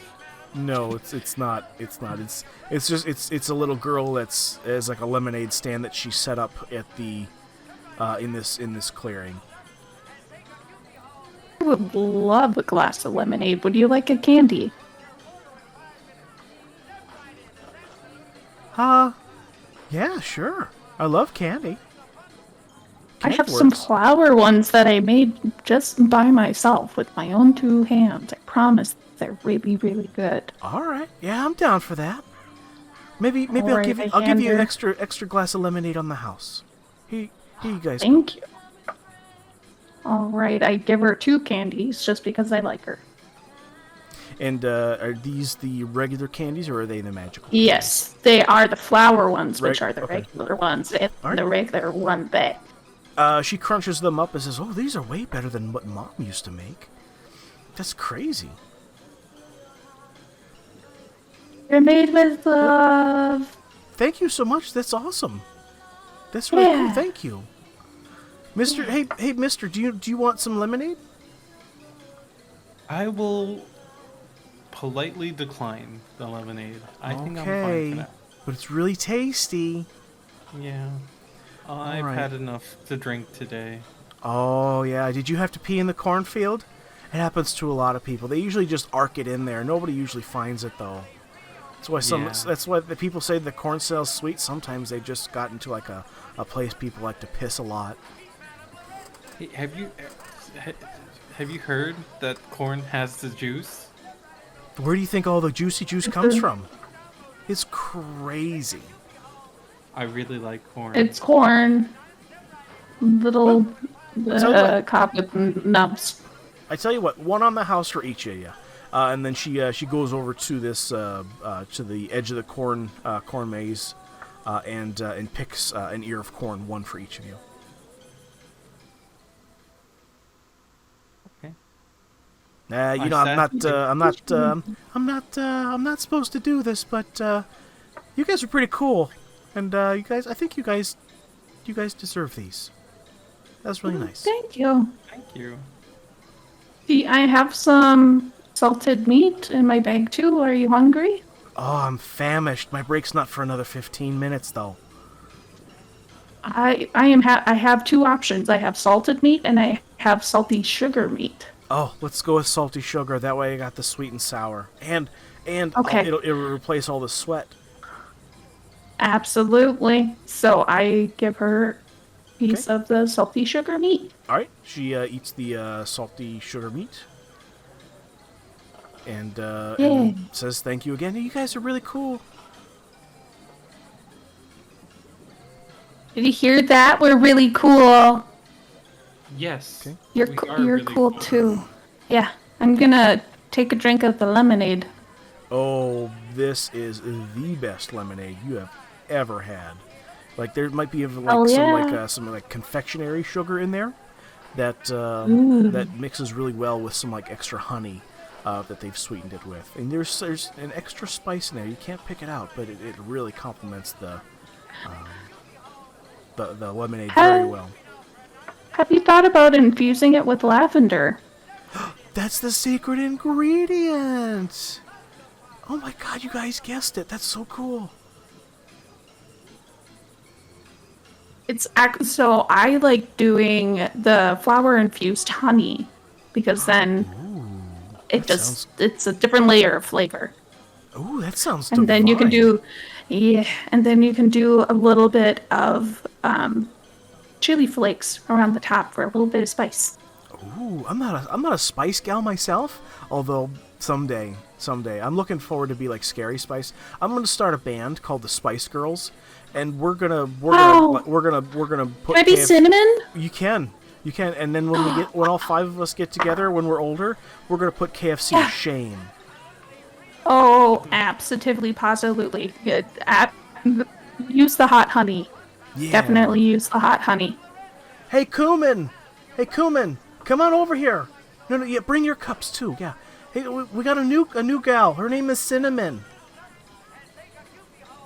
Hi, I'm Cinnamon. And these couple of these little girls come over and kind of welcome you to the group here. Kind of you guys all kind of clack your refilled lemonade glasses together. Yay, friendship! We're trying to find our way out. But here's my twatter. Here's my twatter, and oh, that's so easy. It's so easy. Oh my goodness gracious. What was your name again, sir and madam and sir? My name is Karn. I am Astrid, but I also go by Cinnamon. Oh, that's very nice to meet you, and nice to meet you as well, sir. I already forgot your name. MT, what was your name again? Karna. Karna, nice to meet you. So like Carnage, but without the J. Yeah, I love Carnage. Carnage is amazing. That's fine. As all the little girls' eyes start to glow red, and they all have scythes in their hands as clouds grow. Dun, dun, dun. No, I'm just kidding. You didn't accept our lemonade. I'm This is kind of like the halfway point, but in the corn maze, if you guys need to get out, it's actually really easy. I really shouldn't tell you this, but you just go through that clearing over there, and you make 2 lefts, 1 right, and then a diagonal, and then you'll get right out. 2 lefts, 1 right, and a diagonal. And the diagonal's the important part. Yeah. Yeah. Otherwise, okay. you'll get lost, and who knows when somebody will find you. Well, I mean, we What's have the other kid snacks. that we picked The up? little boy chimes in. Fucking tell me about it. Fuck. Where the fuck were you at, huh? 14 years. You sound a lot older than 14 years. Did he hit, like, mega puberty? I hit mega puberty. I hit puberty. I even had triple puberty. Oh, that was the worst. Pimples upon pimples. Oofta. Not to mention my balls got huge. Especially on my frail little 8-year-old body, my balls are like tennis balls.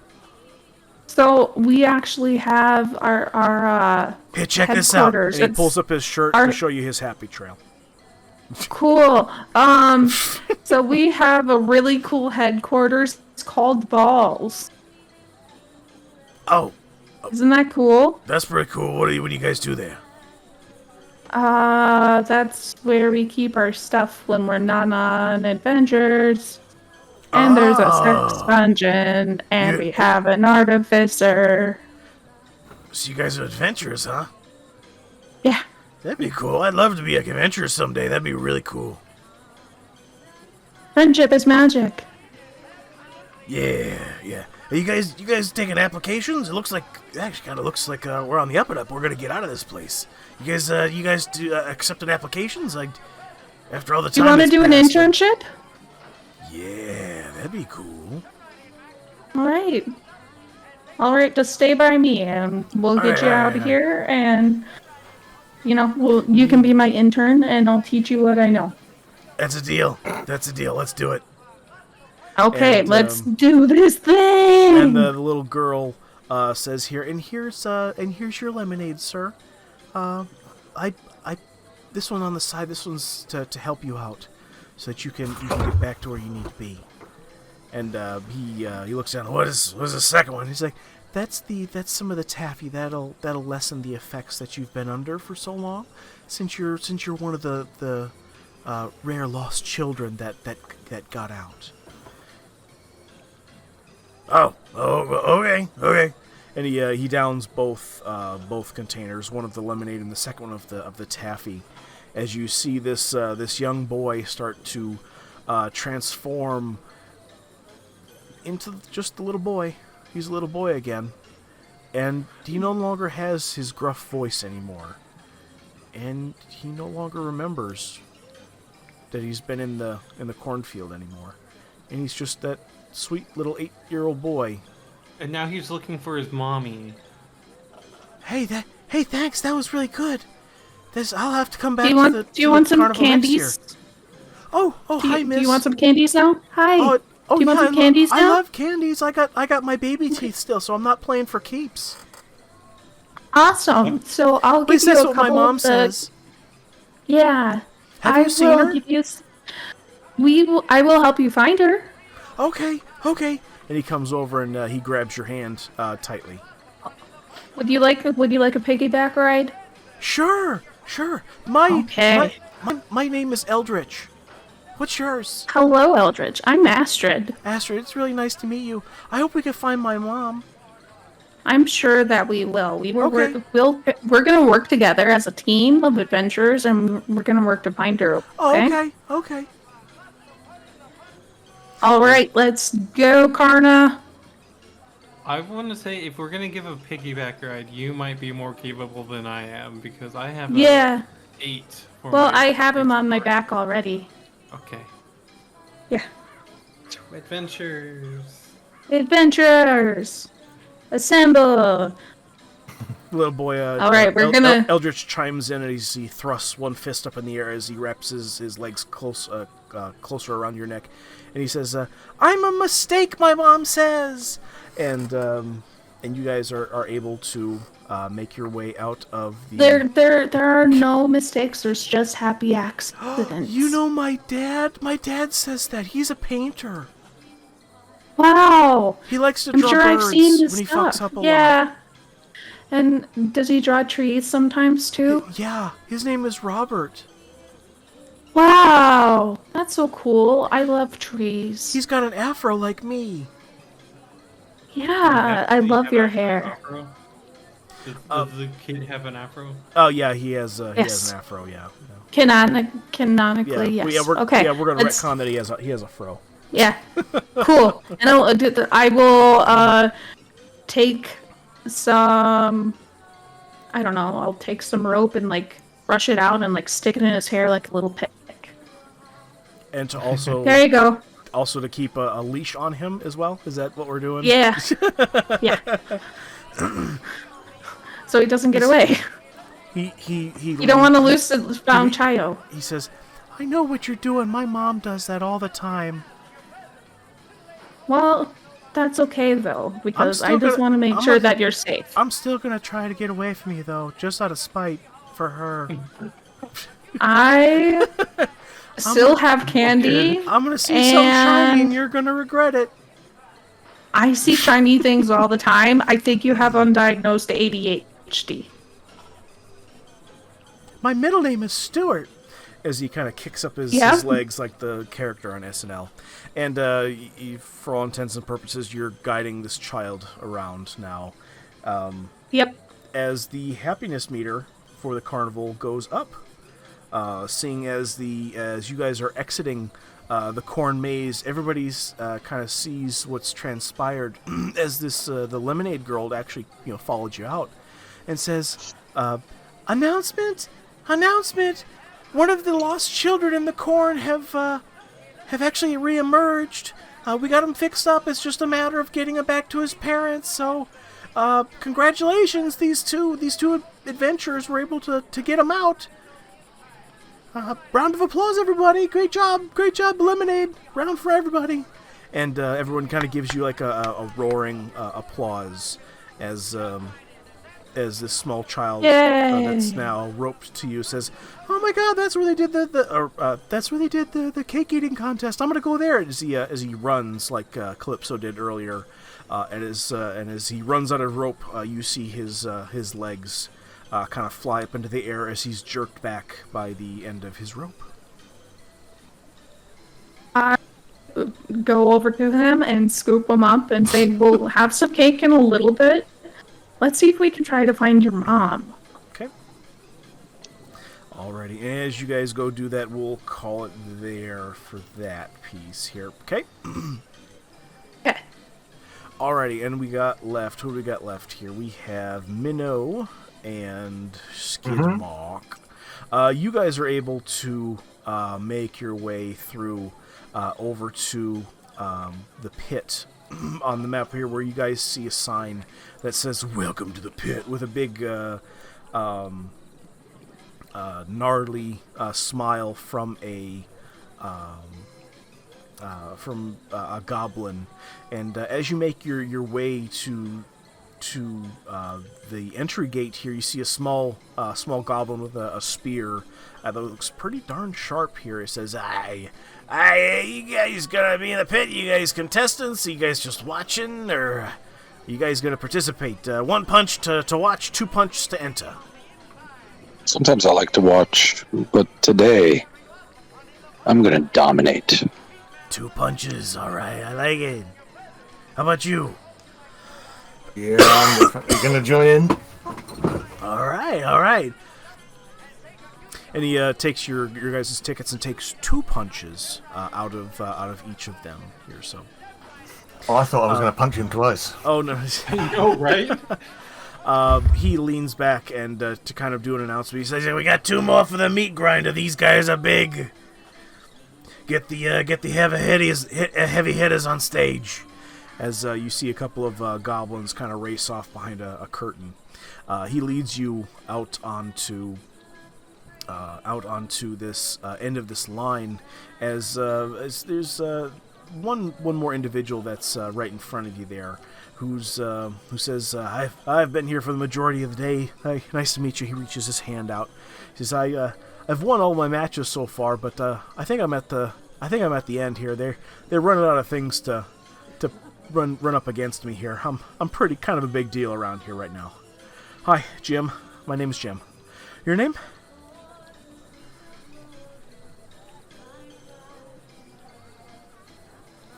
So you guys are currently sitting in line at these giant metal gates to go out onto the battlefield of the pit. From what you can assume, as you kind of hear chanting and people cleaning up after Jim. And yeah, he says again, you guys are like deaf mutes or something, or like, hey, I just introduced myself. I'm Jim. Or who are you guys? Obviously new contestants, but who are you? I'm the guy that's gonna win. All right. We'll see.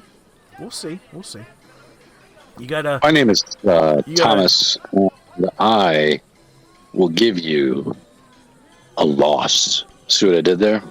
Thomas, Fair enough. you're a loss. Fair enough. We'll see. I'm going to take you and floss. As you guys say this, these last remaining raconteur back and forth bits, a small little hatch opens. Says, "Hey, Jim, you're up.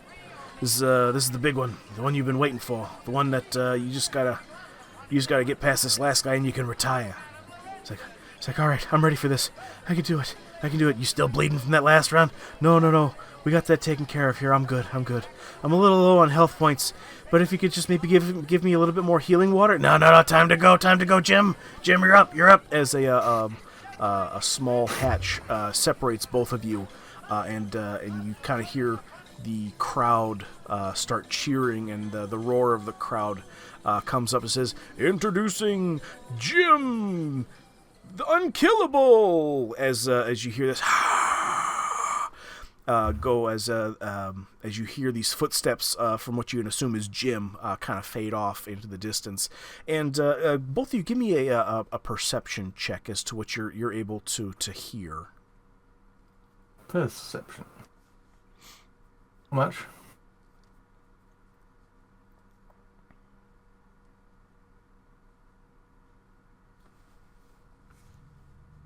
Okay, you got a 9. And Skidmark?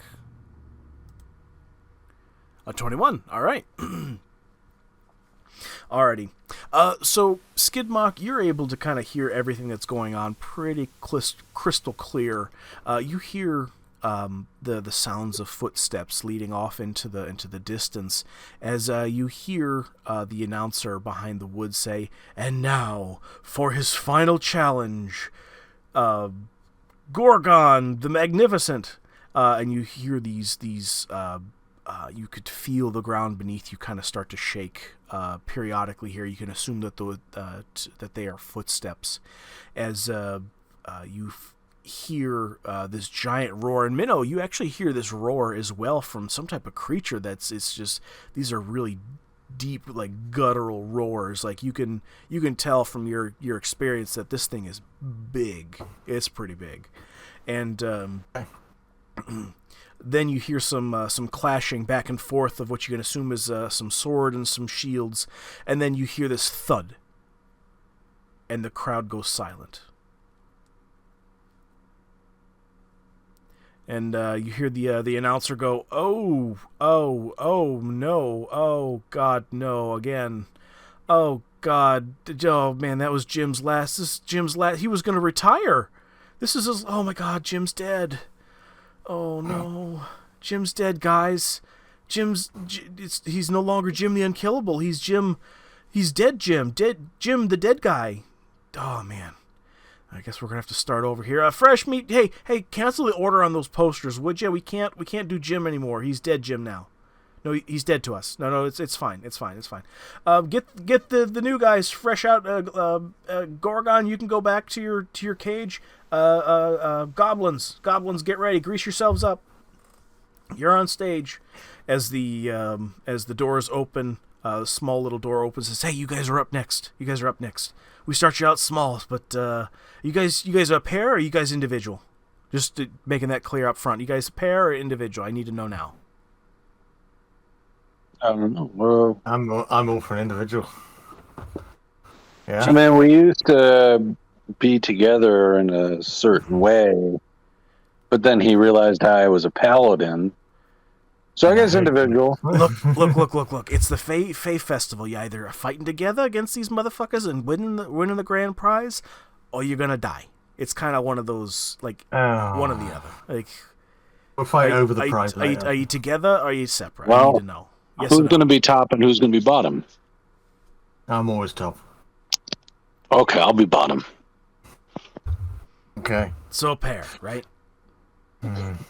Grudgingly, but yeah. All right, we got the pair. Up the difficulty, we got some numbskulls who think they can both take the prize.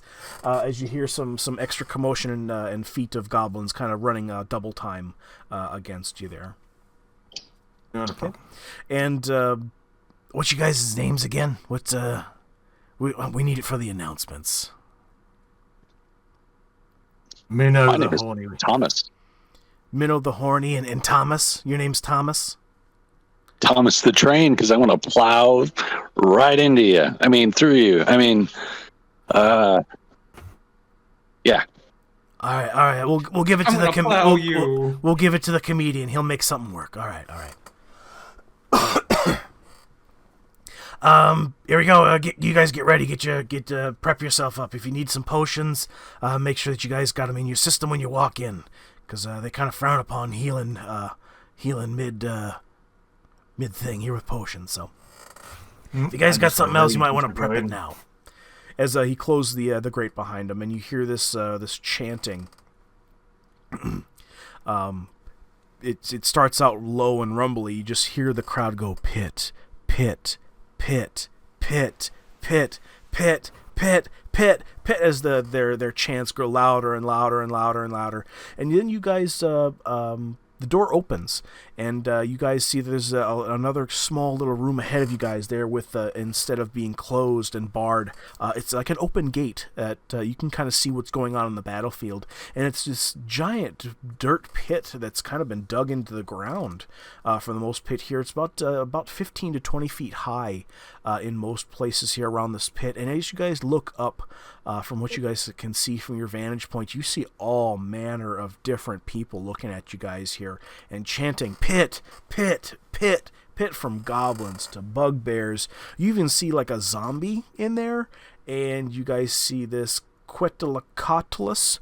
You guys even see a wraith, like a ghostly wraith sitting there, and everybody's chanting. You even see like a doppelganger kind of sneeze, and he kind of shifts into a couple of different, a goblin, a wolf, and then a dwarf as he wipes his nose and turns back into his normal doppelganger self. As you hear this roar of the crowd come to this crescendo of just like screaming and shouting of pit, pit, pit, pit, pit, you hear this this boom happen in the air as the crowd grows silent. Says, we have our next challengers after poor dead Jim couldn't get the job done. We have a duo pair, a very rare duo pair for our Fae Carnival today. Here we have the horniest of all players. We have Mr. Minnow. Mr. Minnow, he's a minotaur.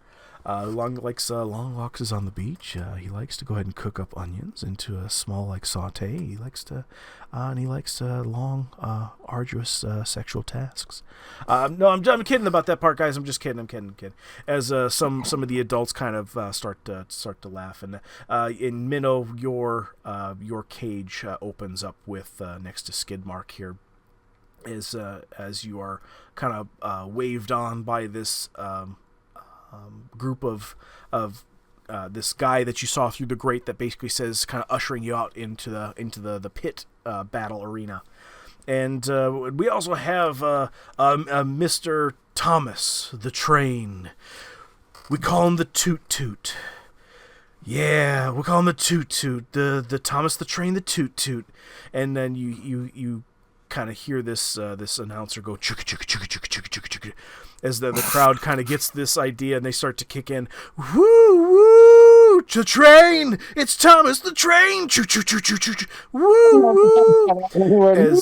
As all these kids are loving it, they're just absolutely loving it, and this crowd begins to make this woo woo as this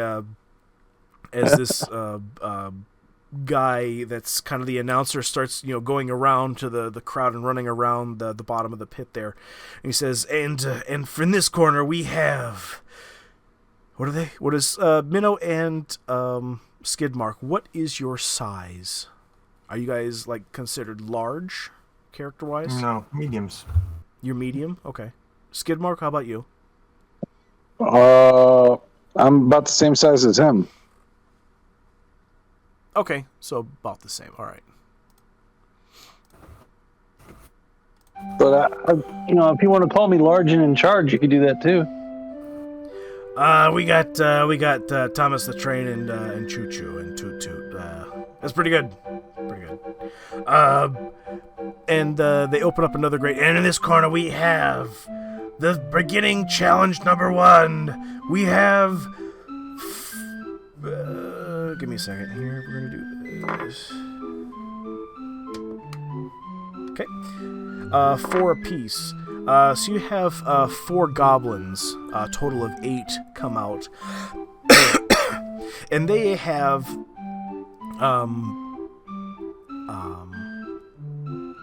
their little kind of makeshift little bamboo thrusting poles, and they're, lack for a better word, they're kind of mostly naked. They just have a loincloth, and you can kind of see that they've actually been lubing themselves up here with some type of grease that they smeared all over their bodies to make themselves more slippery as they begin to kind of circle you. And you hear the announcer say, and begin, fight, as we're going to go ahead and roll initiative. And Minnow and Skidmark, go ahead and give me initiative checks for me, if you would, please. Minnow, you got what is this, a double? Yeah, I get advantage on all initiative rolls. Oh, gotcha. So you got a 21. All right. And yep. Skidmark, how about you, sir?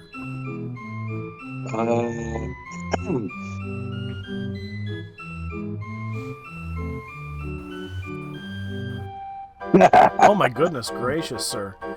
We need to get you better dice. Bad, real bad. Yeah. Told you I was top and he was the bottom. Oh my god. Okay, so we got Skidmark 2, and the goblins will go 3rd. Okay. Alrighty. 1, 2, 3, 4, 5, 6, 7, 8. Alright.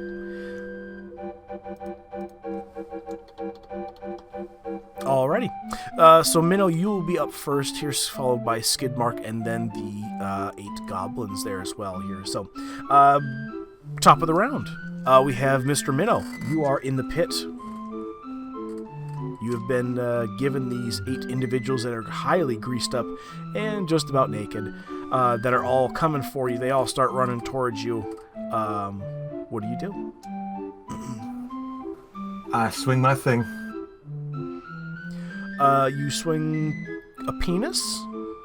Well, I mean, what have I got? Well, you have everything that you entered in with. Oh, I'll bludgeon them to death with my peanut. No, I'm going to go in with my longsword then. Okay. Alrighty. Yeah. So what do I do? Roll an attack on them and yes. Yeah. Let me do this here. Unlock one of the guys here. Actually, unlock both of them, and we'll get a duplicate. So we have enough here. 1, 2, 3, 4. 1, 2, 3, 4. 1, 2, 3, 4. Okay.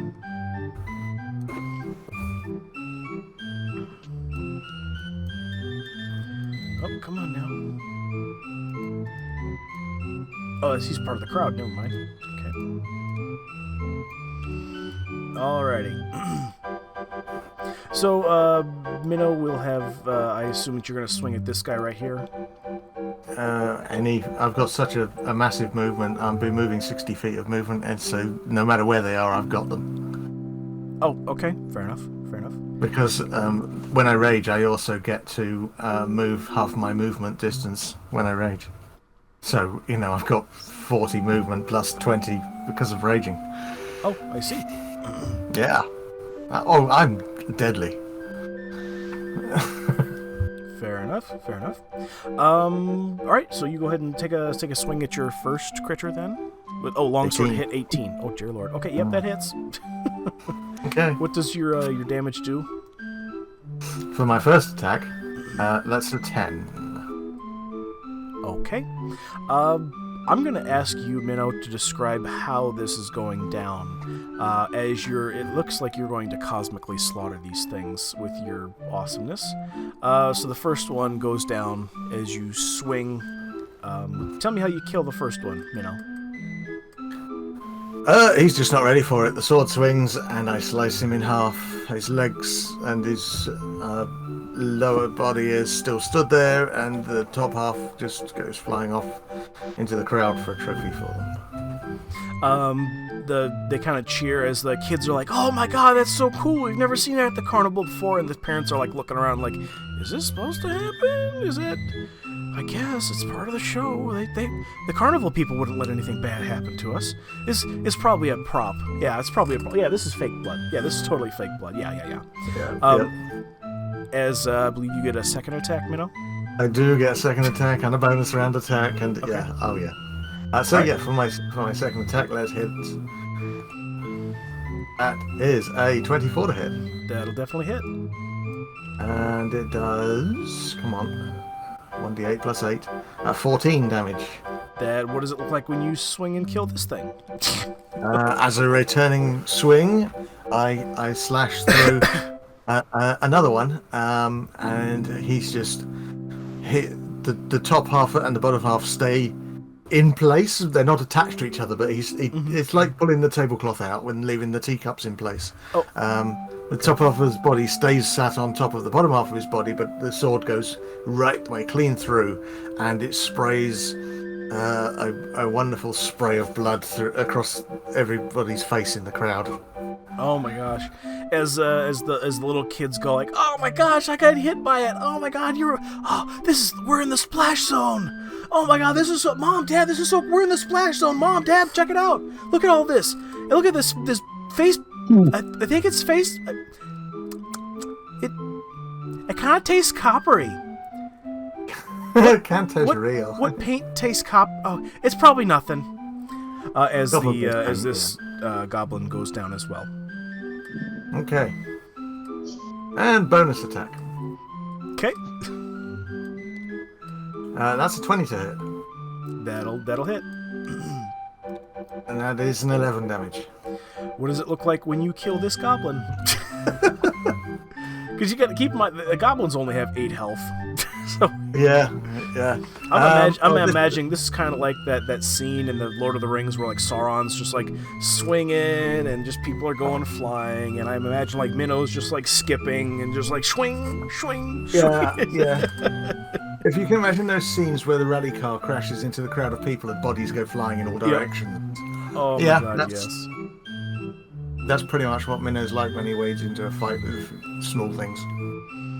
There's just, you don't really see where this blade came from, because this is his offhand attack, and you don't really see where the blade comes from, but you just see this body spiraling, like cartwheeling through the air, landing in a lifeless lump somewhere. The other goblins, they kind of start looking at each other, going, "Oh fuck, we're screwed." As it is that all your things that you're gonna do, Minnow? Yeah, that'll do. Okay. Don't want to do too much. Leave something for others. Right, Skidmark, you are up. These guys, instead of looking at Minnow, they're now more concentrated on you at this point here, seeing what happened to their 3 friends.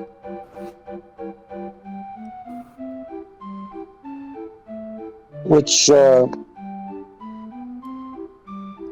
There were 8 goblins out there on the field. There are 5 left. 1, 2, 3, 4, 5. Okay. Let's see what I can do. Let's see what I can do. Doobie doobie doobie doo.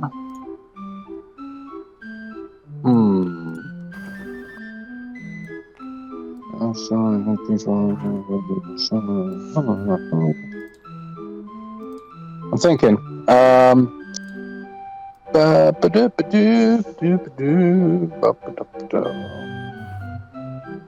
I'm going to, for the duration, one creature you touch,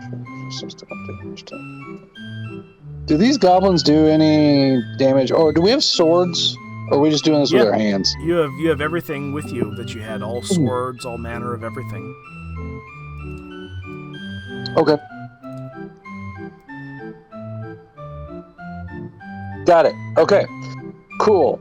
I will do...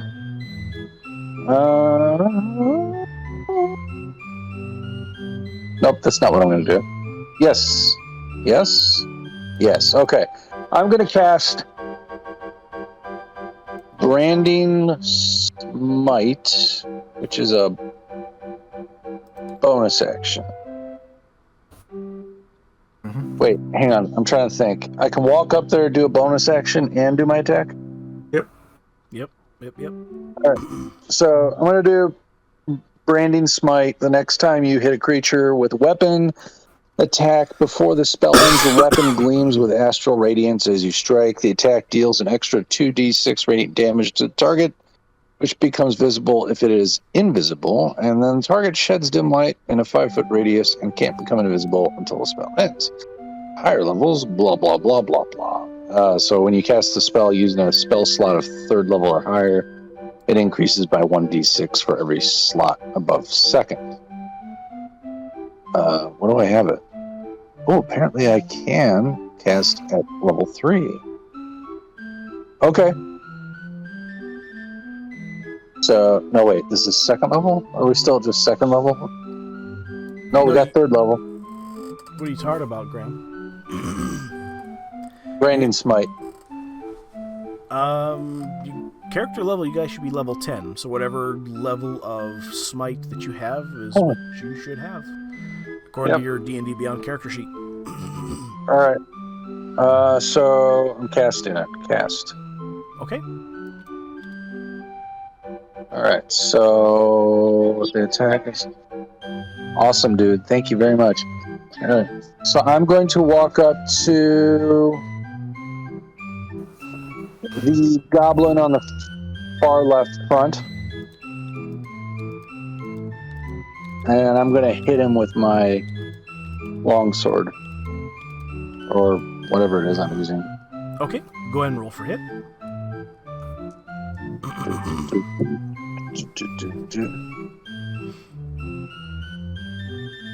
Where's my attack? And the actions tab. Actions, thank you. Come on. Is it? Here. I rolled a 24. That'll most certainly hit. Go ahead and roll for damage. Okay, so let me see here. Spells. I just got to read this again. Branding Smite. The attack deals an extra. Oh, so it's extra on top of my physical attack. It's awesome. Okay, so first of all, let's see what I just do. That is actions. Boink. 11 damage. Okay, what does it look like when you kill this thing outright? The way that I was swinging was I was going to try to lob off his head. So I was aiming for the neck. So head gets severed from the body, goes flying off, and because of the angle that I went from his left, my right, was his head goes flying off towards my right and bounces off his companion, and then goblin blood is just squirting from the top of his body cavity. Then it's going all over his buddy. Alrighty. Everybody sees this head go flying as the sprinkler kind of stumbles and just kind of sits there upright for a little bit as it runs out of motor oil blood that's just spraying across all of his other buddies, and his other buddies are there like, oh god, we're fucked. Oh, just kill it, just down it, focus fire. As they're now covered in blood, and now the crowd has started to kind of gather. They're like, these guys are fucking brutal. They're not holding back.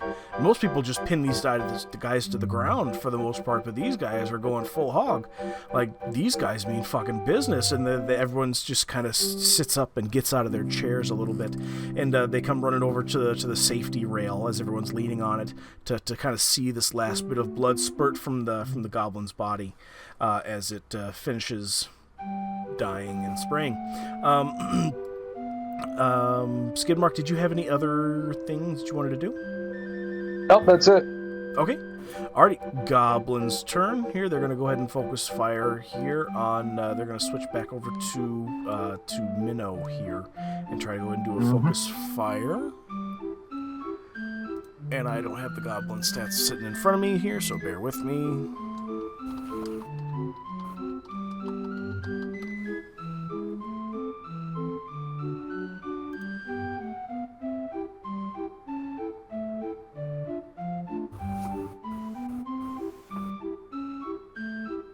Okay. The first goblin here is going to go ahead and take a swing at you, Minnow. And, let's see. Does a 16 hit? Nope. Okay. Does a 17 hit? Nope.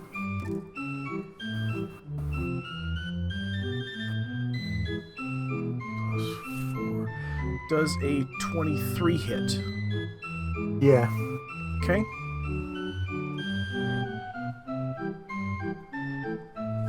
Okay, I need you to go ahead and take 8 slashing damage. Okay, so it'll be his turn. I think we've got 2 goblins. No, that was 3 goblins, right, JD? That was 2 no's and a yes for hit. Indeed. Okay, so there's only 1 more goblin. Okay. Last one is going... Oh my god. The last goblin kind of fucks up, like, bad. And he rolls a 1, and in doing so, he trips on his loincloth, and he's completely bare and nude, and he trips, and he falls on his scimitar, and he extinguishes himself forthwith for rolling a 1 when he's trying to attack, and he is now dead. Everybody just kind of laughs, but at the same time they kind of understand it's kind of supposed to be a somber moment for being so stupid. And that'll be the end of the goblin's turns there. Minnow, you're up. 3 monsters, 3 kills. Let's do this. Hit the first one. Well, let's have a look. 17 to hit. That'll hit. Okay. That does 10 damage. Okay. What does it look like when you kill the first guy? Like bowling, just trashed straight through the first guy. Okay. He just explodes as I slice through him. Second guy, 22 to hit. That'll hit. That is a 9 damage. Does he survive? Because I do have Divine Fury on it. He does not. He does not survive. Okay. I haven't had to put the extras on any of them yet. The health points of goblins is 7, so this is more than enough. Yeah, I mean, I do have a bonus damage of +3 on all melee attacks with strength. You know, so I haven't even added them yet. They've been dying in 1 hit. Yep. So that was the 2 primary hits. Now the bonus attack, which is the standard longsword. 29 to hit. That'll hit. That will be 15. Okay. What does it look like when you finish off this final goblin? I just walk up to him slowly because it's a bonus attack, not part of the twin attack. And I look him in the eyes and go, "Wake up! It's time to die!" Take his head off. Oh my god. As the head pops off, I'm gonna assume it goes straight up and then comes back down. His face still agape with surprise as he falls over limpless and down on the ground here. And the crowd just erupts with like, oh my god, that's the coolest thing I've ever fucking seen. Look, I got a pinky. Look, Mom, Dad, I got a pinky. Can I keep it? Can I keep it? I'll put it in a jar. I won't touch it or lick it. What? Okay, well, can I keep it though? No, I promise I won't lick it. But I can keep it though, right? Yes! And him and his sister kind of start fighting over it. Like, no, I want it on my shelf first. No, I want to lick it first. No, you said you couldn't lick it. Anyway, as the crowd starts to chant Gorgon, Gorgon, Gorgon, Gorgon, Gorgon. As the announcer actually comes out through a little bit of a side passage from the pits and says, "Well, looks like these guys mean business. We'll have to get some more goblins. So the next showing will be like in another half hour or so." He kind of underneath his breath, he says, "That was, oh my god, that was the worst thing I've ever seen. Oh my god." But we're gonna have to stop the show until we get more goblins. But in the meantime, because we ran out of goblins, we don't have any more that even want to fight you. So we're gonna escalate you guys over to fighting Gorgon. That'll be our final challenge. So you'll skip round 2. Bring it. And just gonna warn you, he's really tough, like super tough. Bring it. All right. Bring Gorgon, and the crowd just fucking goes wild, absolutely wild. Let me get him. Let me get Gorgon. You hear the chanting grow louder and louder. Gorgon, Gorgon, Gorgon. As even the goblins start to kind of chime in their goblin language that actually makes the sound Gorgon as well, oddly enough. And you see this heaping, what the fuck is this thing? Ogre orc looking thing with just all kinds of battle wounds and stuff like that, with this giant nasty hammer with giant metal spikes coming out of it. You can deduce that this is probably that big slamming boom that you heard earlier. Cool. Okay, and we're going to go ahead and keep initiative just for time's sake. Minnow, you're up as this orc looking fella. Give me a second here. I gotta get his stats here. I gotta figure out what the fuck he is. I forgot what I put him down as here. Bear with me. It's an ogre. All right.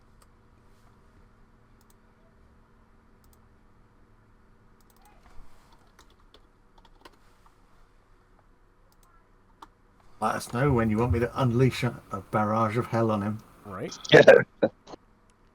I mean, I'm just like reach over to Skids and go, "Hold my beer, I've got this." Hold my unicorn ale, right? Alrighty. I am ready on my end, sir. Go ahead and do your thing. You have first initiative. Okay, so how far away is he from me? He's I'd say a good 20, 25, 30 feet. Let's go with 25. Okay, that's fine. Is that a long enough landing strip for you? Pretty much. Do I want to do a Zealous Presence battle cry that will give?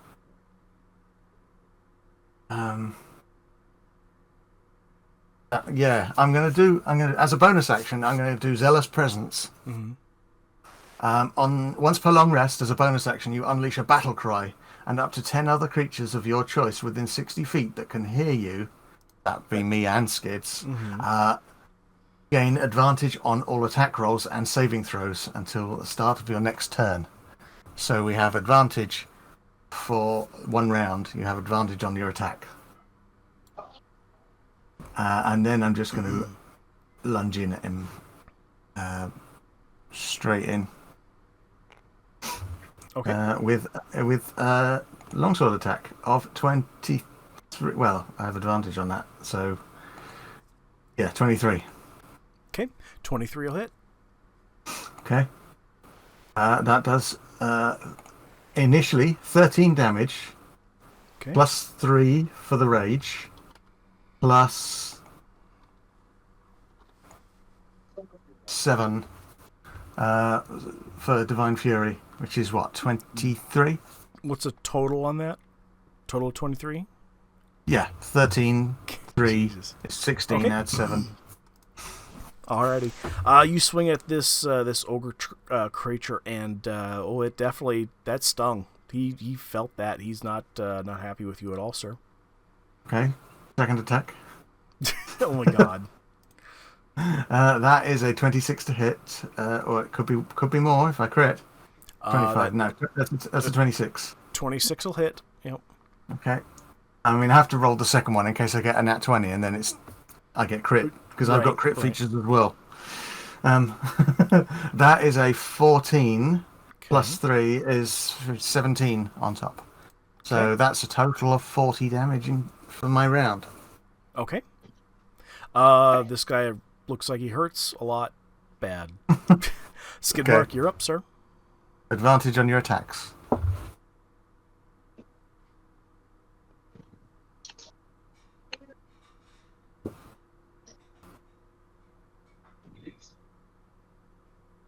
Graham, are you still there, sir? What? Sorry. You're up, sir. Let's see. With advantage. We have advantage? Yep. Correct. Because I did a battle cry. Yep. Okay.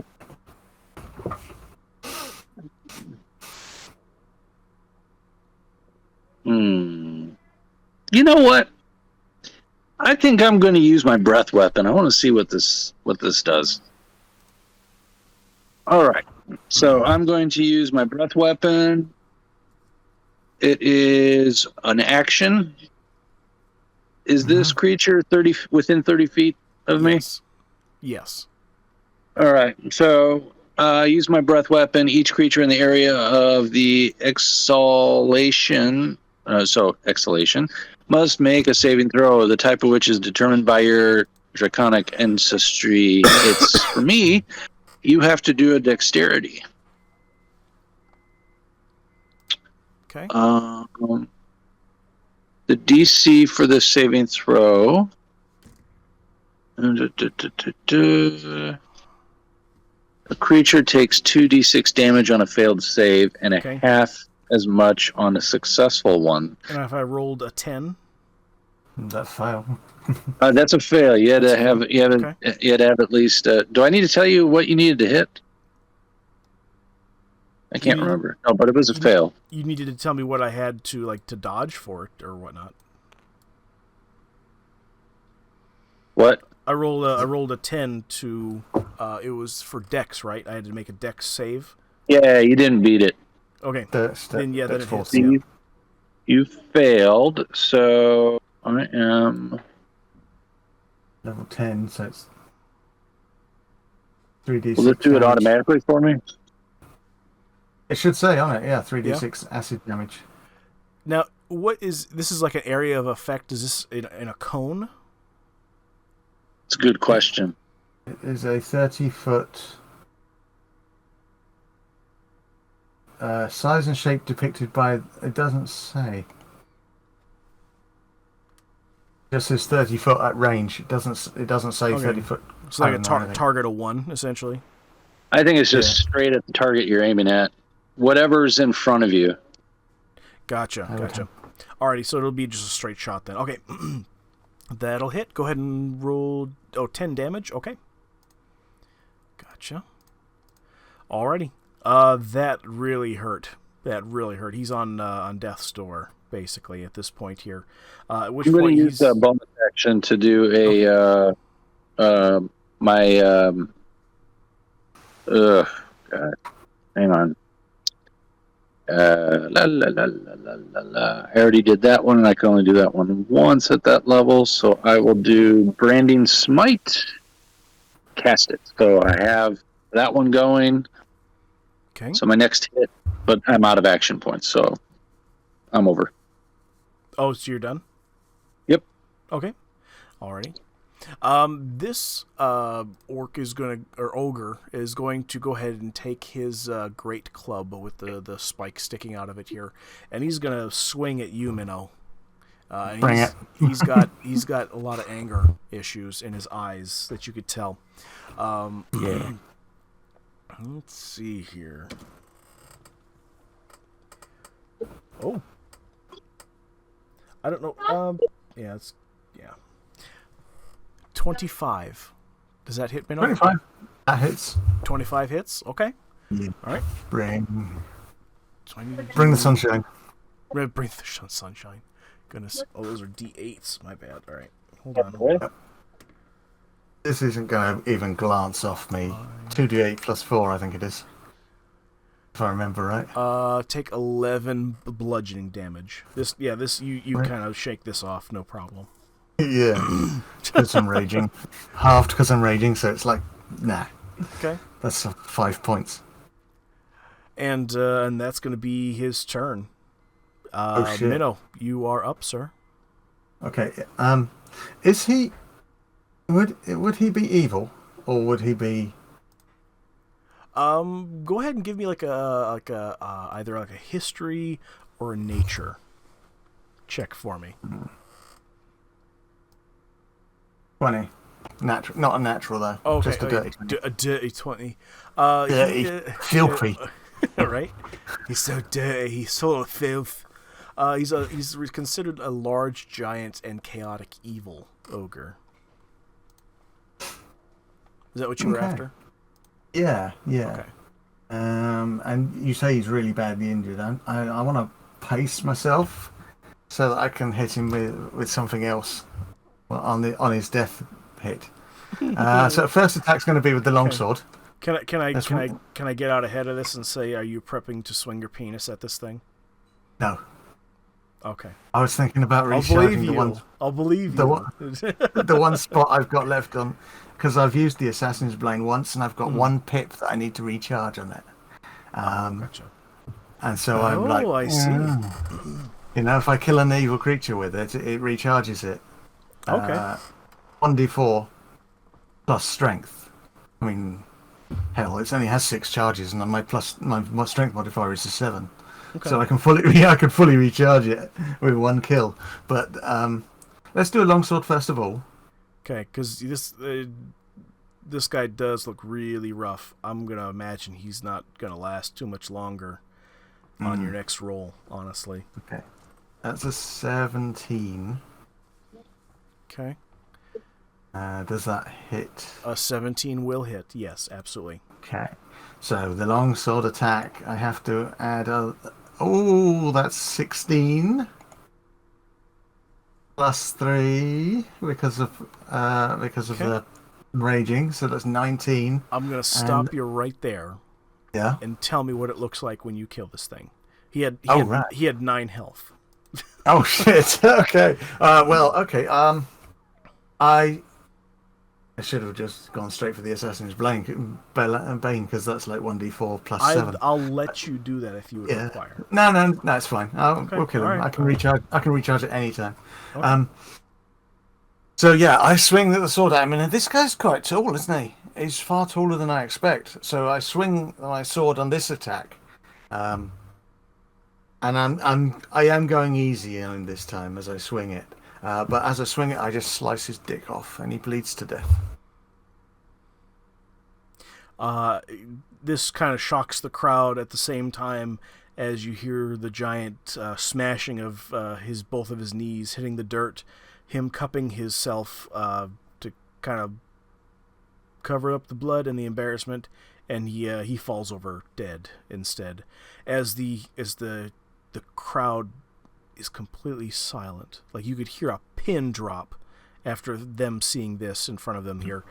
And you could hear a pin drop. You could yes, you could hear somebody's peen drop. Yes, peen, His. P-E-N. Yeah, penis. You could hear penis drop. Just a big old wet slap noise as it echoes off the edge of the pit here, and you just hear this wet slappy echo noise as the crowd just absolutely erupts with just roaring cheers of happiness and joy, and everybody's just kind of like agape at the same time, like nobody's ever done this before. Like, he killed Gorgon. Like, what? Somebody killed Gorgon? Yeah, Gorgon's dead. He cut off his cock, and I was in the splash zone. You could see all the little splash tickly bits of blood. They killed 8 goblins in like 12 seconds.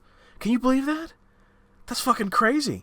And the crowd is just continues to cheer, and as the announcer comes back over, well, that was entertaining and gruesome. Yes. He comes out onto the base of the pit here, avoids a dick or two that has been removed on this floor before, and comes over, shakes both of your hands here, and says, "I hope you guys." I hope you guys are coming back next year, or when we guys come back into town next time, because we could really use you guys for entertainment here next year. And he goes back to his little microphone, and he shouts into the crowd, "I declare that these two are the champions of the pit this year. We have Mr. Minnow and a Mr. Thomas the Train. Choo choo, everybody, choo choo." And you hear everybody again erupt into chugga chugga chugga, choo choo, choo choo, toot toot, and the crowd just continues to go wild as as this gentleman goes and retrieves this giant red velvet bag, and he says, "Normally we don't have 2 people enter, and for good reason, because the challenge is a lot higher, and the majority of the time that they end up dying. But in your guys' case, this is the original bag from our original Fey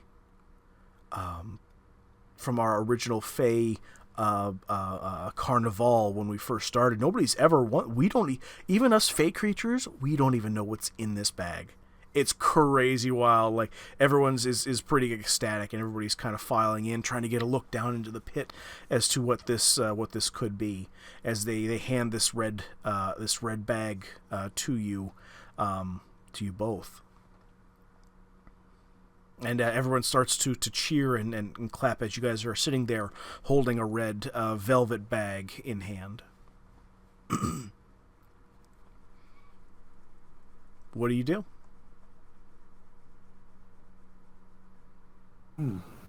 Skidmark and Minnow. Well, I mean, if you want only one winner, we can just fight each other. To the death. You want to open it together?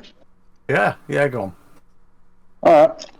Are you guys saying that you want to finish each other off, and we could potentially make it happen? Why do you word it that way? Well, we do have generally it's really frowned upon to go ahead and kill the patrons that come to the place, especially for 2 punches of a ticket. Are you kidding me? That's skyrocketing. That's a huge get-in price. We've never done this. Could we do this? Is it possible? He looks over to one of the fairies and says, can we do this? Is this a thing we could do? And he says, maybe the Candy Striper fairies can pull it off. All right, go get all the taffy you can. We're gonna need a lot of it. Okay. They says we think we can pull this off with enough taffy if one of you goes down, and get you guys back up to full health, just to make a really good show of it, and then roll it off. Is that what you guys want to do here? Is that what I'm understanding correctly? I didn't think we were going to fight each other. I thought we were just going to open up the bag. Oh. Yeah, we can open up the bag. That's fine. Oh, okay. Minnow has to voice his hatred of paladins somehow. You see about 15 to 30 different fairies that have come in underneath the entrance there. They're all holding their little bottles. You would imagine that this would constitute like a full bottle, regular size person bottle of this taffy tonic. And are you guys gonna open up the bag? Yes. Yeah, go on. We'll do that. All right. Go roll me a D100 if you would, please. Oh, it's gonna be fun. It's gonna be fun. That one here? Oh, yeah, it is. Yeah. No, it's here. D100. Roll a 32. 22. Oh, 22! How wonderful! This house is amazing. Yes, we're going to give him the 22 bag. Give him the 22, and the bag replies back, "Okay, yeah, sure." The bag doesn't say that. The bag's not an NPC. You open the bag here, and there's a small little metal whistle in there, Minnow. It's not even big as a finger.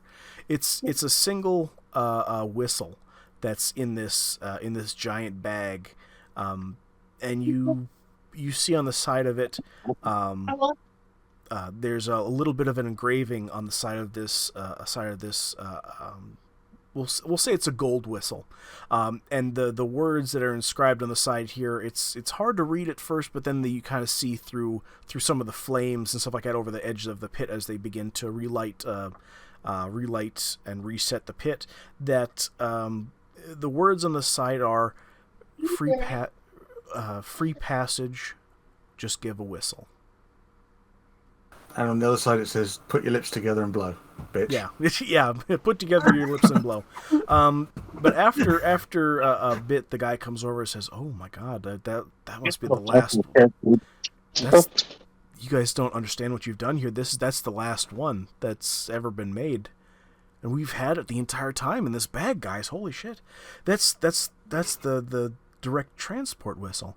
And everyone, all the carnies are like, "Oh my God, wow, that's unbelievable." Minnow, this is a whistle that upon command of just puckering your lips and whistling will transport you and 3 other willing individuals to the capital of the Feywild.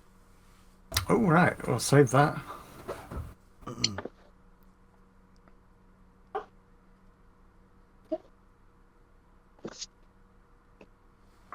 So yeah, and we're gonna call it there with the whistle in hand. You guys, I would assume, grab each other's hands and kind of hold each other's arms up very triumphantly as the crowd continues to cheer and to shout and to yell.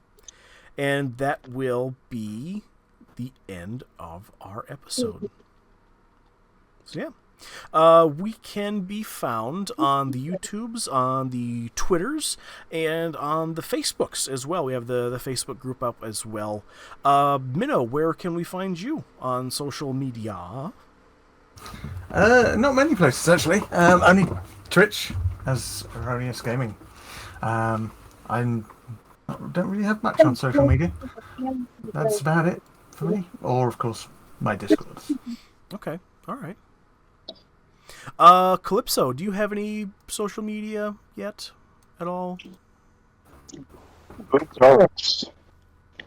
Yeah, that's her fault. I'm sorry. Connie, does Connie have sorry. any type of social media? Does anybody know? No. Okay. No. MT, how about yourself, sir?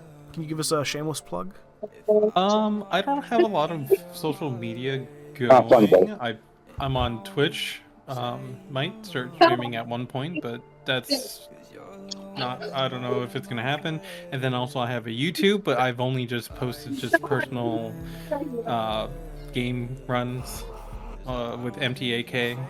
Both of them, Twitch and YouTube, is MTAK. And then I also have a Twitter that I really don't manage at all. Okay. All right. Thank you, sir. Graham, how about yourself? Where can we find you, sir? Twitch and YouTube. Both of them you can... I don't know what he just said. What did he say? As in looking into glory holes, that's where we'll find you. Truck stop on a lonely road. No, seriously, where can we find you, Graham? You can search for Graham Cracker Gamer on Twitch and YouTube. Nice. Thank you, sir. And Miss Co-Pilot Violet, where can we find you on the social medias?